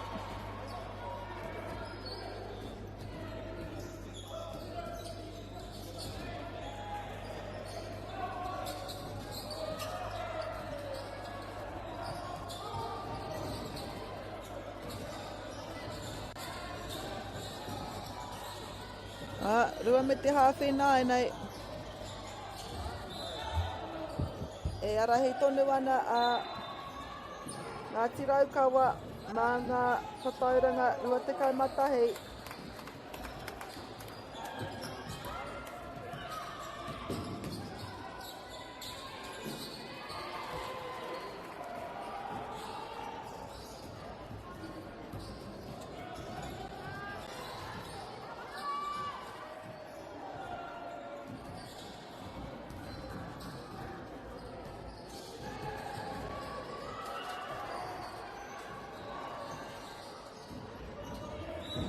Iwa te kau he kona e toi ana i nai nei.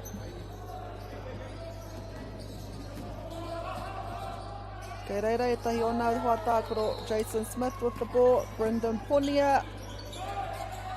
Defense from behind. He'll get the ball back.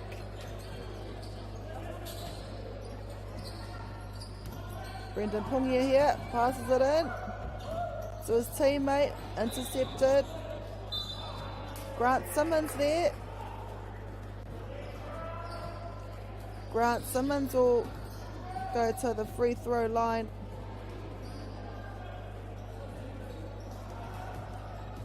Ia tātou, I roto I te miniti whakamutunga o tēnei tukinga. And this team here, they have won every single game that they have played here ki te whakataitai. Poitūkohu Māori Aotearoa National Basketball Championships mō te tau 2021. The first game they won by 23 points against Ngāti Koata. Their second game they won by 7 points against Heretaunga. Their third game they won against Te Arawa by 51. And their fourth game they won by 22. And today they have won their final match as well. Whā te kaumawhitu ki te ono te kaumarima. Ko Ngāti Raukawa ki te tonga ngā toa o tēnei wāhanga tāne kauri. Whā te koutou piki ake. E rere ana ngā mihi kia koutou katoa. Raukawa ki runga. E taro aki nei, we have our final game on this court. It is the Pakeke Kōwhai section. Kia utonu mai.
food is your medicine. If you really want good health, know where your food's coming from. We wanted our children to grow up in the wilderness. The world needs kids like that. Māori have always understood the best way to live on this harsh land. We can hold on to our tikaka, our practices, our traditions, and bring them into this day and age. Get the Māori Plus app. Download now on Google Play or the App Store with exclusive viewings and 100% ad-free. Quite like top tier. Watch us anywhere, anytime. Make Māori Plus your mate and stream now.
Nau mai hoki mai, welcome back. Mō tēnei whakataetai, tēnei tukinga whakamutunga I waenga I a Ngāti Wai me Koata, me Ngāti Koata. This is our final game. Our final broadcasted game. The other matches will be on Māori Plus. So if you are wanting to te mātakitaki e rātu, tēnā toro atu ki te whārangi or Māori Plus. But at the moment, this is pakeke kōwhai, mētara kaura, I wainga i a Ngāti Wai me Kuata. As I said, it's our last game.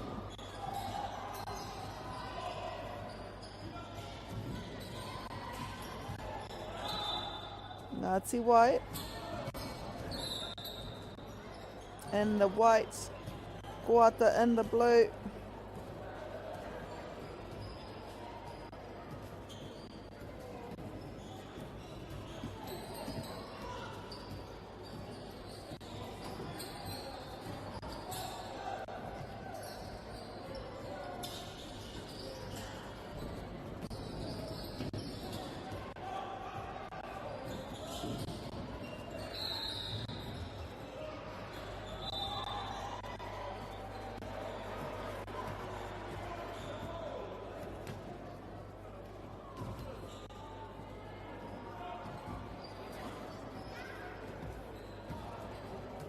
Ngāti Kuata. And rei, ngā tukinga ngā kapaerua nei. I haere ake nei ko ngā hua o enei kapaerua I te reanga pakeke kōwhai.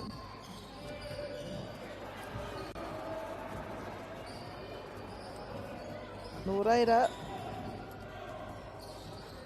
ka tahuri ake tātou ki ngā kapa nei.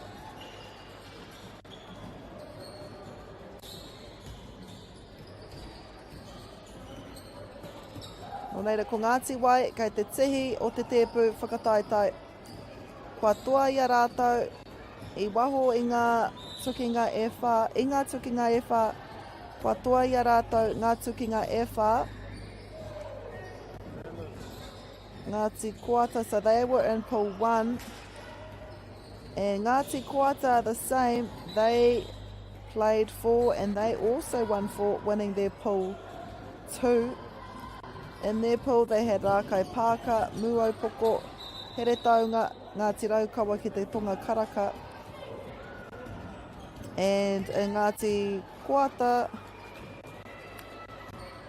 I tēnei in Ngāti Wai, they had Tuarangatira, Ngā Wairiki, Ngāti Apa, Ngāti Kahungunu ki Tāmaki Nui Arua, me Ngāti Tūwharetoa. I tā rātou tukinga tuatahi mō Ngāti Wai, te kapa e maua nei ngā hā te mā. I tuki ati rātou ki te kapa o Ngāti Tuarangatira, I tua I a rātou te tukinga 51 ki te 34. Te tukinga tuarua, tā koro ai rātou, a Ngāti Wai ki a Ngā Wairiki Ngāti Apa. I tua mā te iwa tatau, they won by 9 against Ngā Wairiki Ngāti Apa. Whātekau marua ki te 33 ngā tatauranga whakamutunga. Te tukinga tuatoru, I tuki atu rātou ki a Ngāti Kahungunu ki Tāmaki Nui Arua. I tua I a rātou tērā tukinga 67 ki te 22. A te tukinga tuawhā, taku ai rātou ki a Ngāti Tūwharetoa. I toa mā ngā tatauranga 21, ono te kau ki te 32 ngā tatauranga whakamutunga. So that's how Ngāti Wai have been in this whakataitai. Ka rea nō rātou kia hinga, speaking of hinga, ka re hoki a Ngāti Kuata kia hinga. They've had a successful tournament as well. Tā rātou tukinga tuatahi ki a here taunga I tua. Mā te 11 tatauranga, 58 ki te 31 ngā tatau. His second game was against Muopoko, winning 63 points to 29. Te tukinga tuatoru, they won by 1 point against Ngāti Raukawa ki te Tonga Karaka. 34 ki te 33 ngā tatauranga whakamutunga. A te tukinga whakamutunga e tūnapora kia Rakaipaaka, they won 75 points to 30. Koia nei, ko tā rātou tukinga whakamutunga o te whakataetai, o te rā tā rātou tukinga tuatahi o te rā against Ngāti Wai. So it's the grand final. Pakeke mix call fight. Ki konei ki te whakataetai Poitūkohu Māori Aotearoa mo te taurua manurua tikama ono. Both teams unbeaten. Engari, one will have to smell the aroma of defeat i te mutunga iho. Ko Ngāti Koatai e arahi ana i tēnei wā. Iwa ke te tahi ngā tatauranga.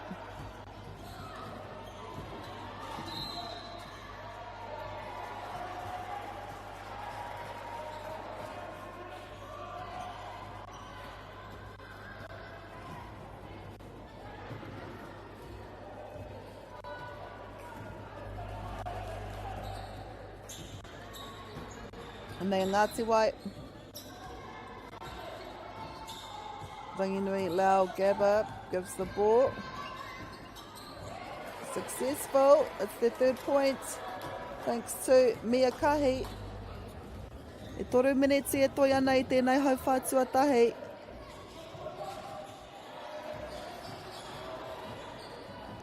Anā kua hoki mai a Ngāti Wai me te pōro.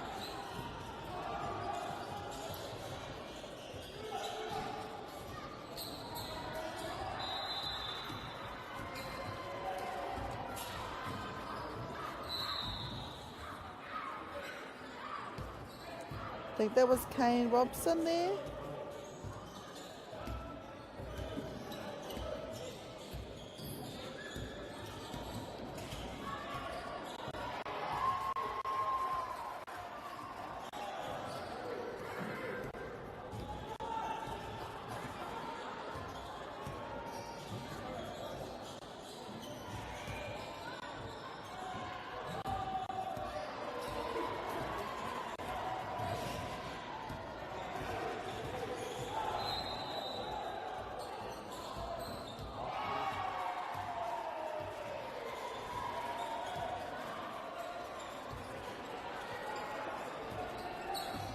And they, Ngāti Wai,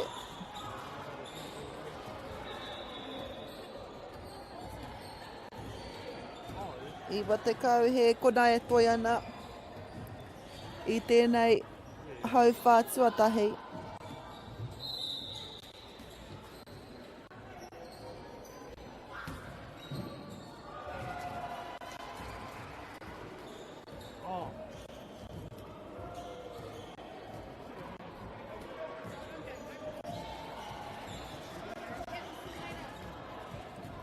Me Ngāti Wai on 3 points at the moment.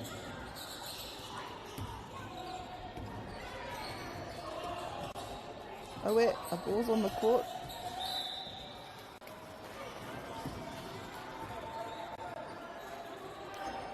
Okay. Te pātata te whio, hei tohu I te mutunga o tēnei hauwhātua tahi. It'll be Ngāti Wai.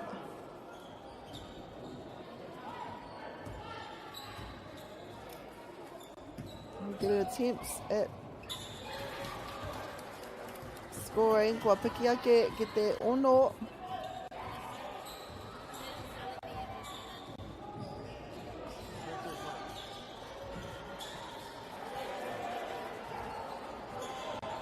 "15 seconds to go."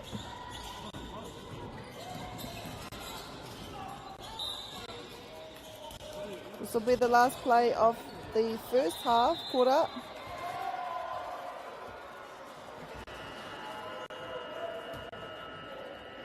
And that's the end of the first quarter after these two free throws.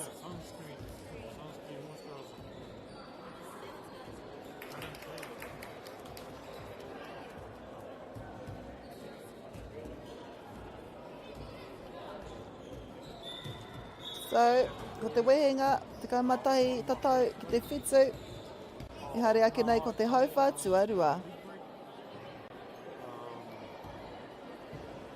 Yeah, on the second half of my break, I ended up needing a touch.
Ki mai e te iwi. E timatanga pai tēnei mo Ngāti Wai i nā rā, kua whakawhiwhia ki a rātou. Ngā tatau e rua. And speaking of rua, they are only 2 points behind Ngāti Koata. Let me remind our hunga mātakitaki, ko enei ngā kapa, ko ngā toa o ngā kapa katoa, i te reanga pake ki kōwhai. Both teams have not tasted defeat this week, but one will, as this is a final.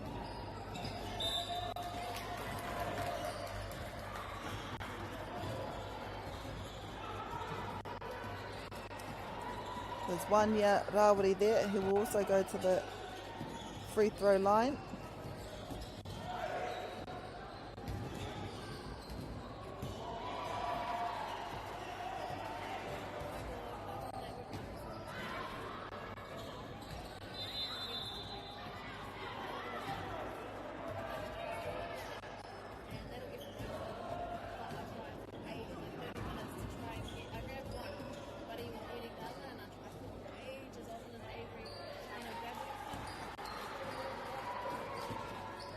I rua tatau, e wehe ana I ngā kapa e rua nei.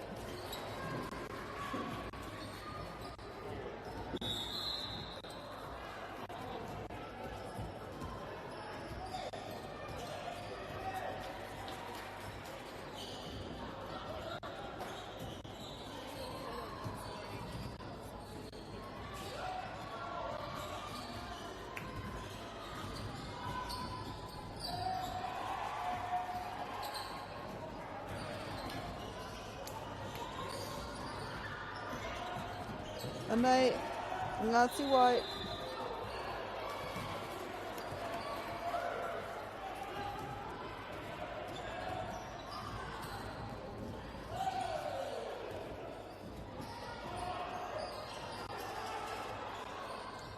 Great work here by Ngāti Koata.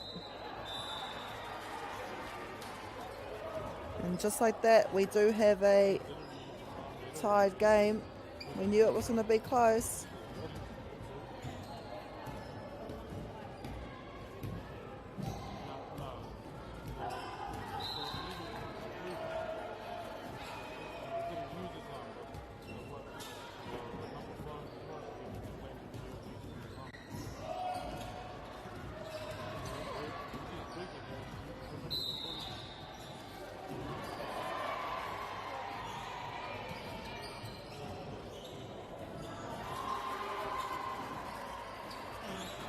Ngāti Wai, me te poro, all by himself. It was Monty Allen Gurnock there.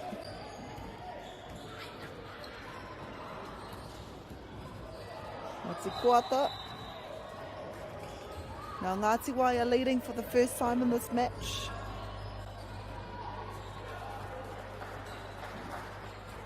Nā kua ōrite anō ngā tatauranga I a tātou e ahu atu ana ki te haurua tuarua o tēnei hau whātuarua.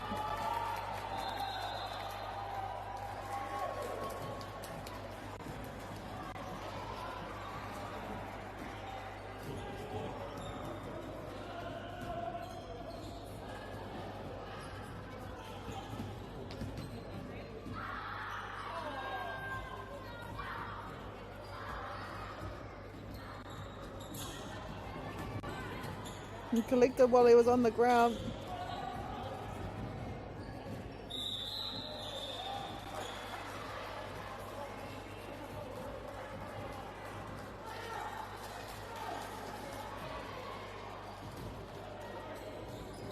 E te hoki mai te pōro, no reira Puritiana e Ngāti Wai wants to pass it to 1 yard Rawiri. It's intercepted though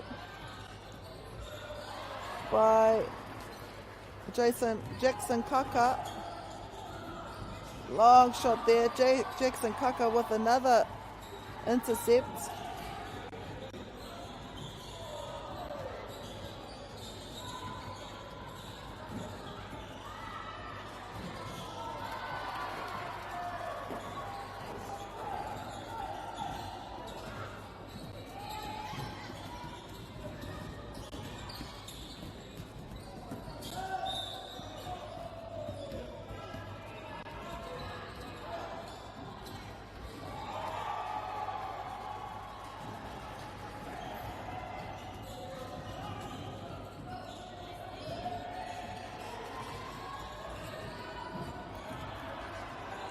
Tore me te hawhe, meneti e toi ana.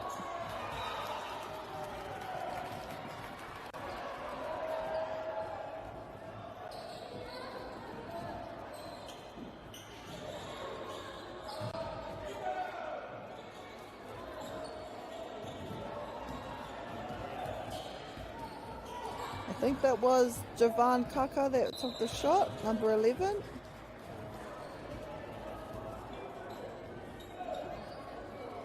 Nandi kei te hoki pēnei mai te pōro. Oh, intercepted again by Jackson Kaka. He's had 3 intercepts this quarter alone. What a goal there by Ranginui Lau Gaba.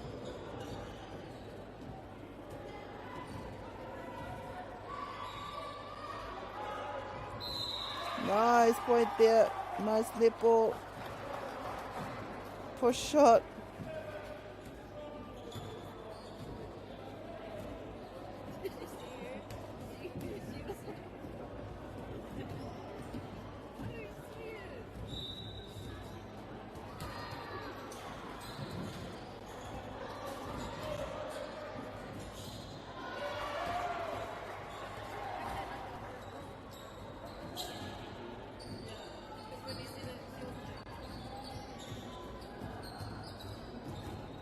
Nei Ngāti Wai.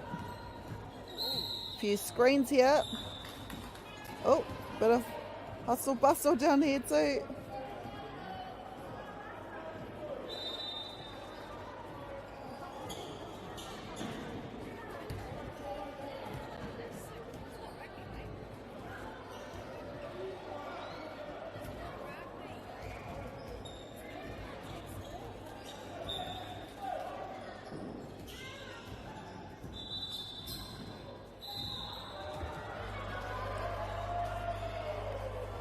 Will be Ngāti Koata ball.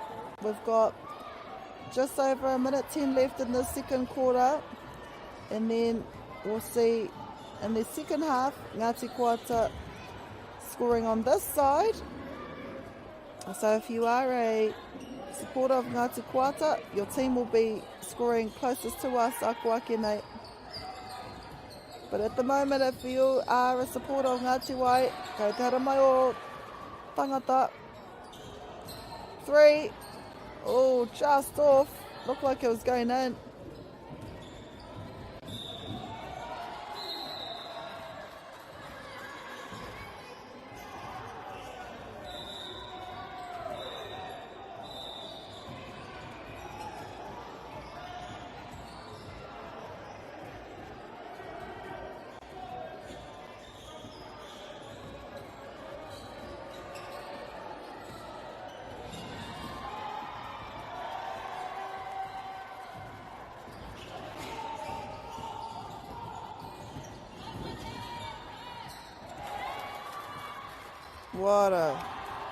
What a goal by Isaiah Gurnick. Last shot of the day, of the quarter aroha mai. I tēnei wā, it is Ngāti Koata leading by just 2 at the half-time break. Hoki ora mai, we have another 2 quarters e haere ake nei.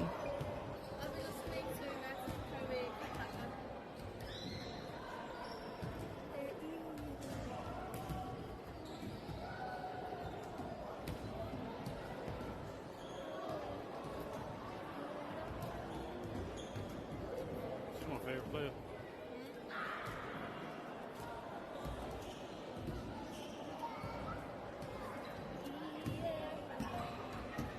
Who's that? Mitzi? That Mitzi? Who's that?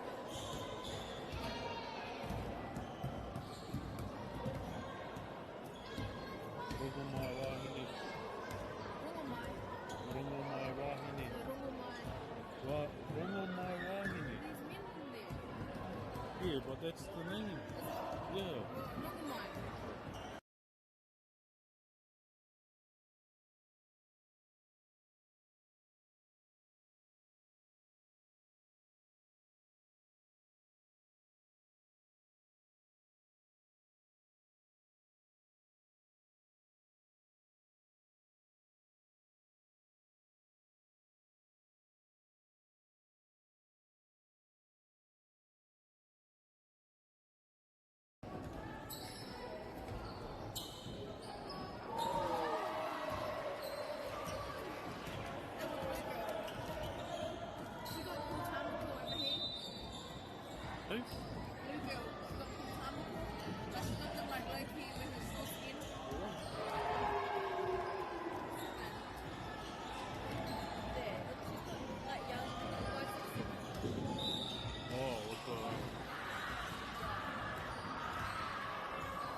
Hoki mai e te iwi, welcome back.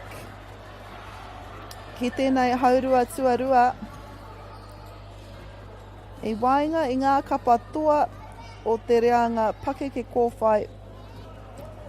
Ko Ngāti Wai, kare anō rātou kia rongo i te hinganga. Ko Ngāti Koata anō hoki, kare anō rātou kia rongo i te hinanga. Wania Rauri passes it to tētahi wana hoa tākoro. But Ngāti Wai will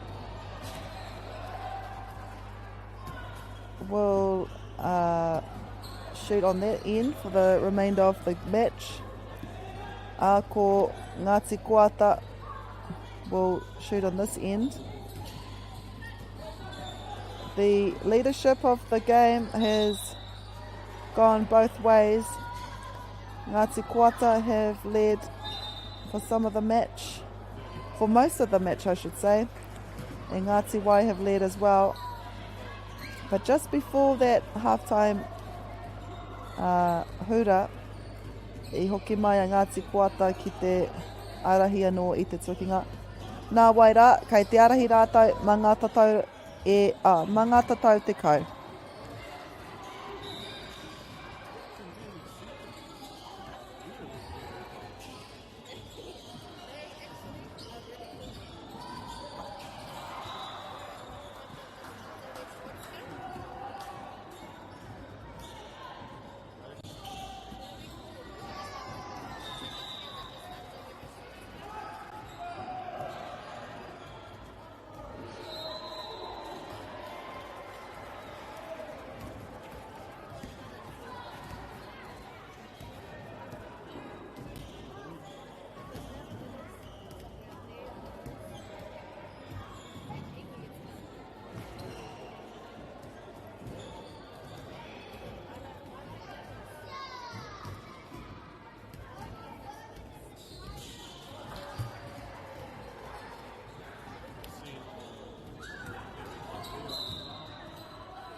He noi ngā neke hanga kai te rātou moka o te kōti.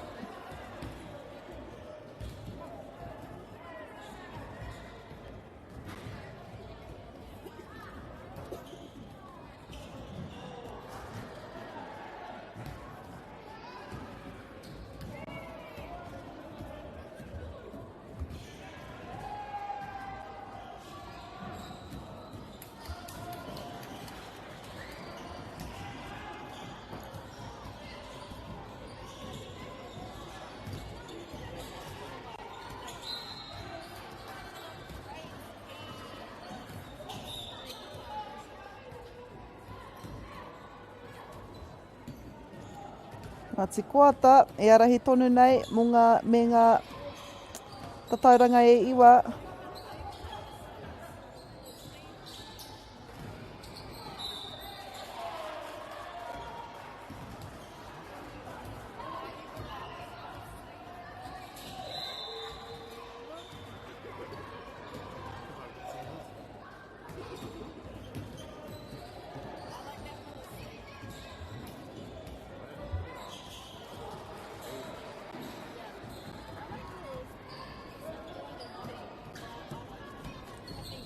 And they, Ngāti Koata, there was Caleb Clarkson.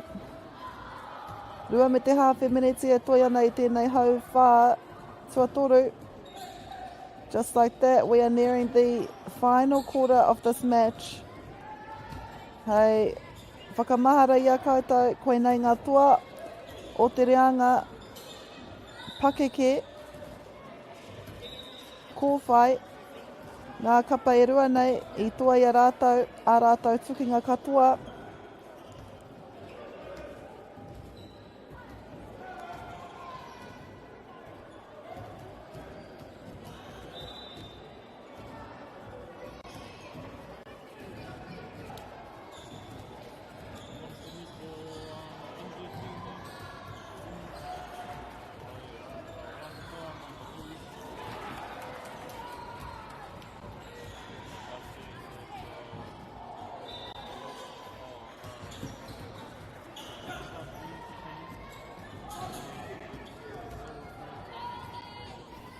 Kana kua piki ake tērā āputa,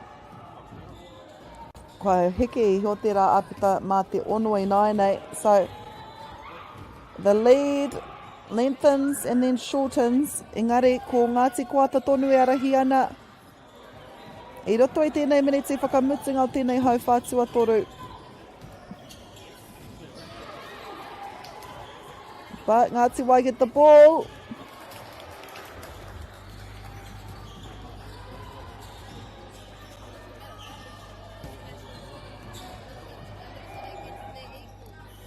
With 35 seconds to go.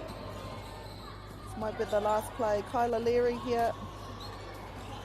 Passes it in to Jackson Kaka. Is a great player for his team. Awesome on rebounds. Great at shooting as well. To lengthen the lead by 8.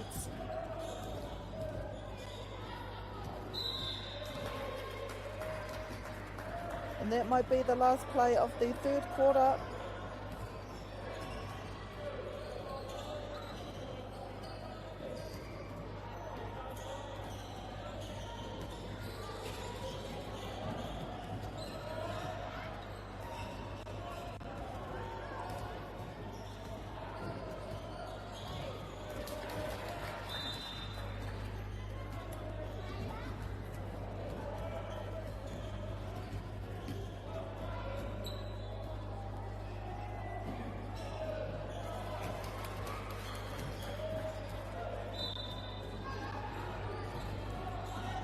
Ko hipa I te tekau miniti nainei. No doubt it's just a few seconds left. This will be the final play in this third quarter. Gets the foul.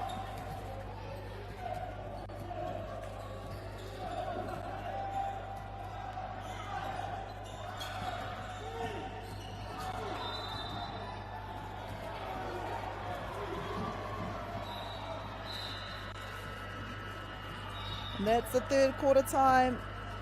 Ngāti Koata lead by 8. E haere ake nei ko ngā miniti te kau whakamutunga in the final quarter of this Pakeke Kōwhai final. Kia au tonu mai.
I haere ake nei ko ngā miniti te kau whakamutunga o tēnei tukinga I Wainganui a Ngāti Wai me Ngāti Koata.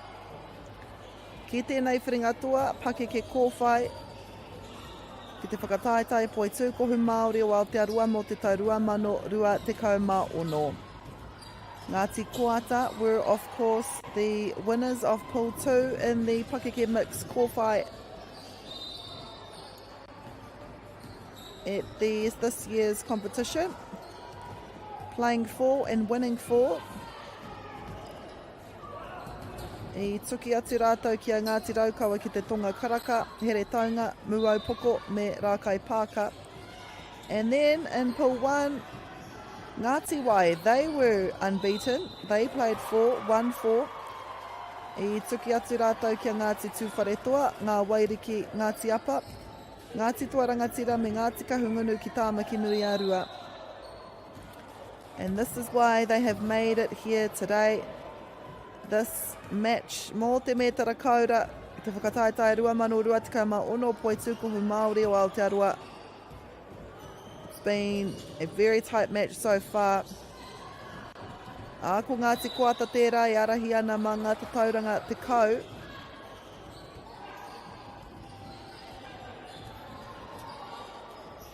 Ngāti Koata, they will shoot closest to us here by our camera. Jevan Kaka there.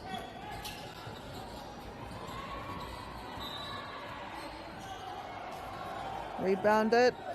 And here they are, making their way back. It is mixed. E wahine e tāne anō hoki kei te Pātiki, kei te Papakoti.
E pātata ana tātou ki te wehenga rua o te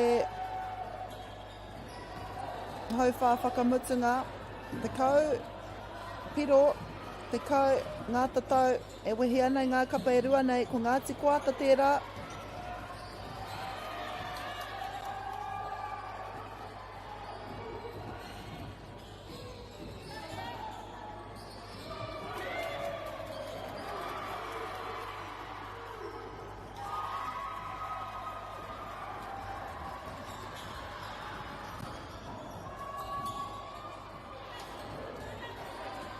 Ngāti Koata unsuccessful, but Jackson Kaka gets the rebound as we're near the 5-minute mark now.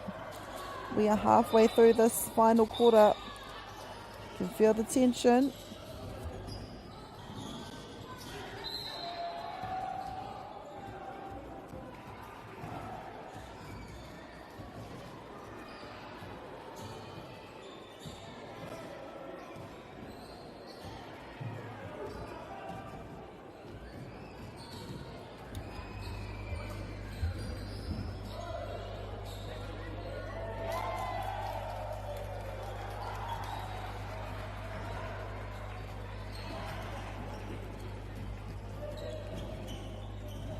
Whāmeneti, rua te kau he kona e toi ana I tēnei hauwha whakamutunga.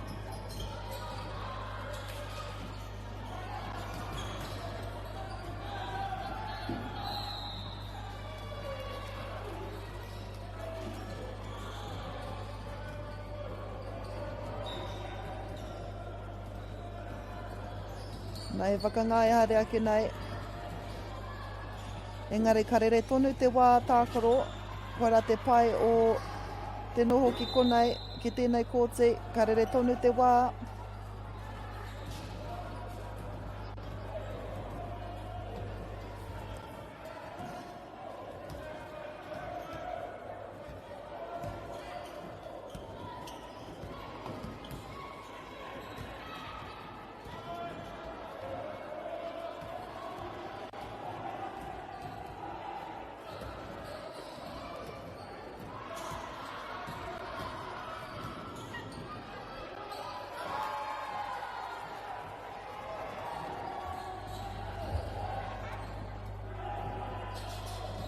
Nei, ko Ngāti Wai, just behind by 8.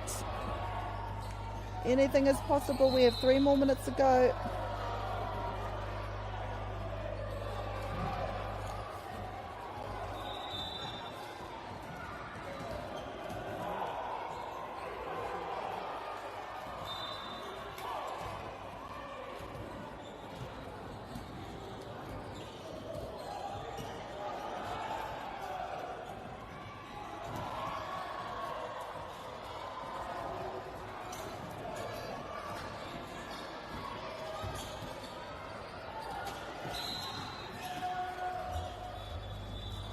Rua miniti rua te kauhekona. Another 2 for Ngāti Koata. Both in the 40s. Time is on their side.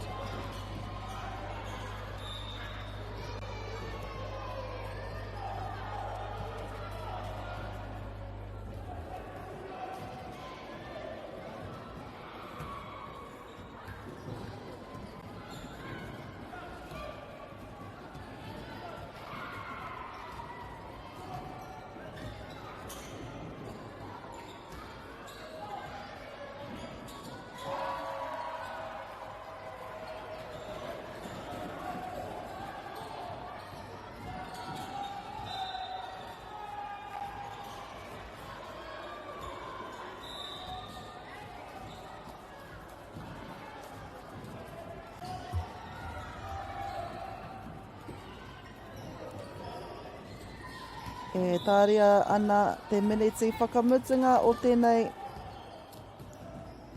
tukinga, and leading by 12 points ko Ngāti Koata. Ko rātou ka puta whakaihu waka.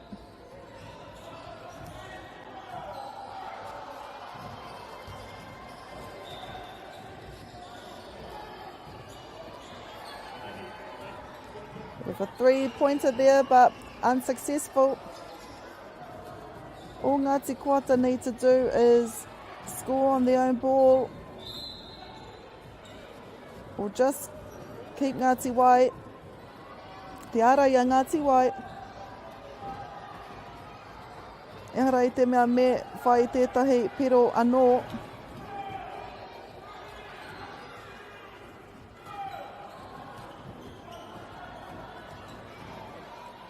They get the rebound, Ngāti Koata. This could possibly be the last play of the match. After 5 matches. And this is their 6th. Ko Ngāti Koata, ngā toa whakaihu waka mō te reanga pakeke kōwhai mō te tau 2026. E rere ana ngā mihi kia kauta katoa. Ngāti Koata win 52 points to 40. On behalf of myself and Māori Plus, tēnā koutou I whakarongo I mātakitaki mai a mātou. If you do want to watch the other finals, they are available on the Māori Plus YouTube channel. Nō reira e te ti e te tā, hei kona!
food is your medicine.